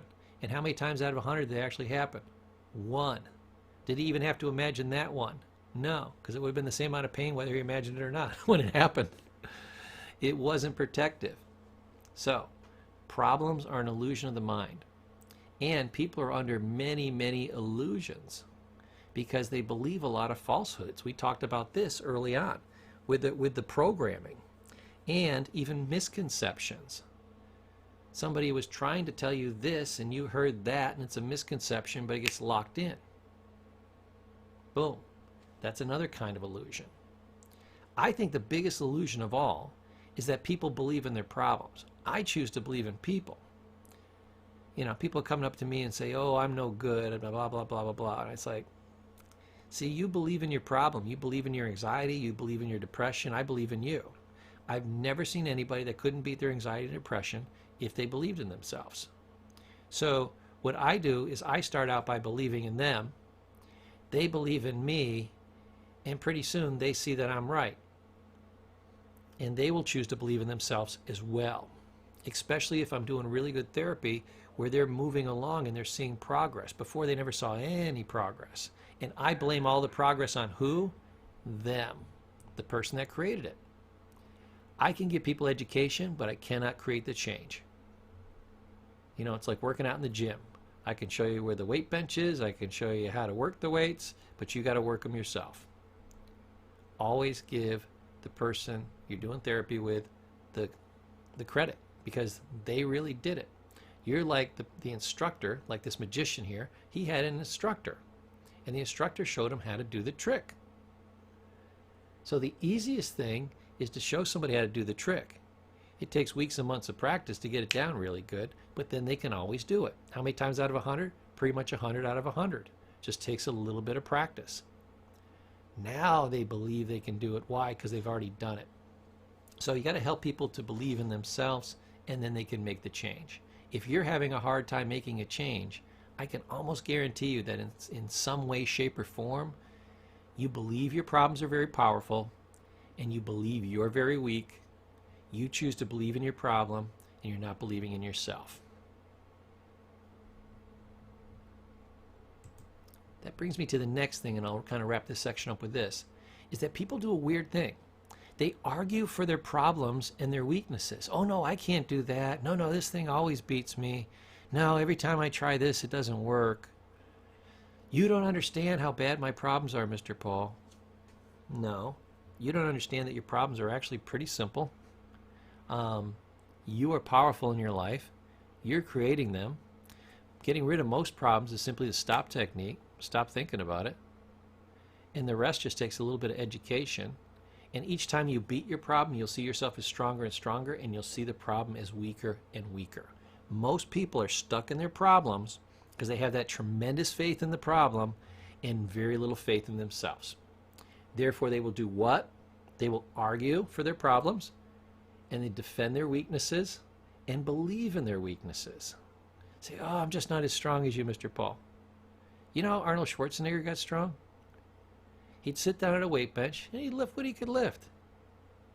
Then there was this evil bastard out there, and he would come by, and every couple of days he'd start throwing some more weights on. And Arnold would lift, and finally he'd get comfortable with that weight, and he'd go, whew, thank goodness I got past that. And that same evil guy would come by and stick some more weights on. And then he'd lift, and he'd get stronger, and finally he got comfortable with that weight, and he's like, whew, finally no more pain. Good. Now I can do this easy. And that same evil guy would come by. Arnold said, I'm still looking for that guy. When I get a hold of him, I'm going to choke him out. You know?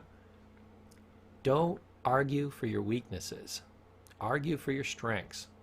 See, the nature of every problem is that it tries to pose as a tiger when it's really a paper tiger, and you could crumple it up. Here's what your brain does. Every time you let a problem defeat you, what does your brain say? It says the problem is strong and you're weak. Every time you beat the problem, even a little bit, what does your brain say about that? What does your brain give meaning to? It says, oh, Paul is strong and the problem is weak. Oh, we thought we couldn't beat this, but if we made progress and we keep making progress, we can't not beat this. All we got to do is keep going. And that is the correct answer. So your brain is always making meaning out of things. And this is why people start arguing for their problems and their weaknesses. They had the problem. They let the problem kick their ass. The brain said, what does this mean? It means the problem's strong and you're weak. Then you got a little weaker. So next time the problem kicked your ass even more.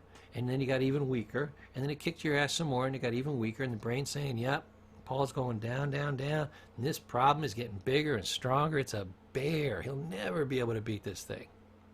And then when you go in therapy, and the counselor says, oh, you can beat this. They're like, I know for a fact I can't beat this. I've tried a million times. Matter of fact, every day I'm getting my butt kicked worse. You're telling me I can beat this and it's going to be fast, simple, and easy? Are you insane? Maybe you're the insane one. Slide over. We're going to switch places behind the desk here. But it's true. Always, always argue for your strengths and against your weaknesses. Use the reverse formula. You'll have massive success. So when you're wondering why people get crushed under their weight of their problems, why they have this kind of learned helplessness, that's why it happens. Okay, I'll see you in the next section.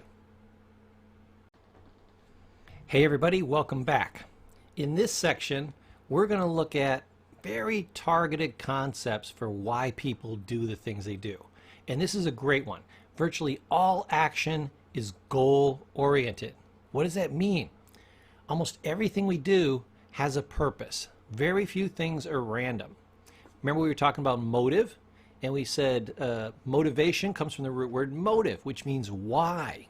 So every action is going to have a why. So when people are doing something, ask yourself, what would be the ultimate goal? Or what goal is important to them? And then you'll be able to ascertain what they're going to do. Don't say, what would I do? The most common mistake is to say, why would I take this action? No. If you're trying to figure out why Professor Paul's doing something, the perfect question to ask is, why would Professor Paul do something? What would his motivation be? Okay? What would his goal be? If you know what the goal is, then you know every step along the way. If I say, hey, my goal is to get from here to the grocery store, you pretty much know how I'm going to get there. You're like, well, it's too far away, so he's not going to walk. He's obviously going to drive. This is the shortest route. I've driven with him before. He takes that route. So what is he going to do? He's going to hop in his car. He's going to go down a specific route. And he's going to get to the store. I didn't need to know all the details. I just needed to know what his goal was. And I could tell you that everything that was going to happen, the other 99.9%, that was going to happen between now and when he got that goal. Does that make sense? Very, very powerful. Always think about the goal orientation, and then you'll know the steps along the way. Now, we're going to look at one other concept here, which is also very important. Everybody has an agenda. Write that down. Everybody has an agenda. Now, we said that virtually every action has a goal or a purpose. Everybody has a overlooming agenda. Say you're a parent, you'll have multiple agendas, but your overlooming agenda is that you want your child to have a better life. Then you'll have several large sub-agendas. I want them to be a good person, kind, courteous, loving, considerate, thoughtful. That's a major agenda. So I know every action you take towards that child will in some way, shape, or form be driven to get that agenda. Even if you end up doing it the wrong way. You say, well, I'll teach you to have good manners by yelling at you every time you're not nice to somebody. Well, you picked a really poor strategy. I appreciate not the method, but I appreciate the agenda. Okay? You want your kid to be well-mannered. It would have been nice if you went first, but I understand the agenda. When I understand the agenda, even though there's this crazy behavior, why are you being so rude trying to teach your child how to be nice? When you understand the agenda, you understand why they're doing it. So they're picking a poor route to their goal or to their purpose. Now, because we have an agenda, we have a goal, we have something we want to have happen, we have a thought in our mind about how we want things to be. That's what our agenda is. We are constantly trying to make certain things either happen or not happen. If you want your child to be a good, kind, loving person, what has to happen? Well, you have to teach them all these lessons about morality. Certain things need to happen, like you need to give them a lot of love and affection. You also need to keep them away from the quote-unquote bad kids. That's something that needs not to happen. You try to protect them from a lot of harm, but when it does happen, that's an opportunity to make something else happen, which is the recovery and repair that he does with the parent, which brings you closer. So You're always trying to make things happen or not happen. So once you understand somebody's agenda, ask yourself that sub-question. What would they be trying to make happen or not happen? When you figure out those two things, then you're just kind of fine-tuning this whole thing in, and you'll have an even greater sense of what they're trying to accomplish and how they're going to accomplish it. I love this one, Everybody Lies. This is kind of a quote from that TV show House. I think I talked to you about this earlier. It was out for about 7 or 8 years. I cried when it went off the air. It was all about him and his interns, his medical interns, solving these medical mysteries. That was kind of the backstory. But the whole of the real story was each one of them had an agenda. They had an idea. They had a way of being in the world. They wanted a certain thing to what? Happen or not happen. They had that agenda. They had the goal and the purpose. And then they were trying to figure out why other people were doing what they were doing. And the person that always lied was sometimes them, but it was almost always the patient. Remember I said a patient will defend against, getting better? They always say the problem is overpowering and they're weak. They actually support the problem.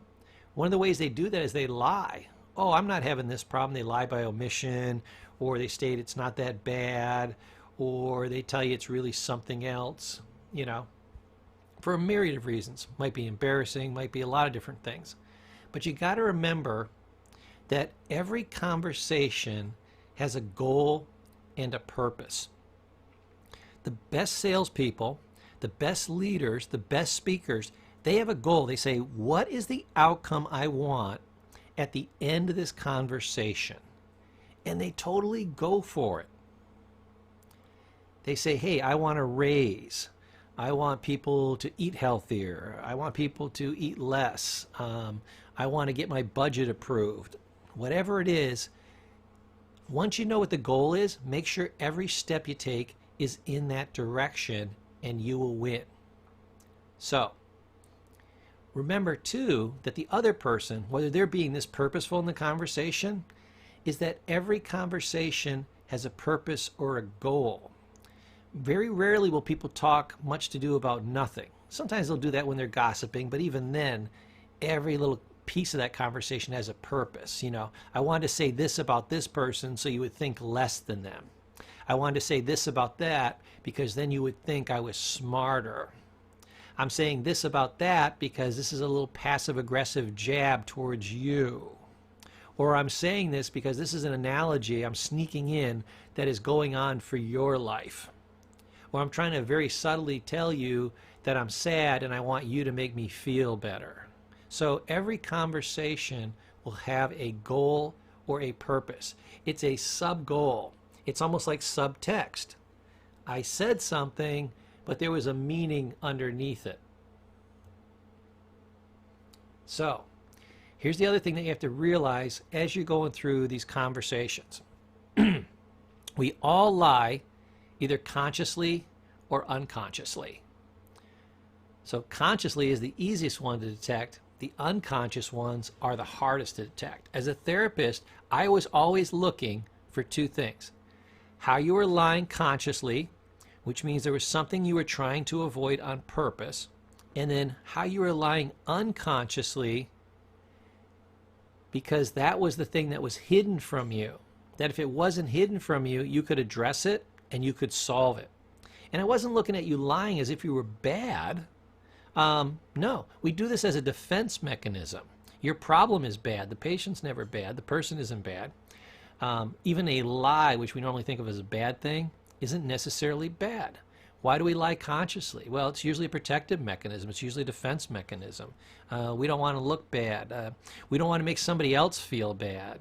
My wife says, do I look fat in these jeans? The correct answer, regardless of reality, is always no. So a lot of times we lie to help other people out. Like my wife used to say, kind of a variation of do I look fat in these jeans? She'd say, hey, do you like this outfit? And I go, oh yeah, that looks great. You should wear that one. And then I'd be so disappointed because she'd try 2 more on, and then she'd wear the 3rd one.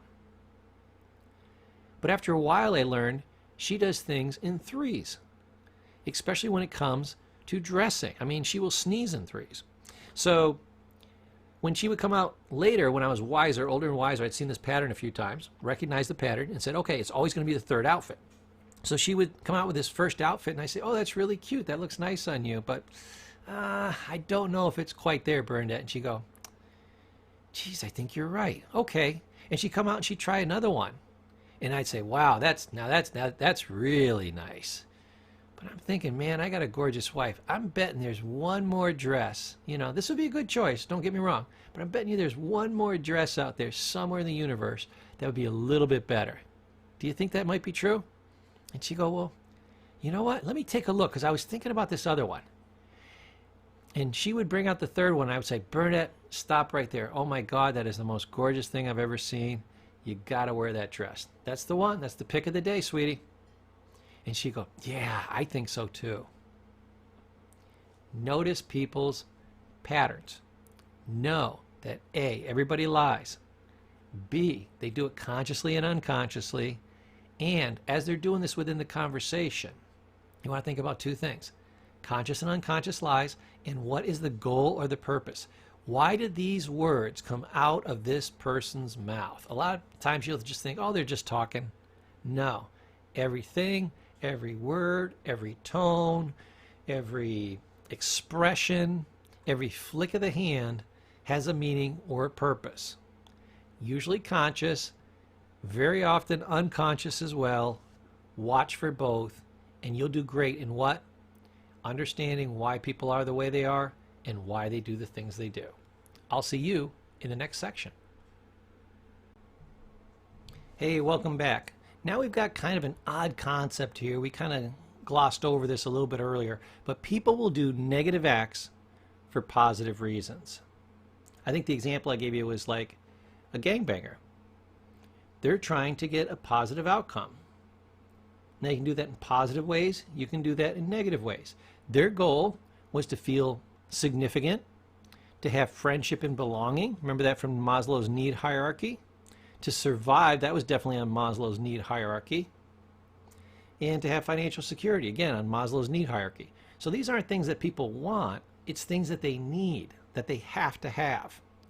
So whether they find a positive or a negative way, they're simply a human animal trying to adapt using the best strategy that they feel will work the best at their disposal. And remember, positive and negative acts are what?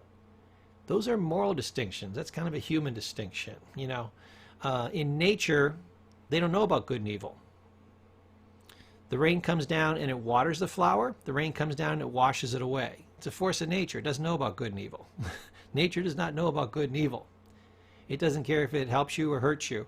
It just is. So a lot of times, moral acts are like that. They just are. People are doing their best. But in the end, the outcome that they want are things that are positive that we want for them. I want people to feel significant in their life. I want people to have comfort. I want people to have safety, security, finances, these types of things. I don't always appreciate the methods people use, okay? But I do appreciate the reasoning. So, negative acts for positive reasons. So, kid will become a gangbanger. Why? Because it gives them instant significance. Makes them feel special. You get to wear the jacket. You're part of the inside club. Now you've got protection. Used to be me getting my butt kicked. Now I'm the guy who kicks somebody else's butt. Always selling drugs, so I got financial security, okay? Always got money in the bank. I don't have to worry about protection, okay? I feel loved, I'm belonged, I got friends, okay? I have a path, a way of life. I feel like this was my destiny. Boom, done.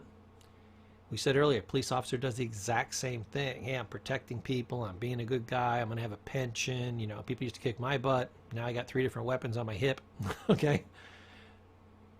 Everybody is trying to get towards a positive goal, and they may use a positive or negative method to get there.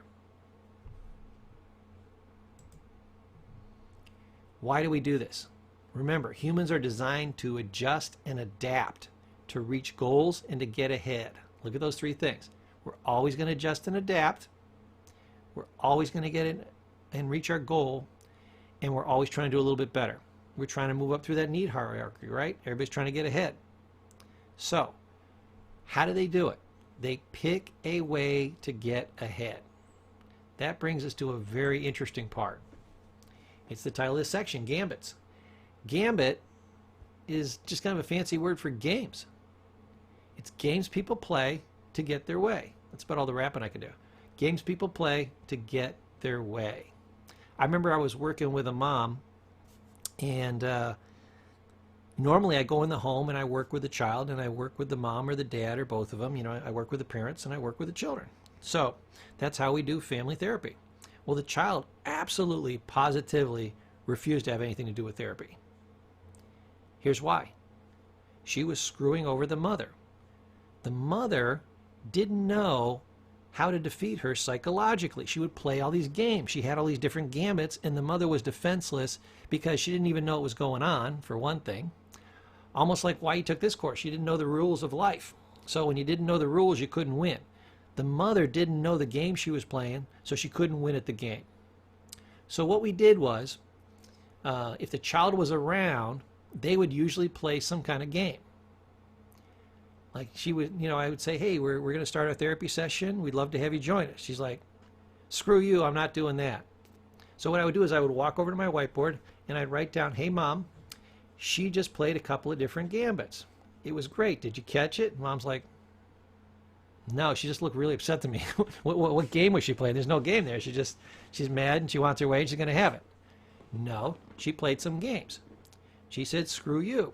So what she tried to do is she tried to use aggressiveness to get you and me to back down. That's a gambit. So what do you do when somebody tries to get you to back down? And we just brainstorm. Well, I could just let it fly, but let her know that that doesn't work on me. Okay? Hey, I realize you're angry. I realize that, you know, you're trying to use that anger to have influence over me. You know, I'd love to tell you I care, but I realize it's just a game that you're playing and I don't want to play. So I'm just going to blow it off. What else you got? Next. Tell me you got better than this. So see what I'm doing? I'm teaching the mom how to get past the gambit. Then she did the takeaway. She said, well, you know, screw you, I'm out of here. She'll walk away. That only works if emotionally, because it's an emotional gambit, if you're hurt by her walking away. So that's gambit number 2. If you say, okay, see you later, but I got to tell you, when you come back, your room will be locked. You're sleeping on the couch tonight. Because if you're not going to do therapy and you're not going to make our lives better, I'm not going to make your life better. See how you can play the game right back? Every gambit, every move, like this chess game that you're looking at, has what? It has a counter move. It has a counter move. There's a way to not only defend, but attack back. To block and to counter. To block and to counter. Like a sword fight. You parry and then you thrust. You parry, which is blocking, French word for blocking, and then you thrust. You attack, okay? Move, counter move. So, first you need to know what the game is, then how to block that game, and then how to counter move. So the child would try all kinds of different games. And eventually what she would do is, because the mom was learning more of the games and starting to successfully block and counter some of these moves, she started hanging around the house. Pretty soon she wanted to listen in. And I'm like, you know, you can hear better if you come in here. You know, we'd love to have you join us. Oh, no, I'm just making a sandwich. Okay, you make a sandwich. And then what I would do is I would say certain things to the mom to help her block the gambits and then do the counter move. You know, either child would act out somehow while we were there and I would list down that gambit, or I would say, here's some classic ones that you've seen. Let me know if you've seen this one. Or tell me some of the things that she did this week, and then I would pull the gambits out of that. Now the child is getting really nervous at this point because the mom is becoming more effective. She's learning how to counter these things. The child is starting to lose and the parent is starting to win, and this is just unprecedented. So she's trying to listen in, and occasionally she'll try to do an attack, you know, and then run like hell, like a coward, almost like a sniper technique. But it wasn't working. So when the mom knew how to play the game, the mom started to win. So watch the games that people play. Like a lot of times people will turn relationships into manipulationships.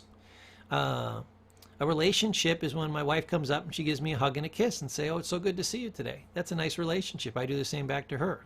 That's a relationship. Why? It's two people coming together for mutual benefit, mutual gain.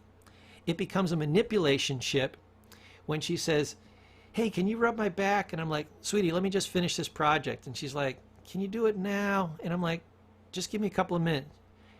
Here's where the manipulationship comes in. She says, well, if you loved me, see the gambit she's playing? She's using the if you loved me guilt card. Pack your bags, we're going on a guilt trip. It's the guilt manipulation. It's the guilt gambit. So I could probably do an entire training, maybe I will someday, on just games people play in terms of gambits. But watch the games that people are playing. The strategies that they're using are actually games. Think of them as block and counter move. Block and counter move. Think of them not as negativity or they're yelling or they're doing this. They're doing a gambit. It's a game. It's okay. You know, you don't play a football game and say, well, to be fair and not to be mean to Team A, Team B better not tackle anybody or better not try to run that ball up the field. No, they're allowed to. And you're allowed to block and you're allowed to counter. Matter of fact, if you don't both play the game, it's not any damn fun. But as you learn the rules and you are skillful in these games and the other person isn't, you win all the time. I got a black belt in Hakayupo Kung Fu. I can take on about probably a dozen people at a time if I don't run out of wind. Okay? But why can I do that? Not because I'm bigger than them, not because I'm stronger than them, not even because I'm smarter than them. I have skills in certain areas, practiced over and over. I realize that a fight, a battle is a game. And if you are very skillful at blocking and attacking, you've learned those two skills, where most people are just trying to use brute force, you will win every single time. Like a magician, I know the trick and I can fool you every single time. So, whereas normally strength and physicality wise, one-on-one, that's about it. That's my match. 2-on-1, I lose every single time. 3-on-1, it's a massacre. 4-on-1, why do we even need this fourth person? Maybe just for a witness. Okay, so I have to learn new tricks. So some of my tricks are positioning people so they get in each other's way, because you're like, oh, 4 people could pig pile on you and you get nailed. I make sure they can't pig pile. That's job number 1. I make sure wherever they throw a kick or a punch, I'm not there. That's trick number 2. I use their own strength against them and all those classic things that you've seen. I use psychological manipulation. I use positioning. I'm using like 12 different things at once, and they're just thinking, I'm going to swing at him and hope I hit him, and if he swings at me, I'm going to try to duck. They've only got 2 skills. I'm going to swing at him, and I'm going to try to duck, and I'm not real good at ducking, so I better throw more swings than him or try to knock him to the ground or something. Their skill level is horrible. I literally have thousands of things that I can do that I practice thousands of times. They've only practiced fighting every time they've been in a fight.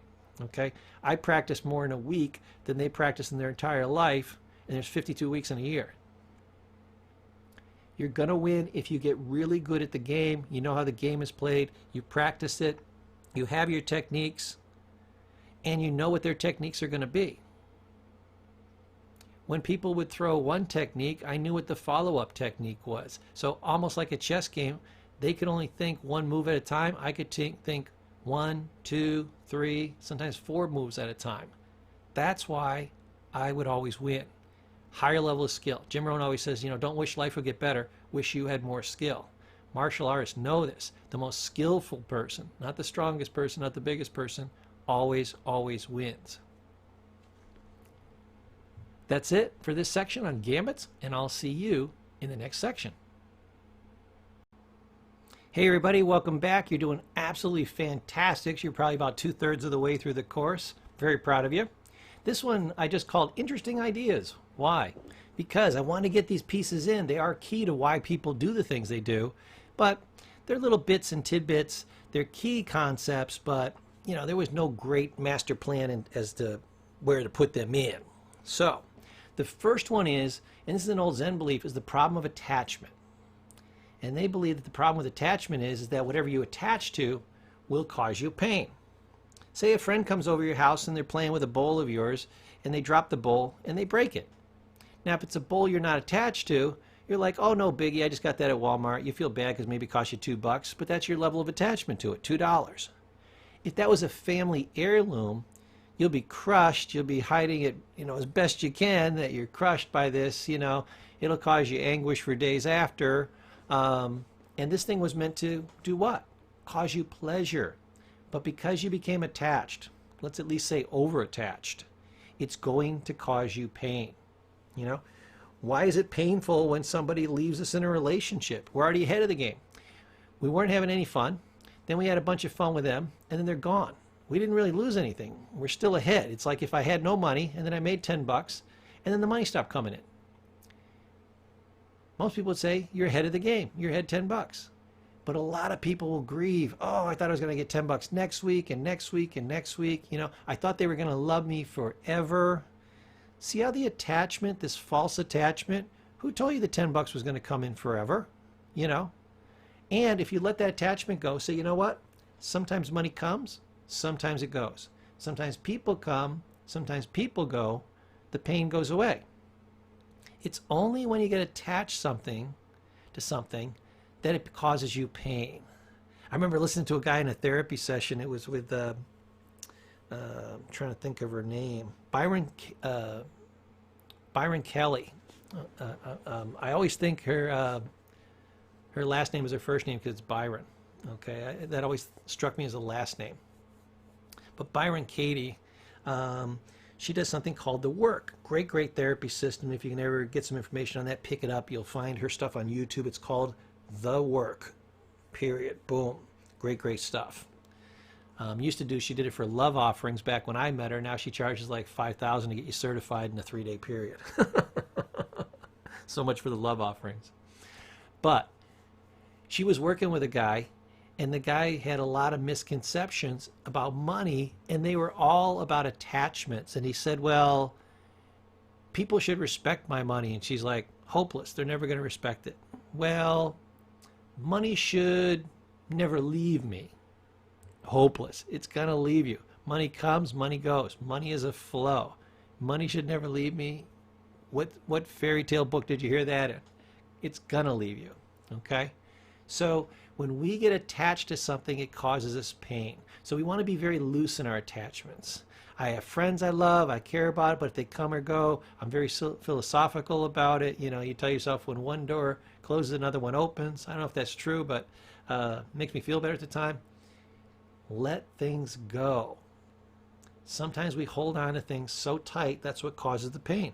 Remember we were talking about the hot potato causing you pain? That was a problem of attachment. You thought your pain was valuable. You wanted to keep it around like it was an old friend. It had no value, but you were attached to it, and therefore it caused you what? Pain. So a lot of times, attachment and pain don't even have to make any sense. We still latch on to them. Why? Because they're familiar. Very strange, but there it is. So learn how to let go. Here's the next concept. We copy other people. Should we? Well, sometimes the answer is yes. You get a real high-end person. They have some good talent, some good skills. I told you in the last section I had a black belt in Haka-Hyupo Kung Fu. How'd I get that? I copied somebody. I literally copied my instructor. I tried to get so deep into his skin that I could feel how he was blocking and feel how he was moving and feel what it felt like for him when he threw somebody to the floor. Why? Because I wanted to make a really good copy. Because he was the exemplar. You couldn't get better than that. So by copying his movements, by training, by imitating, did great. I've got a whole training course on something called NLP. It's called Neuro-Linguistic Programming. Neuro-Linguistic Programming, about maybe a third of it is all about modeling other people. How we can take their positive traits and transfer them to ourselves. So yes, in some situations we should copy other people. In other situations, you want to be a little bit more careful. Okay? Be careful what you copy because you will duplicate it. Even in a very positive person, you may be copying some of their traits because they're positive, but subconsciously picking up some of their negative traits, which are more hidden, more subdued. Make sure you have a good filter. You get the positive, you leave the negative. Here's the next thing. People have something called the sheep mentality. Meh, meh. It's the best sheep I can do. Pretty good? No? Okay. we'll discuss during the break. Sheep mentality. All other things being equal, if you jump up and you take control, people will follow along. I used to show people different strategies, how even if you were like the janitor, you know, or you were nobody in a meeting, you could take control. I used to do this with like my CEO. You know, I'd raise my hand and I'd have a suggestion if I want to sell it. You know, I'd say, you know, as Michael once told me, because he was the CEO, I'd say, as Michael once told me, blah, blah, blah, blah, blah. And because I used his royal name right before I was going to use the ask, everybody was thinking about Michael. They're used to following Michael. Okay, I was making a reasonable request. It was something that Michael would have done. Michael's listening to this. He's the major decision maker in the room. He's saying, oh yeah, I totally remember saying that. I would probably do that. Everybody's expecting me to go along with this because I just, without even being involved, somehow ended up supporting this. That's Paul's genius. He snuck me into this. This thing is probably going to go through. Even though as CEO, I normally wouldn't let it go through, and the crowd, everybody was above me in that crowd. I was the corporate trainer. Everybody was above me. They were a director of this or that. I was nobody. I was kind of this fringe thing, corporate trainer. It was strange in the hierarchy. Michael, because he liked me, made me one of the top 5 people in the company. There was over 600 people in this company. He listened to me more than he listened to the program directors. Why? I had his ear more. I made more sense. I used a lot of these strategies that I'm teaching you in these trainings. So I had a very high position, and yet I was nobody. But I won over everybody in that room, which means like the CFO, the vice president, Michael is CEO, and 12 other directors, and then there's Paul, last man on the totem pole, and my initiative went through. There was a lot of people that didn't get their initiatives through. Okay, mine always went through like butter. Why? Well planned, well strategized. I used the sheep mentality. I knew if I acted like, of course, you know, any intelligent person is going to go for this. If I acted like this thing must be done, has to be done, if I took the leadership position with the sheep mentality, they would follow in behind. You can do the same thing when there's an emergency. There's a fire going on. You jump up and you say, follow me. Guess what? 90% of the people in that room will follow you. They don't know if you know where the hell you're going. But you sounded so sure, and you took the charge, and then there was social proof because a couple of people followed you, and then all the other sheep ran out that door. You could be running into a room full of explosives. 90% of the people will go. It's the sheep mentality. Think of it this way. You're in a movie theater, and there's a fire. I'll tell you 2 interesting psychological facts. You know where people are going to exit? They're going to exit in that one door in the behind you in the back of the movie theater that you came in from. Why? 2 psychological reasons. 1, in an emergency, we go out the way we came. It's just sheer memory. But 2, you've been sitting in that movie theater maybe for an hour and a half. You're staring at a big screen. Let me ask you what's on either side of that screen. 2 exit doors with a lit exit sign. You've been staring at it for 2 hours. 98% of people will go back through that one door and probably crush each other, and 2 out of the 3 exits won't be blocked. And where's that one exit where everybody's heading out going into? The movie theater, which is probably what? Hello, it's on fire. Where the 2 back doors go? They go outside where there's no fire. This is the sheep mentality. One person following another. Now, to add a little bit to this, people do 3 things. People pleasing, they bow to peer pressure, and conformity. This is classically known as ass kissing. That's the colloquial term for it. Ass kissing, butt kissing.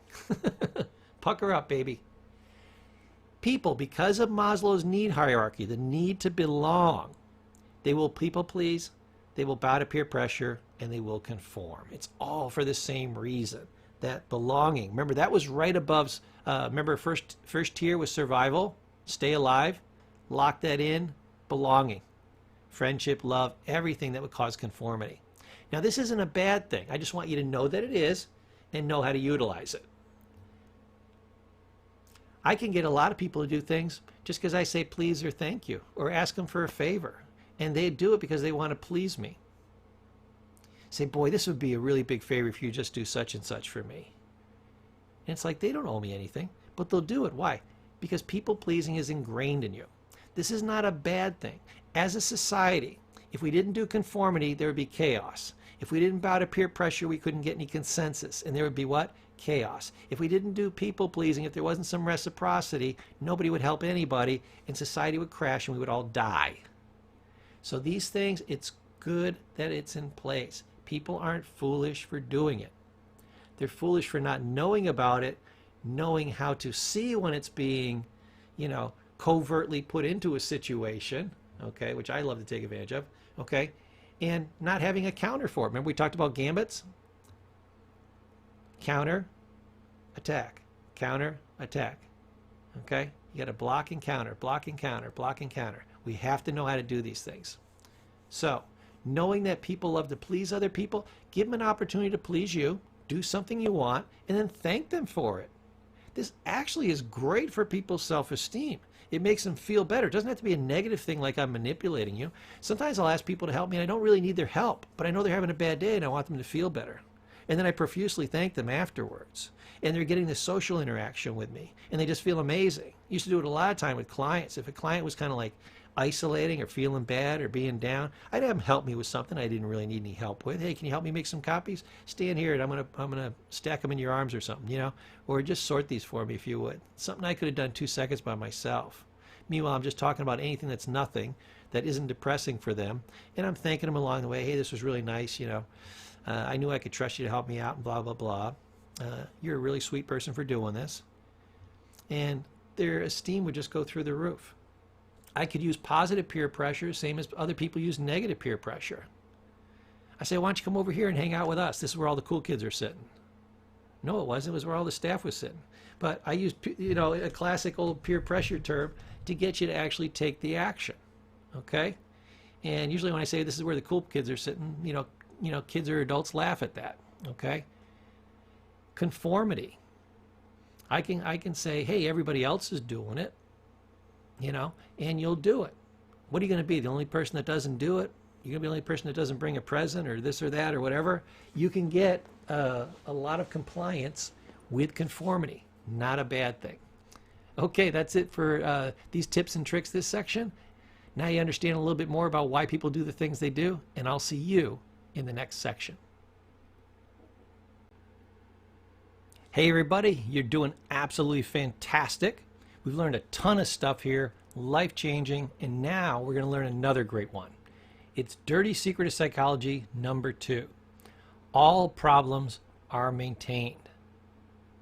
Everything in life, if you think about it, is maintained. Otherwise it what? That's right. It goes away. Don't maintain your health. Goes away. Don't maintain your position at work. It goes away. Don't maintain your house. It goes away. Don't maintain your relationships. I can promise you they'll go away. Or worse, they won't. But hey, I'm trying to maintain a theme here. All problems are maintained. So, here's a new question to ask yourself. Begin to ask, how or why do I maintain or create my own problems? How am I maintaining or creating my own problems? Now, specifically, we're going to look at maintaining. Here's why. For anything to exist, it has to be maintained. It's called the law of atrophy. You have a tomato and it's on the vine. It's getting energy coming through the plant, going into the tomato, and it can live like that for a long, long time. Go ahead and do nothing. Don't damage the tomato. Simply take it from the vine, put it on the counter, and within a few days it'll dissolve into a pile of mush. Why? How did you injure it? How did you destroy it? I simply did nothing. It takes a certain amount of energy just to maintain something, and it takes a tremendous amount of energy to make something better, to make something grow. All you have to do is nothing, and everything will destroy itself. So, when people have problems, I ask them how or why, their system by which they maintain or create their own problems. Especially maintain, right? And here's what I do. I tell them, you know what? I'm not that smart a guy, not that creative a guy, but I'll tell you what. I figured out pretty early in life that there was one thing that I was awesome at. that I could always pull off. You know what it was? And they're like, no, what was it? I could always screw up. Can you screw up? And they're like, if you absolutely had to, like if I stuck a gun to your head, could you screw up? And people are like, yeah, I could screw up. Great. Because here's what we're going to do. We're going to take your problem and we're going to figure out different ways to screw it up.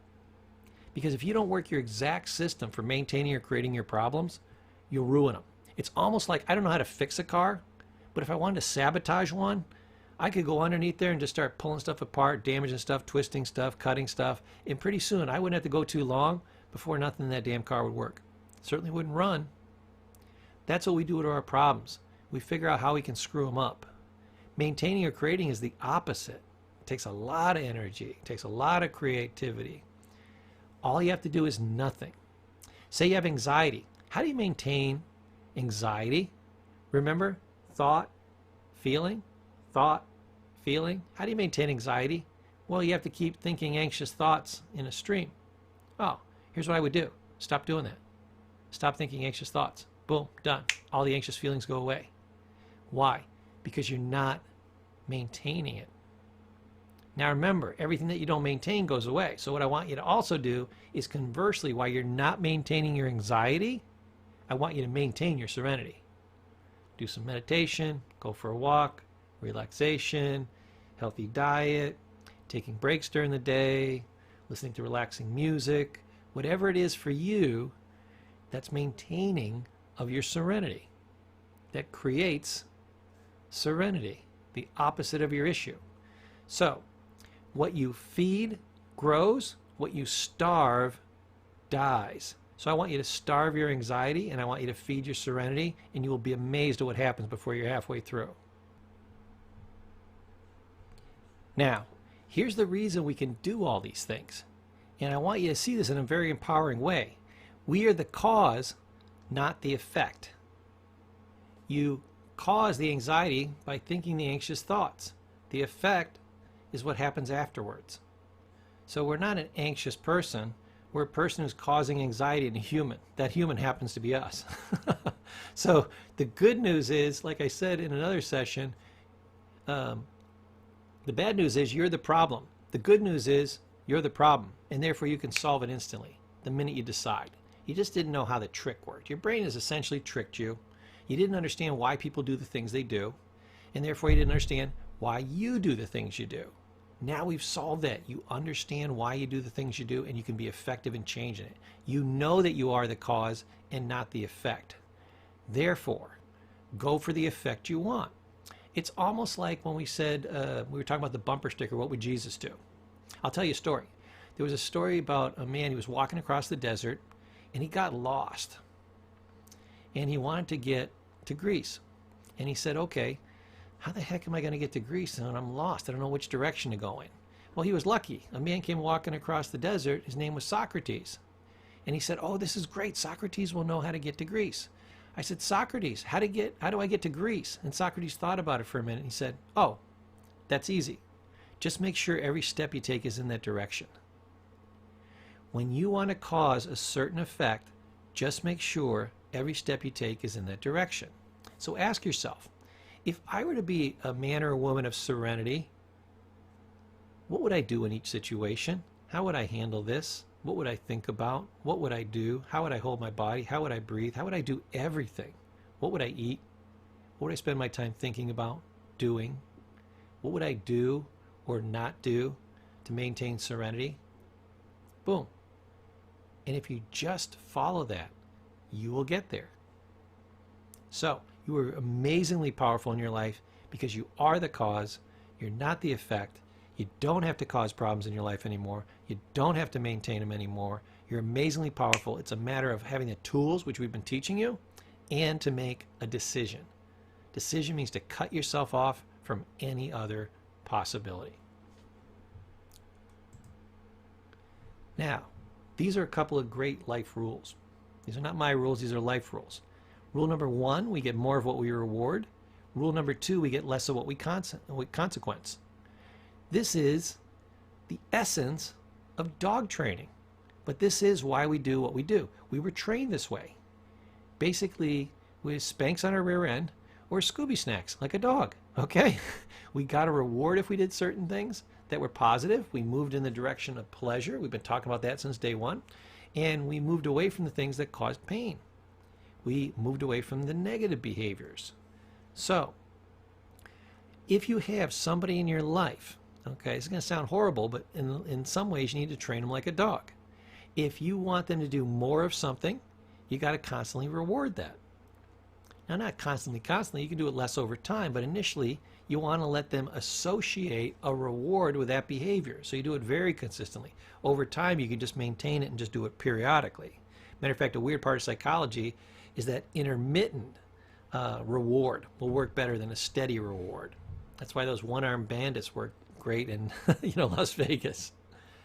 But we also get less of what we consequence. So let people know when you're not happy with things and give them a consequence, and they'll do it less.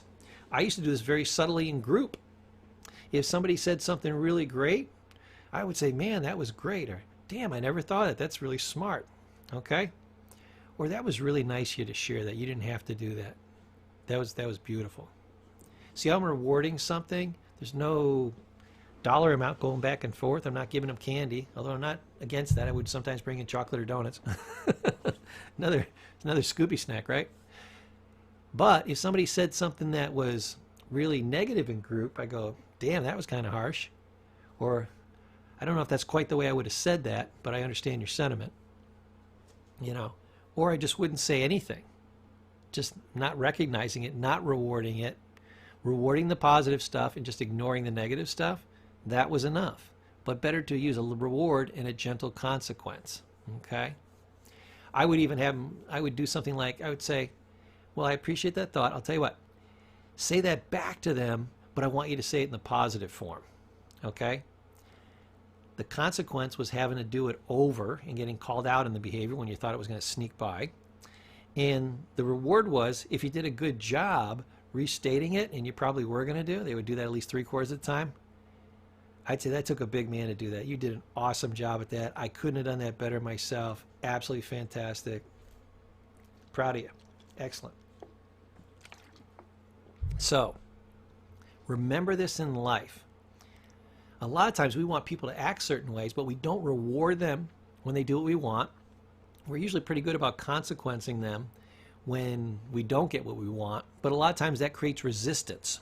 So I would rather do more with reward and less with consequence, because consequence can sometimes come back on you. And especially if you're being a good student of life and you're realizing that, hey, every time I consequence, they just dig in deeper. Hello, be a good student. Don't do that.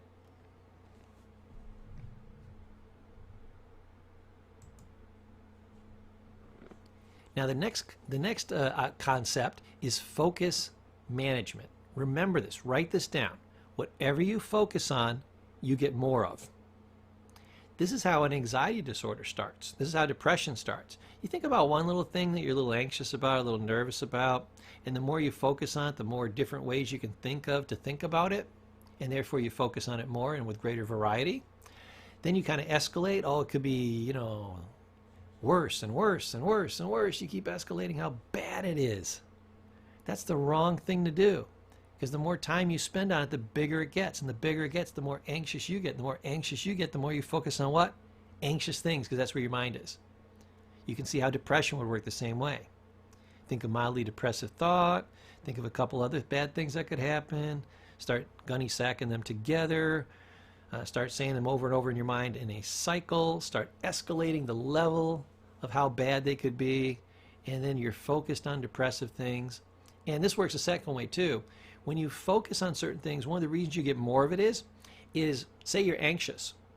You will start scanning the environment. Remember the confirmation bias? You would start looking for things in the environment that matched up with your belief. Right now your belief is anxiety or depression. So you're going to scan your environment, and you're going to find everything and suck it in to your mind, to your life, to your anxiety, to make it stronger, that matches up with being anxious or depressed. Then anything that says, well, you shouldn't be anxious or depressed, or good things in life, you're going to poo-poo those, okay? Or you're going to turn that positive into a negative, okay? So remember, whatever you focus on, you're going to get more of. Could be anything. Now, we talked about it in terms of negative things. You can also focus on positive things, you know, love and confidence and happiness and, you know, having a positive future and, you know, all the bright things that have happened to you over time and all the great things that are going to happen to you in the future, you know. Be careful where you put your focus. Wherever your focus goes, it's going to tend to linger and it's going to tend to grow. So, almost like the Scooby snacks. Whatever you give focus to, that'll grow. Whatever you starve, that'll die. That's how you work it. Make sure you're working the formula in the right way. Now, this is another key concept of why people do the things they do. I can't say enough about this. We have something called an explanatory style. Explanatory is a big fancy word. You can see explain right in it. I sometimes call it explanatory style. You know, I slur the word a little bit so people realize that it's an explaining style, a way of explaining things. So our way of explaining things is literally going to determine what we will do and how we will feel. So, classic example is girlfriend leaves you. Do you say, oh my God, she left me and I'm no damn good, no woman will ever love me? That'll make you feel one way, okay, and take a certain action. Or you can say, thank God she left me so somebody decent can come into my life. That'll make you feel another way and take a different set of actions. Notice that the situation is exactly the same, but what determines both the outcome, the feeling, and the action? How you explain it. Some people are winning in life, but they keep score lousy and they act as if they're losing. Why? It's because of how they explain things. I remember one guy, he said, explaining is huge. Say you lose your job, okay? One way to explain it is I'm going to lose a bunch of money. I'm going to be embarrassed. I don't know what I'm going to do tomorrow. It's going to be horrible. What if I don't like my next job as much? Blah, blah, blah, blah. And you can go on and on and on. The other way to explain it is before I had pretty much peaked. They were going to let me go anyways. And now, before I had one job and only one possibility in my life. Now I have infinite possibilities. That's excellent. That's a great way of explaining things to yourself. You're not kidding yourself. You're not lying to yourself. You're just using a different explanation. Although sometimes when things are really bad, yeah, go ahead and lie to yourself a little. Fake it till you make it. It's okay. But a lot of why we do the things we do is the way that we explain it to ourselves. When you're justifying something, what are you literally saying? Oh, I'm coming up with a pleasant way of explaining why I do this thing and why it's okay. Everybody justifies or explains why they do everything. Here's why. Remember Maslow's need hierarchy? Fourth one up, self-esteem. Remember I said you can't go outside your self-image? So you have to explain everything that you do. Good, bad, or indifferent, right or wrong, on target or off target, matches with what you feel you are or doesn't match. It now has to match. So you will explain it in such a way that it was okay to do this thing and it does match with who you are. I think my Kung Fu instructor was one of the most confusing people I ever met. Because sometimes somebody would say something nasty to him and he wouldn't even look over at them. Or he'd look over at them, he'd smile like he was greeting a friend, and he'd walk away. What was he doing? The way he explained it is he said, I'm improving my mastery of my martial arts by having mental control, and I'm letting that go. Another time, he'd be walking down the hall, and somebody would say something nasty to him. I don't know who these suicidal people are, but they did. And David would beat them about the head and face, and they'd fall on the ground. Say, look, Bob fell down. Oops. How does that match up with what he had just said? Well, he matched it up. He said, I'm proving my mastery. I've worked very hard. I have great mental control. I can choose to beat you or not beat you. In this situation, I chose to beat that person, and I proved my mastery. I mastered over them. So, I guess where he kind of found which one he would do was based on the person. What did that person need? One person just needed some ignoring or some kindness, or maybe they were having a bad day or something like that. Somebody else was hurtful to other people. When they got done with David, if they're stupid enough to say this to him, they're going to say it to 6 other people and get in a fight with him and maybe hurt somebody. So he was being proactive, nipping that in the bud. They weren't going to be hurting anybody today.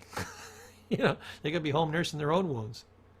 So he always had a way of explaining things. And I'll tell you, if I drilled down, even as crazy as some of the things he did, he always had a really good, kind, loving explanation of why he did it. He's like, some people need kindness and some people need aversion therapy. Even a therapist would do that. You know, I'm like, damn, that's absolutely right.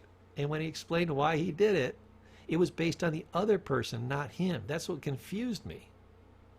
So remember that people always have a way of explaining things. And if you know how when a situation comes up, this person likes to explain themselves, you'll also know what they're going to do and how they're going to feel about it. Now, if you want to change how somebody does something, you want to use this as a tool of influence. And shameless plug, I got a huge course on influence, so you'll want to check that out. But if you want to influence somebody, change the way you explain the behavior, okay? If you want somebody to do something different, explain it in a different way. Say, you know, maybe it would have been better to show that person kindness. Maybe that person was being mean to you because their father had been mean to them their whole life. How is beating on a kid that's been beat on his whole life and therefore is mean, how is one more beating going to help him? Now, if you think of it that way, you're no longer free to beat on that person, okay? Before that, you would have said, oh, he totally deserved it. Matter of fact, he swung at me first. I even saw David when somebody would swing at him, he'd block it. He'd block 5, 6 times and say, this is going to go horrible for you if I start hitting you. Do you want to stop now? Hurry up, my arms are getting tired. If you don't like me blocking, you're going to hate it when I start beating on you. And he would let the person go. And I'm like, that's amazing.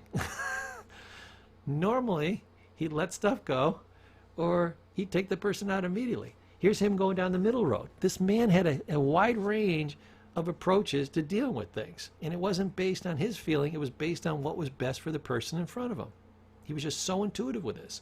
So we can always change how the other person acts by re-explaining it to them. Think of it this way. Therapy, they have something called reframing. Do you know what reframing is? Think of it like a picture. A lot of times when you put a picture in different frames, the picture looks totally different. In one frame, it'll look like it's kind of woodsy. In another one, it'll look like it's kind of, you know, nouveau riche. In another one, it'll kind of look like it's new wave. In another one, you go, damn, that picture's ugly. It's just a horrible frame. The frame you put it in makes it look different ways, but the picture hasn't changed. So that's what reframing is. When you state something a different way, when you explain it a different way, when you put it in a different light, it looks different. So that's what a lot of therapists do. You could be a great therapist if you did nothing but master reframing. Okay?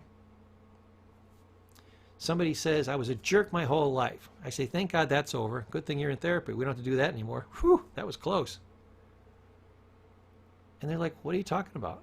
I'm like, well, you're not a jerk anymore because you're in therapy. Jerks don't come to therapy. Jerks are perfectly happy being jerks. They don't want to become better people, go to therapy. What are you, high? Of course they don't. Therefore, I know you're a better person and you want to do better from here forward. Therefore, you might have been a jerk your whole life, but you're not anymore. That's a reframe. Somebody can say, what's a good example? Well, a lot of times people have losses in their life, like the girlfriend. I showed you a reframe for that. You know, thank God they left so somebody decent can come into my life. Some people, I remember when my mom died, everybody's like, oh my God, this is horrible, and there's such a horrible loss, and blah, blah, blah. And I'm like, I don't understand. She was 84 years old. She had congestive heart failure. She had a wonderful life. You can see she has people just lining up here. She's got 50 times more friends than I do. She never had any major hardships in her life. She loved everybody. I never heard her say an unkind word about anybody. She always enjoyed her life. We should all do so well. This should be a celebration of somebody who lived their life virtually perfectly and got the hell out at a ripe old age. Well beyond, even congestive heart failure, well beyond the average age of 77. She outlived even the average person by, what's that, 7 years with congestive heart failure. This is not a problem. This is a solution. She lived a good life. She lived it with kindness and honor and left. Perfect. The woman died in her sleep. This is not a time to be crying and kvetching. Okay? People can end up in therapy, after this because they're so worried they lost their mother. Why? If she had a horrible life and she was a horrible woman and she drank herself to death and she never turned around and we never had any good times with her and she just ruined her life and it didn't have to be like that, I'd say, yeah, maybe we should cry our ass off for a little while. That's horrible. See how the way you explain things matters so much in what you will do and how you will feel. Think of it this way. Things are going great in my business. I feel wonderful because I explained as, hey, things are going great and I'm making money and everything else. But when things go bad in my business, you know what I do? I say that's wonderful too. This is going to show me some problems I have in my business that I'm now going to fix that are going to make things better in the future. And instead of getting mad that I'm not doing the sales, I'm not doing the volume, this or that isn't happening in my business that I want, I don't get angry at it. I attack the problem. I kick butt and I take names and I feel good about taking massive action. I said before I was sitting on my butt and I was making money. I was fat, happy, and stupid. But hello, I was fat and stupid. Now I can be kicking butt and taking names. And when this thing turns around, I start making good money again, I can say, yeah, that was me. And feel proud about it. It's not a Rocky story if you start at the top and work your way to the bottom. So these are different ways that I explain things to myself when things are down that make me feel better and move me in a positive direction. And they have the benefit of being accurate. Whenever you're doing a reframe, whenever you're doing explanatory style, make sure it's real whenever humanly possible. Everything I said to the patient, hey, you're a good person because you're in treatment. Yeah, that's inescapable. That's not wrong. That's not something to make them feel better. That's not me saying, oh, you're a good kid, don't worry. No, you're making that up. That's an opinion. You're in therapy and jerks don't go to therapy because they don't care about therapy and they don't want to get better. Damn, that's real. That's true. That's 100% true. Yeah? Okay. So now you know how to do reframing. You understand explanatory style. You understand that everybody has an explanatory style and that they justify every single action. But you can loosen that up with reframing and help them see the real truth. But do it kindly, do it slowly, do it gently.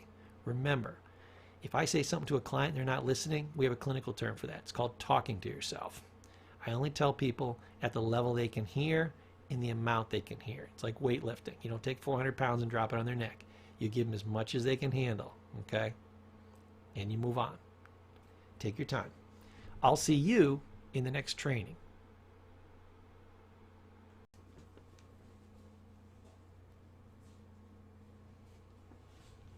Hey everybody, welcome back. We've got a great training here for you today on the unconscious mind. Got to be the coolest thing ever. Here's what I love, is that it's a little known psychological fact that most of our processes are unconscious. I'm going to give you a stat that's going to blow your mind. In the time that you can do one conscious unit of thought, let's call it a transaction, your unconscious mind can do 200,000. Bam! Wow! That is so fast. And this shows you the percentage of how much you're controlling versus your unconscious mind. Now, how can this number even be possible? Think of it like you're in your car and there's like 2,400 different parts in your car and you're driving the car and you're steering it. All you're doing is steering. You don't even have to push the gas, work the signals, do the wipers, do any of that. You're just going to turn the wheel. Despite the fact that there's, say, 2,400 different parts in that car, one part, that wheel, is what is directing the entire thing. So, what controls the vehicle? The 2,400 parts or the steering wheel? It's kind of a philosophical argument. But here's what you're going to find. Remember when I said 99.99% of your thinking is repetitive? This is part of the reason why. Because your brain is repetitive and you're doing things unconsciously. So the smallest portion of what you're doing is conscious and the rest is unconscious. Think about it. Our best scientists, if you put them all in a room and you gave them 20 years to do it, they couldn't make one living cell. Now you replace about 1 million blood cells every second. Ooh, you did it again. Ooh, you did it again. Ooh, you did it again. How'd you do that? Well, some of it's partial and mechanical, but a lot of it is your subconscious mind. It knows how to create the blood cells, it makes the blood cells, and boom, and you don't even have to think about it. Your heart's been beating all day long, you've been breathing all day long, millions and millions of processes that you don't have the slightest notion how they work, and they're going on all the time unconsciously. Now that's just in the structural part of your body. If you remember that old iceberg analysis of, here's your conscious mind, that's the tip of the iceberg, and then you got this huge piece underneath. That is true. I used to always wonder, is that true? Isn't that true? It's true. Think about it. When you're walking, that's a thought process. You got to say, oh, I'm going to walk from here to there. But literally what you do is you say, I'm going to walk from here to there. You have the intent. You actually don't know how to walk from here to there. Now that may sound strange, but why do you see all these like TV shows where somebody has a stroke and then they got to learn how to walk again? And they have them do it in about 3 days, but normally it takes them about 6 months. Why? Because there's thousands and thousands of calculations that you have to do just to stand upright. There's hundreds of muscles that have to be perfectly balanced. That's why when they're trying to do stuff like bionics, and they're trying to do artificial limbs, and they're trying to do artificial intelligence behind those computer limbs, it is so difficult because it takes so many calculations just to stand still, not to tip over. And it takes even more to walk forward, to leap, to jump, to skip, to hop, to dodge, to rebalance when you're tipped, all these types of things. So you can think, hey, I don't want to tip over, and your body, your subconscious will make sure that you don't tip over. You can think I want to run from here to there, and you think you're actually doing the running, but your subconscious does all those millions of calculations so you can run across that field. That's why it's 200,000 to 1. Now, since then we've learned even scarier stuff, that basically a lot of times what happens is your subconscious makes the decision for you, and then you kind of go along with it. They learned this when they were doing electrostimulation on people's arms. They said, you decide which arm you want to go up, okay, every time the clock turns to 3. So it goes 1, 2, 3. That way I know when you're going to do it, and you know when you're going to do it. But what they would do periodically is they would have these these little pads. If you've ever done like TENS therapy or any kind of electrotherapy, they have those little pads. It'll give just a little bit of low-level electricity to that, and your arm will twitch or whatever. What they would do is they would have one of those on each arm, and when it was just about to hit the 3, at about 2 minutes, 2.45 seconds, they would hit that button on the arm. And whether that was the arm you were going to pick or not, like 9 out of 10 times, and statistically it should have been 50-50, you would say, yeah, I meant to put my arm up. As a matter of fact, I was going to lift the other one, but at the last second I decided to move that one. It was the weirdest thing. You know what's actually happening? You really were going to move the left one, but I stimulated the right one, and you put it up. To justify it afterwards, your brain went back and said, oh yeah, I totally meant to do that. So the weird thing is, whether we choose something or something is chosen for us, our brain will go back and say, yeah, I totally meant to do that. I chose that. We've proven that scientifically now. So how do we know when we choose? Say you're walking down the end of your driveway, and you're going to walk down the block, and you got 2 choices. You can go left or right. How do you know that decision wasn't made for you, and then you just redecided what your subconscious wanted you to do anyways? See how mind-blowing this is? And no matter which way you go, even if you like started going left and then you turn around right, how do you know that wasn't already predetermined? There actually is no way to know. So there's not a good scientific way to prove that we actually choose things, and in what percentage, and when it's unconscious and when it's not unconscious.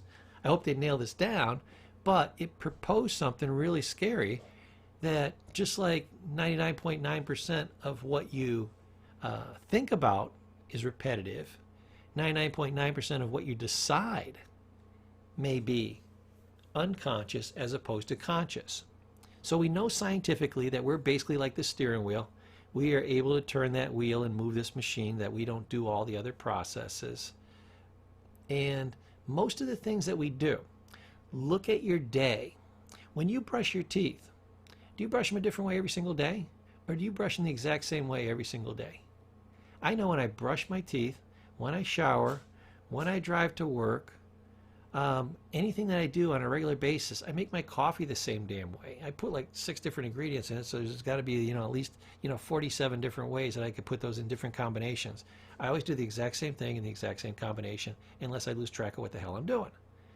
We are amazingly repetitive in the thoughts that we think and the patterns that we follow. That's the next thing. This means that most of what you do is on complete autopilot. I just think that's the cutest bear ever, too. Just throw that out there. I like bears. Okay, so most of what you're doing in life is on autopilot. Now, why is that? Well, I'm glad you asked. It's the power of habit. We said 99.9% of our thoughts are repetitive. Well, our habits are repetitive, too. We talked about the teeth brushing and the driving to work and all those types of things. I want to read a little poem for you called the Habit Poem. It says, I'm your constant companion. I'm your greatest helper or your heaviest burden. I will push you onward or drag you down to failure. I am completely at your command. Half the things you do, you might just as well turn them over to me, and I will be able to do them quickly and correctly. I am easily managed. You must merely be firm with me. Show me exactly how you want something done, and after a few lessons, I will do it automatically. I am the servant of all great men, and alas, of all great failures as well. Those who are great, I have made great. Those who are failures, I have made failures. I am not a machine, though I work with all the precision of a machine, plus the intelligence of a man. You may run me for profit or run me for ruin. It makes no difference to me. Take me, train me, be firm with me, and I will put the world at your feet. Be easy with me, and I will destroy you. Who am I? I am habit. Great little poem, right? It tells you how the rest of your life is going to go. Given the fact that most of what you do, day in and day out, with your unconscious and your repetitive thoughts, you're doing things on autopilot. Remember we said, one of the great goals in life is to learn how to reprogram your brain. Remember I said I had the REBT course, Rational Emotive Behavioral Therapy, the science of how to deprogram and reprogram yourself? That's one of the major goals in life. You need to be able to do that, or you will just run out of program. Here's the other one. Habit. Given the fact that you have a repetitive nature, that you work a lot on autopilot, design the system to work fast and easy and effortlessly. Matter of fact, there will be resistance to change if you try. So set up your habits the way you want them to. They will duplicate over and over and over again.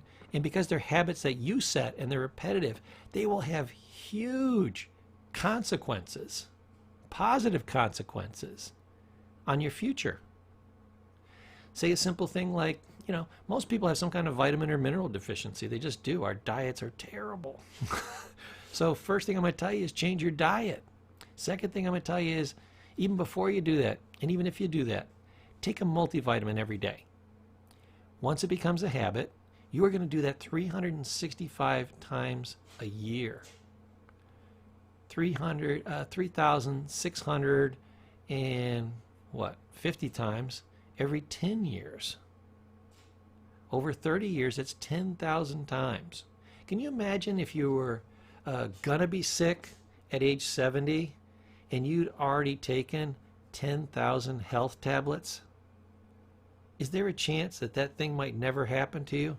You might not get that Parkinson's, you might not get that Alzheimer's, you might not get that diabetes, okay? You might not get that congestive heart failure.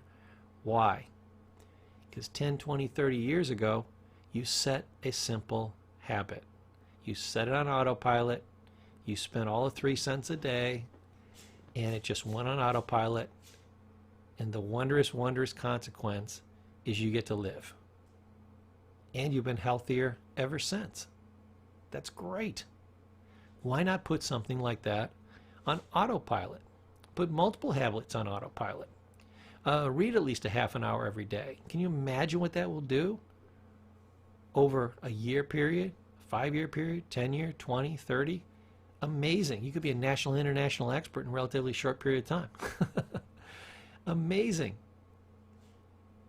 I became a top-level therapist. How did I do it? I read about a half an hour every day, and I listened to CDs in my car, probably about hour and a half every day. It was a half an hour. That would be an hour because you got to go back and forth to work. Sometimes it was a 45-minute trip. That was an hour and a half round trip, right? Between the CDs and the reading, okay, and a little bit of reading and listening to CDs on the weekends, oh my God, I was getting about a year's worth of college for every year I was alive. I did that for like 10 years. That was like, I did that for about a dozen years before I even slowed down and just kind of cut down to the reading. I've listened to most of the CDs that are out there that are worth listening to. But that was the equivalent of another doctoral degree, basically in half an hour of reading, and the rest was downtime. I was going to be bored in my car anyways. That's amazing. So use the power of habit and let it make you powerful. A simple thing like taking a walk every night after dinner. You know, my parents did that. My mom lived to be 84 years old with cancer and with congestive heart failure. Okay? If she hadn't smoked so damn much, she would have lived longer than that. Mostly because she took the multivitamin and she took a walk after dinner every night with her husband. It was one of the relaxing things they like to do. My dad is 88. He ain't dead yet. He probably ain't going to die for quite a while. I keep taking him to the doctor. We can't find anything wrong with him. Simple, basic, healthy habits put on autopilot, repeated over time, will save you or kill you. The power of habit, remember, it doesn't care how you use it.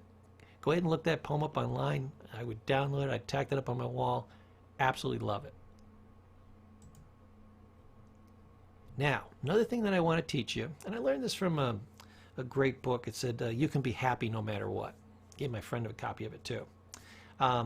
Don't take your thinking too seriously. A lot of times we get a little anxious, we get a little depressed. Remember I said how that snowballs on you. It goes from being a little anxious and a little depressed to being major depressive disorder and panic disorder.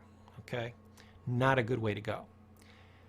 In this book, the gentleman says that it's better to use your emotions as a gauge rather than reality. Because what we'll do is we'll do that emotional reasoning that I taught you in an earlier section. That when we start using emotion instead of logic, it does actually two things. I taught you the first one. The first one is it makes emotional decisions instead of logical decisions, which is horrible because it'll be a bad decision. But what this is talking about here is a second function of that. When you start thinking emotionally and you take it to be the true state of being, it's like a reframing. It sets how you think the world is. And you make different decisions when you're in an anxious state of mind than when you're in a depressed state of mind, than when you're in a happy state of mind, than when you're in a confident state of mind or a null state of mind. You're kind of feeling kind of flat. In each emotional situation, you're doing a form of emotional thinking, and you will make different decisions. So what you should do is don't take your own thoughts too serious. If you're thinking anxious thoughts, you know what the problem is? Is probably that you're thinking anxious thoughts. What did Professor Paul tell you to do about that? Stop.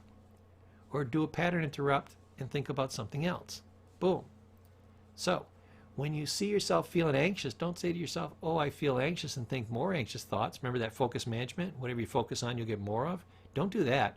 Use this as a gauge and say, okay, I'm feeling kind of anxious. That means I must be thinking anxious thoughts. I need to practice serenity. I probably need to let something go. I need to focus more on what's going right in my life than on what's going wrong. Maybe I need to do something relaxing or restorative. I need to get my brain back on track and then take a look at everything. This is simply a barometer, like a barometer that checks the weather, that's telling me how my thinking is going. Remember, your thoughts create your feelings? Well, you can use your feelings as a gauge of your thinking. If your feelings are getting off, then your thinking's getting off. Did you ever think of it that way? So don't take your own thinking too serious when you start having these negative thoughts or whatever. just let you know that your mind is getting off track. It's a warning signal. Turn things around. Go ahead and do it. Next, and we'll wrap up with this for this section. Much of what we do has to do with strategies we've learned over time. So, remember we said we're wondering why people do the things they do? It's based on strategies. And given the fact that we only have X number of strategies, we will go back to favorites over and over and over. And theoretically, in big strokes, I call them global strategies, people will have certain strategies that they use over and over. They're always going for wealth. When there's a question of love or money, they always go for the money. You know, they always do the next right thing. That's a global thing. So I don't know exactly what they'll do, but if I know you'll do the next right thing and there's only 3 right things that you can do, I got at least a 1 in 3 chance of figuring out what you'll do. I can probably figure, 80-20 rule. I know you normally do this one. I could be 80% accurate. A little more information, I could get up around 90-95% accurate. Then I'll know why you do the things you do, and I'll know what you're going to do. And then, because I know your strategy, I could even influence what you do. See how cool this course is?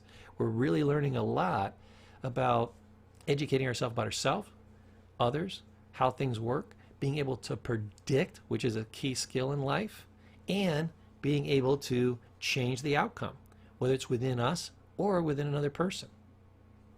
So, here's what I'm going to recommend. Notice the strategies you use, try to enhance the strategies you use, and always be adding new strategies. I had one college professor, I think it was maybe my 3rd or 4th year of my bachelor's, and he said a great thing. He said, if you want to do well in life, business, health, anything, here's what you do. Take what you're currently doing and make it obsolete. Always be looking for a better way and a better way and a better way. Most people find a good way to do things. They fall in love with it. They don't want to feel like they were stupid for doing it when they find something better and say, oh, I should have been doing that all along, therefore I'm an idiot. No, no, no, no, no. You are constantly making things obsolete. You're excited to make it obsolete. Matter of fact, when you find this new great strategy, you can't wait till you find something that kicks its butt that's even better than that. Love the growth. Don't fall in love with your idea. Don't fall in love with your strategy. Don't be resistant to growth like the average person. Be extraordinary. Which means what? Do the extraordinary. Find something better, better than that, better than that. And even look at your strategies and attack them a little bit. Say, what could be better than that? What if I had to tweak out a 10% gain in this area? How could I do it? What if I had to double it in this area? Sometimes you do a stretching technique. You might not figure out how to double it, but instead of getting 10% extra, you might get 50% extra. And you say, well, I failed because I didn't double it. That's a pretty damn good failure. I'd like to fail like that almost every day. So, look at what you do. Realize it's a strategy. Realize other people are using strategies. Understand their strategies, and you'll understand them. You'll also understand where they're going wrong in their strategies. I'm a therapist. My goal is to figure out how you decide to do something, and I do that by listening and garnering what's going on and playing a little bit of detective and asking clarifying questions to figure out why you're doing what you do. You can do that with other people. You can journal and do it with yourself. Then I'd say, if I wasn't in love with this idea, if I was actually rationally, I over E, intelligence over emotion, looking at this from the outside, would this make sense? Is this a good strategy? Or is it partly emotional? I do it because it makes me feel better, or it distracts me, or it takes away some pain, or I'm just too lazy to change my strategy, let's be honest. So, those are all your ways to look at strategies, use strategies, and have them for powerful tools. I'll see you in the next section of this training. In a previous section, we talked a lot about why we are all these different things. We get fearful, doubtful, we have self-hate, self-doubt, self-fear. We get petty and emotional and vengeful and neurotic and all these different things. Why does that happen? Well, it's simply because we can't control our own emotions. It's not our fault. So, why can't we control our own emotions? Because we can't even control our own minds. Why? Because we were never taught how. This is terrible. This should have been one of the first things we were ever taught. So, what is the best way to control your mind? REBT. What does REBT mean? Glad you asked. REBT stands for the acronym Rational, Emotive, Behavioral Therapy. What is REBT? Well, it's literally the science of how your mind works. There's a lot of different therapies out there, and they're theories. Theories are something that it's an idea you pulled out of your head that you can't really prove. There's kind of anecdotal evidence for it. Might be a little bit here, might be a little bit there, right? But you absolutely can't positively, scientifically prove it. So it's a theory. No, this is the science. This is like gravity. Whether you believe it or not, you throw your hat off the roof, it goes down, not up. This is the science of how your brain works. So with science, we have predictable outcomes. We can take certain actions and be guaranteed certain results. So REBT teaches you how to deprogram the old negative responses and feelings that you don't want and reprogram the positive responses and feelings that you do want. What could be better than that? This is one of the key life skills. Without it, you're trapped in your own mind. And you're going to sit there and you're going to try and try to be a better person, do this better, do that better. And you're going to say, I always let myself down. Why? REBT will teach you the why. So, quick shameless plug here. I've got a nice REBT course. It's a way to gain complete mental mastery. That is not hyperbole. That is absolutely 100% true. Take it and find out for yourself. Discover how your mind works and how you can deprogram the old negative thought patterns. Replace them quickly and easily with positive new patterns chosen by you. This will give you an unfair advantage in life by having this unique skill, and it can help you in almost any area of your life. So you can use this for health, wealth, finance, relationships, old past issues, anything you ever thought of that your mind's in charge of. This is the course that'll take care of it. These are the tools. Now, moving on. Because of the pain-pleasure model, your default setting is lazy. Isn't that terrible? Remember, your brain seeks pleasure and avoids pain. Doing a task is usually more painful than pleasurable. So your default mode is lazy. People say, oh my God, why am I so lazy? A, you don't know how to control your brain. That's REBT. Remember I said I had a course on motivation? You don't know how to motivate yourself. So your brain is always going to go back to this default. And you're fighting it and going back to the default. And fighting it and going back to the default. And you keep losing again because you don't know how to win the game. Let me teach you a little bit about something about the brain. The brain is a simple goal-seeking mechanism. You're either going to control it or it's going to control you.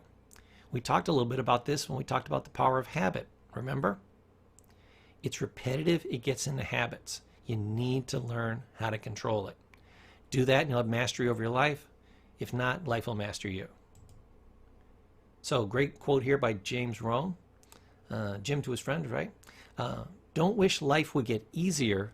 Wish you had more skill.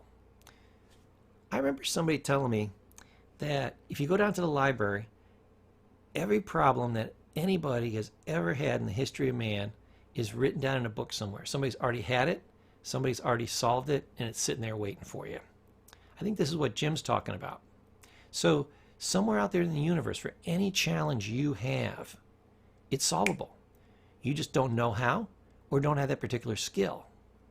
But literally, and I love this concept, it's sitting there in a book or it's sitting there in a training like this, literally just a few minutes of training away or a few minutes of reading away, and you will get it.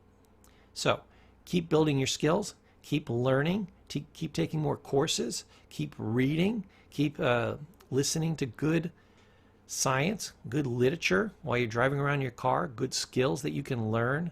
Don't waste that downtime, and life won't have to get easier. You're going to have more skill, and that's going to make everything easier. That's the master skill that you need.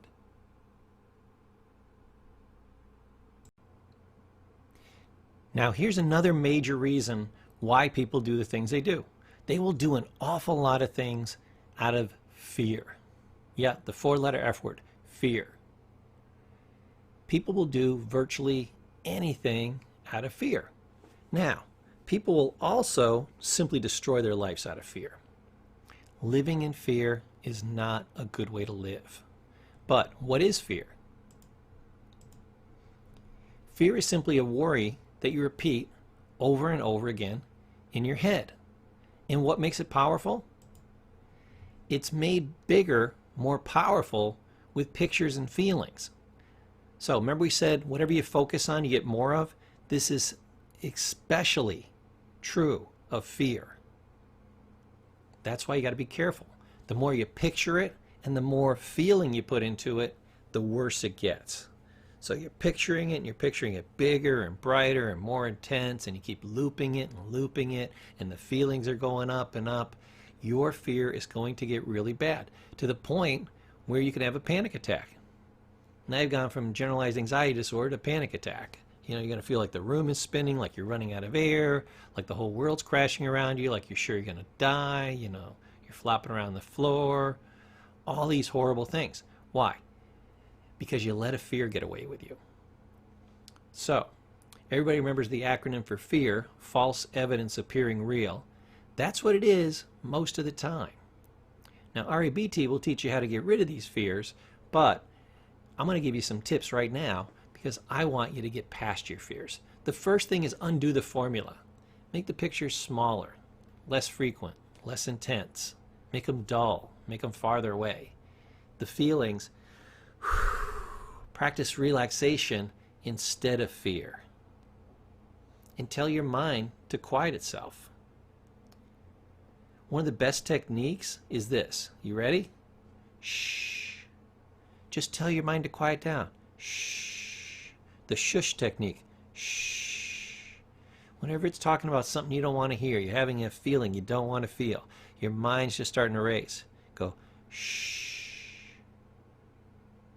It's a great stop technique. Fear is happening because you're having fearful thoughts, which create fearful feelings, which create fearful actions. We've got to break the cycle. That's why the shush technique, just going shh, works so well. It tells your brain, stop talking, stop talking, stop talking. But if you say stop talking, what does it do? It keeps talking. For some reason, I don't know why, when you use the shush technique and you just go shh, it tends to quiet it down. Even the period of time as you're going shh, sometimes you make it a long one. What does that do? For those 2 or 3 seconds as you're doing that, shh, while you're making that sound, your brain can't get a thought in. If you can go through 3 seconds without another fearful thought jumping in, because they're jumping in about every 1 to 2 seconds, they're gunny sacking on you, they're just being piled on top of you, that will give your mind a break. And for whatever reason, it creates a nice relaxation response to help you beat fear. And remember, fear is false evidence appearing real. And for the ones that may be real, the literally 1 out of 100, if that, attack it. Remember, your mind always says, what's happening here? Is the fear stronger than I am, or am I stronger than the fear? If you move towards the thing that you fear, it says you're stronger. If you move away from it, withdrawal, your brain says it must be stronger. So, you will feel better about yourself, and you will feel less fearful moving towards the fear, which means take an action to take care of it, to resolve it. Ask for help. Remember, a problem shared is a problem half solved. That's true. Share it, get some help, learn how to beat it. That's your tip for today, and I'll see you in the next and final section.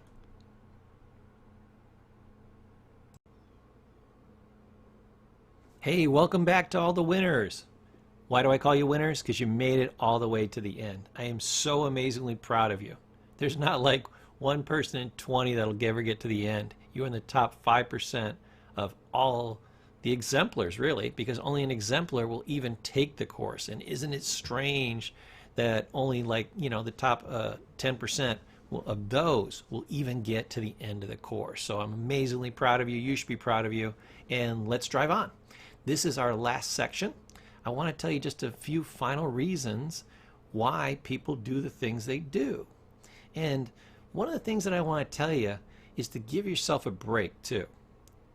Life is hard. My mom used to always say, her favorite expression was, old age ain't for sissies, she'd say. Well, life ain't for sissies. Life is damn hard.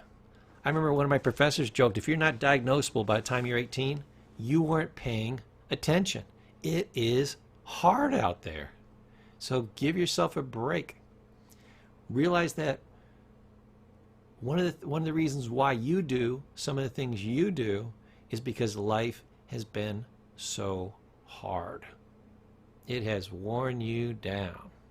You know, sometimes we say, well, I don't know if I'm as nice as I used to be, if I'm compassionate as I used to be. It's not because of you. It's because life has literally started to burn it out of you. Isn't that true? You know, it's hard to maintain your compassion over time. And we said, remember we told the joke just a couple seconds ago, you know, if you're not diagnosable by the time you're 18, you weren't paying attention because it is so hard. One of the reasons people do the things they do is mental illness. Mental illness is huge. It's one of the top challenges people have in life, period. Here's a couple of stats for you that are actually wild. I didn't quite believe them until I read them. But this was done, I think this was done from the National Institute of Health, or it was, it was one of the major universities. It was like Yale or Harvard study. But it was from a very credible source. I got these figures. 25% of people have a current mental illness. Now, I'm not sure whether this is people that are diagnosed or people that should be diagnosed. It's probably the ones that if everybody were diagnosed, yeah, they would have it. So, 25% of people. That's every fourth person you see walking down the street currently has a severe, chronic, and persistent mental illness. That's not good. That's why I tell people, don't mess with people you don't know. Why? Because 25% of them have a mental illness. And it could be bipolar, it could be schizophrenia, you know, it could be, even like anger management isn't like a diagnosable mental illness, but it should be. You know, we've got to work with the people at the Diagnostic and Statistical Manual, the DSM, to get that in there. They try to shove it in a waste paper category, like anxiety disorder or something like that, or personality disorder not otherwise specified, or something, some rubbish category like that. But basically, if you're just like a rageaholic, that's not even considered a mental illness. So don't mess with anybody you don't know. I would assume mental illness until proven otherwise. Why? Because you got a 25% chance of being right. And if you're putting yourself in a dangerous situation, getting in somebody's face, things like that, don't do it. And don't do it out of kindness. Why? That person might be, have a history of physical, sexual, mental abuse. A lot of those things don't get diagnosed, and you're just beating on somebody who you think can take it. And no, they really can't. And with your good heart, I know you wouldn't want to do that to somebody that has those kinds of issues, clearly, and yet you'd be doing it and not knowing it. You'd really be triggering something in them. So, 25% of people have a current mental illness. Here's a bizarre thing. 53% of people will have an illness sometime in their lifetime. So if you are mentally healthy, you don't have any kind of mental illness, and you go through your entire life like that, you are actually abnormal. Crazy as it sounds, it's abnormal to be normal your whole life. That's how rough it is out there. Now that's just mental illness. Did I mention torture and abuse? I'm trying to think of the exact figures. I'll get pretty close. It's right around 1 out of every 6 women. Sorry, my throat's stuck. 1 out of every 6 women will be sexually abused by the age of 26 was the figure that I saw. That's not everyone that's going to be sexually abused. That's 1 out of 26. I used to work at a place and we took in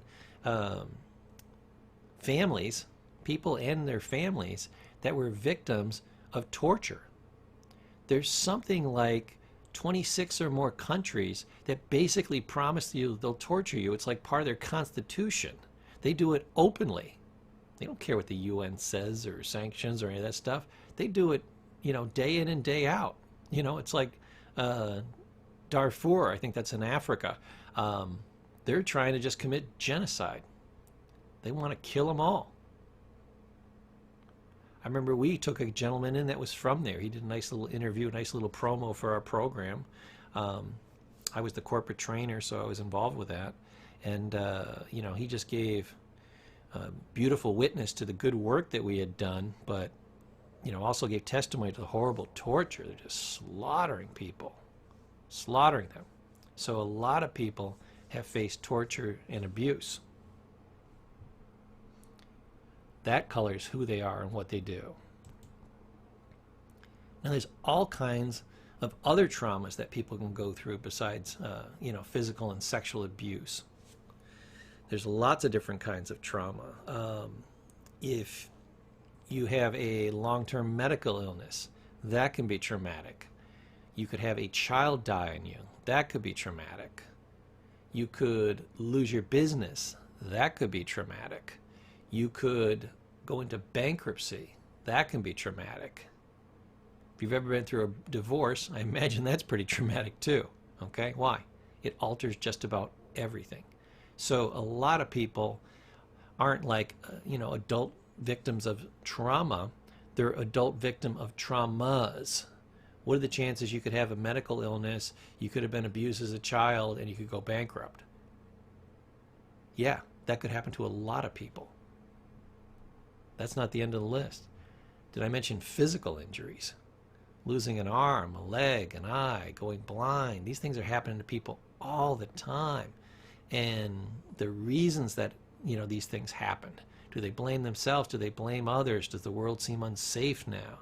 This can really color how people see the world, you know? Did I mention mental defects? Remember we said 25% of people have a current mental illness. 53% of people lifetime are going to have it. Oh, I believe that was the Harvard study. That's the university that put out the Harvard study. So, mental defects can be a lot of things. You could have Alzheimer's. Live long enough, you'll get it. Almost everybody does. It's something like, I think the figure that I saw was 80%, no, it was 50% of the people 70 or older. If you're 80 or older, it was right around like 60 or 70%. So get 90 and over, I don't even know what those figures are, but somewhere in your 80s. So half or more of people are going to get it, and this is getting worse every single year. So you can see the numbers going up. So the younger you are, the more likely you are to get it.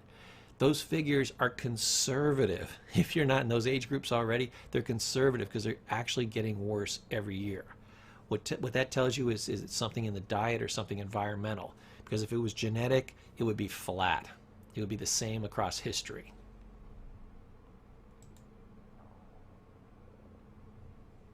So, I've given you this quote a couple of times. If you do not learn to control yourself, you're never going to control anything else. Your job is to be a good student in each area of your life. Now, of course, I love the psychology. I also do some stuff with wealth. I also do some stuff with health. Why? Because I want to hit the three major areas.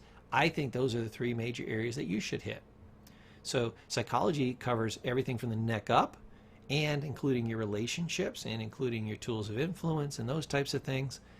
Get into the health section. Like we said, a lot of people can have health problems, but they don't have to have them. If you make health a study, and I'm going to tell you to do this especially if you have a condition, you better get a PhD in it, because I'm going to tell you an interesting psychology fact. Human retention rate is 4%. So when your doctor went to school and he got his 12 years of education, including his internship and blah, blah, blah, blah, blah, day that's over, he remembers 4% of everything they told him. That means he forgot 96% of what he learned. Do you think they were teaching them things they didn't need to learn? They didn't need to remember? No. But human retention rate is 4%, and then it drops off from there. So you can learn as much as a doctor in probably a day or two about your condition as they learned in 12 years. And that's not their fault. Remember, 4% retention rate, and they had 12 years of study, but they learned thousands of different diseases and conditions and illnesses and complications and medications and blah, blah, blah, blah, blah. You can't believe the volume. It's overwhelming. If you don't have a very common condition, they don't know much about it. If you have a very common condition and they've been in the field a while, they've refreshed their memory, they've had to study it, they've had to make sure they got it nailed down, they've done some on-the-job training, they know those things pretty well. If you got diabetes, they probably know a good chunk about it. If you got heart problems, they probably know a good chunk about it. Except for the things they weren't trained in. They are not allowed to teach them about natural cures, about natural remedies, about natural solutions. It has to be cut, burn, radiate, stitch, poison, okay? Or give them a chemical, which means a pharmaceutical. Everything goes from you're sick, I diagnose you, I give you a pill. You're sick, I diagnose you, I give you a pill. It's not I give you a herb, or I tell you to change your diet, or, you know, we start looking for allergens and things like that. They don't do any of that. Matter of fact, if they diagnose you, say, with diabetes, and they told you to start taking this herbal supplement, they could be sued. If the AMA found out, they would take their license, they would pull it, and that would be the end of their practice. Now, that supplement could work for you. It could work better than any of the medication, have far less side effects. They are not by law allowed to give you that information. So you've got to get studying on the major areas of life. Have you studied relationships? If you haven't and you don't have good relationships, don't look at the other person. Look at the usual suspect. The only part that you can control anyways, even if it's 90% their fault, take your 10% and begin nailing that down. You got to get studying. Same thing with finances. If you're not wildly wealthy and you don't have a bunch of money in the bank, you got to get going on that. And the sooner, the better. So, as my gift to you, go ahead and check out the bonus section. I'm going to show you where you can get my other trainings, and I'm going to give you the absolute maximum discount allowed by law. Why? Because I'm not here to make a ton of money off these trainings. This is stuff that I do to, pay my light bill. But I want you to get a lot of training. I want you to have an unfair advantage in life. My goal to do these trainings was not to make a lot of money, because there wasn't a lot of money to be had in doing them. So don't ever think I'm trying to sell you on one of my courses for the money. I'm a therapist, so I'm trying to sell you on the courses because you need it. I want to give you an unfair advantage in life, the advantage that I wish I had. If I'd have found a series of courses like these when I was 20, I'd have bought every single one. I'd have bought them twice. It didn't matter. The cost was no object. I'd have whipped through those, and I'd have gone back over them over and over and over again. Why? Because I could either nail that down and spend a couple $100, which is nothing. I could lose that in a day, making a bad decision. And I could learn all those skills in 3 or 4 or 5 days. That's awesome. Not 35 years like I've trained for. 4 or 5 days. Boom. That's why I want you to nail this down. And courses aren't necessarily for me. I'm telling you, just get out there, find the good instructors, the good teachers, the good information, skip all the junk, make a good study of any area of your life that you want to improve, and just make it happen. So, let me know. I'm here as a resource for you. You paid for this course. I want to answer your questions. If you have any questions, just go ahead, through the specific course that you picked through their system, go ahead and message me. I'll see those messages and I will get back to you. Why? Because I want you to have the information. I want you to succeed, and I want you to get ahead. That's my wish for you. As you do better in life, you become part of my legacy.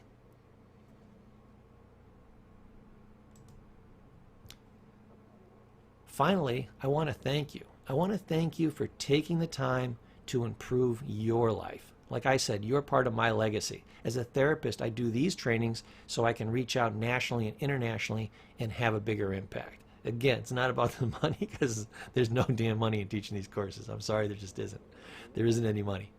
But I want you to have the information. I want to know that if I die, I left a good chunk of what I know out there in the universe so that people can find it. And I want to tell you one final time, you are an absolute winner, because you got to the end, you made it happen, you used the materials, and finally, you're also part of my legacy, because it's very rare for somebody to take one of my courses, learn all these good things, and not make things better for people around them, and to not share these skills with other people. So I know when one person buys my course, they're going to impact at least 5 other people. So know that you're the exemplar, you are the example, you are the person that made it happen. I'm very, very proud of you. I want you to be proud of you.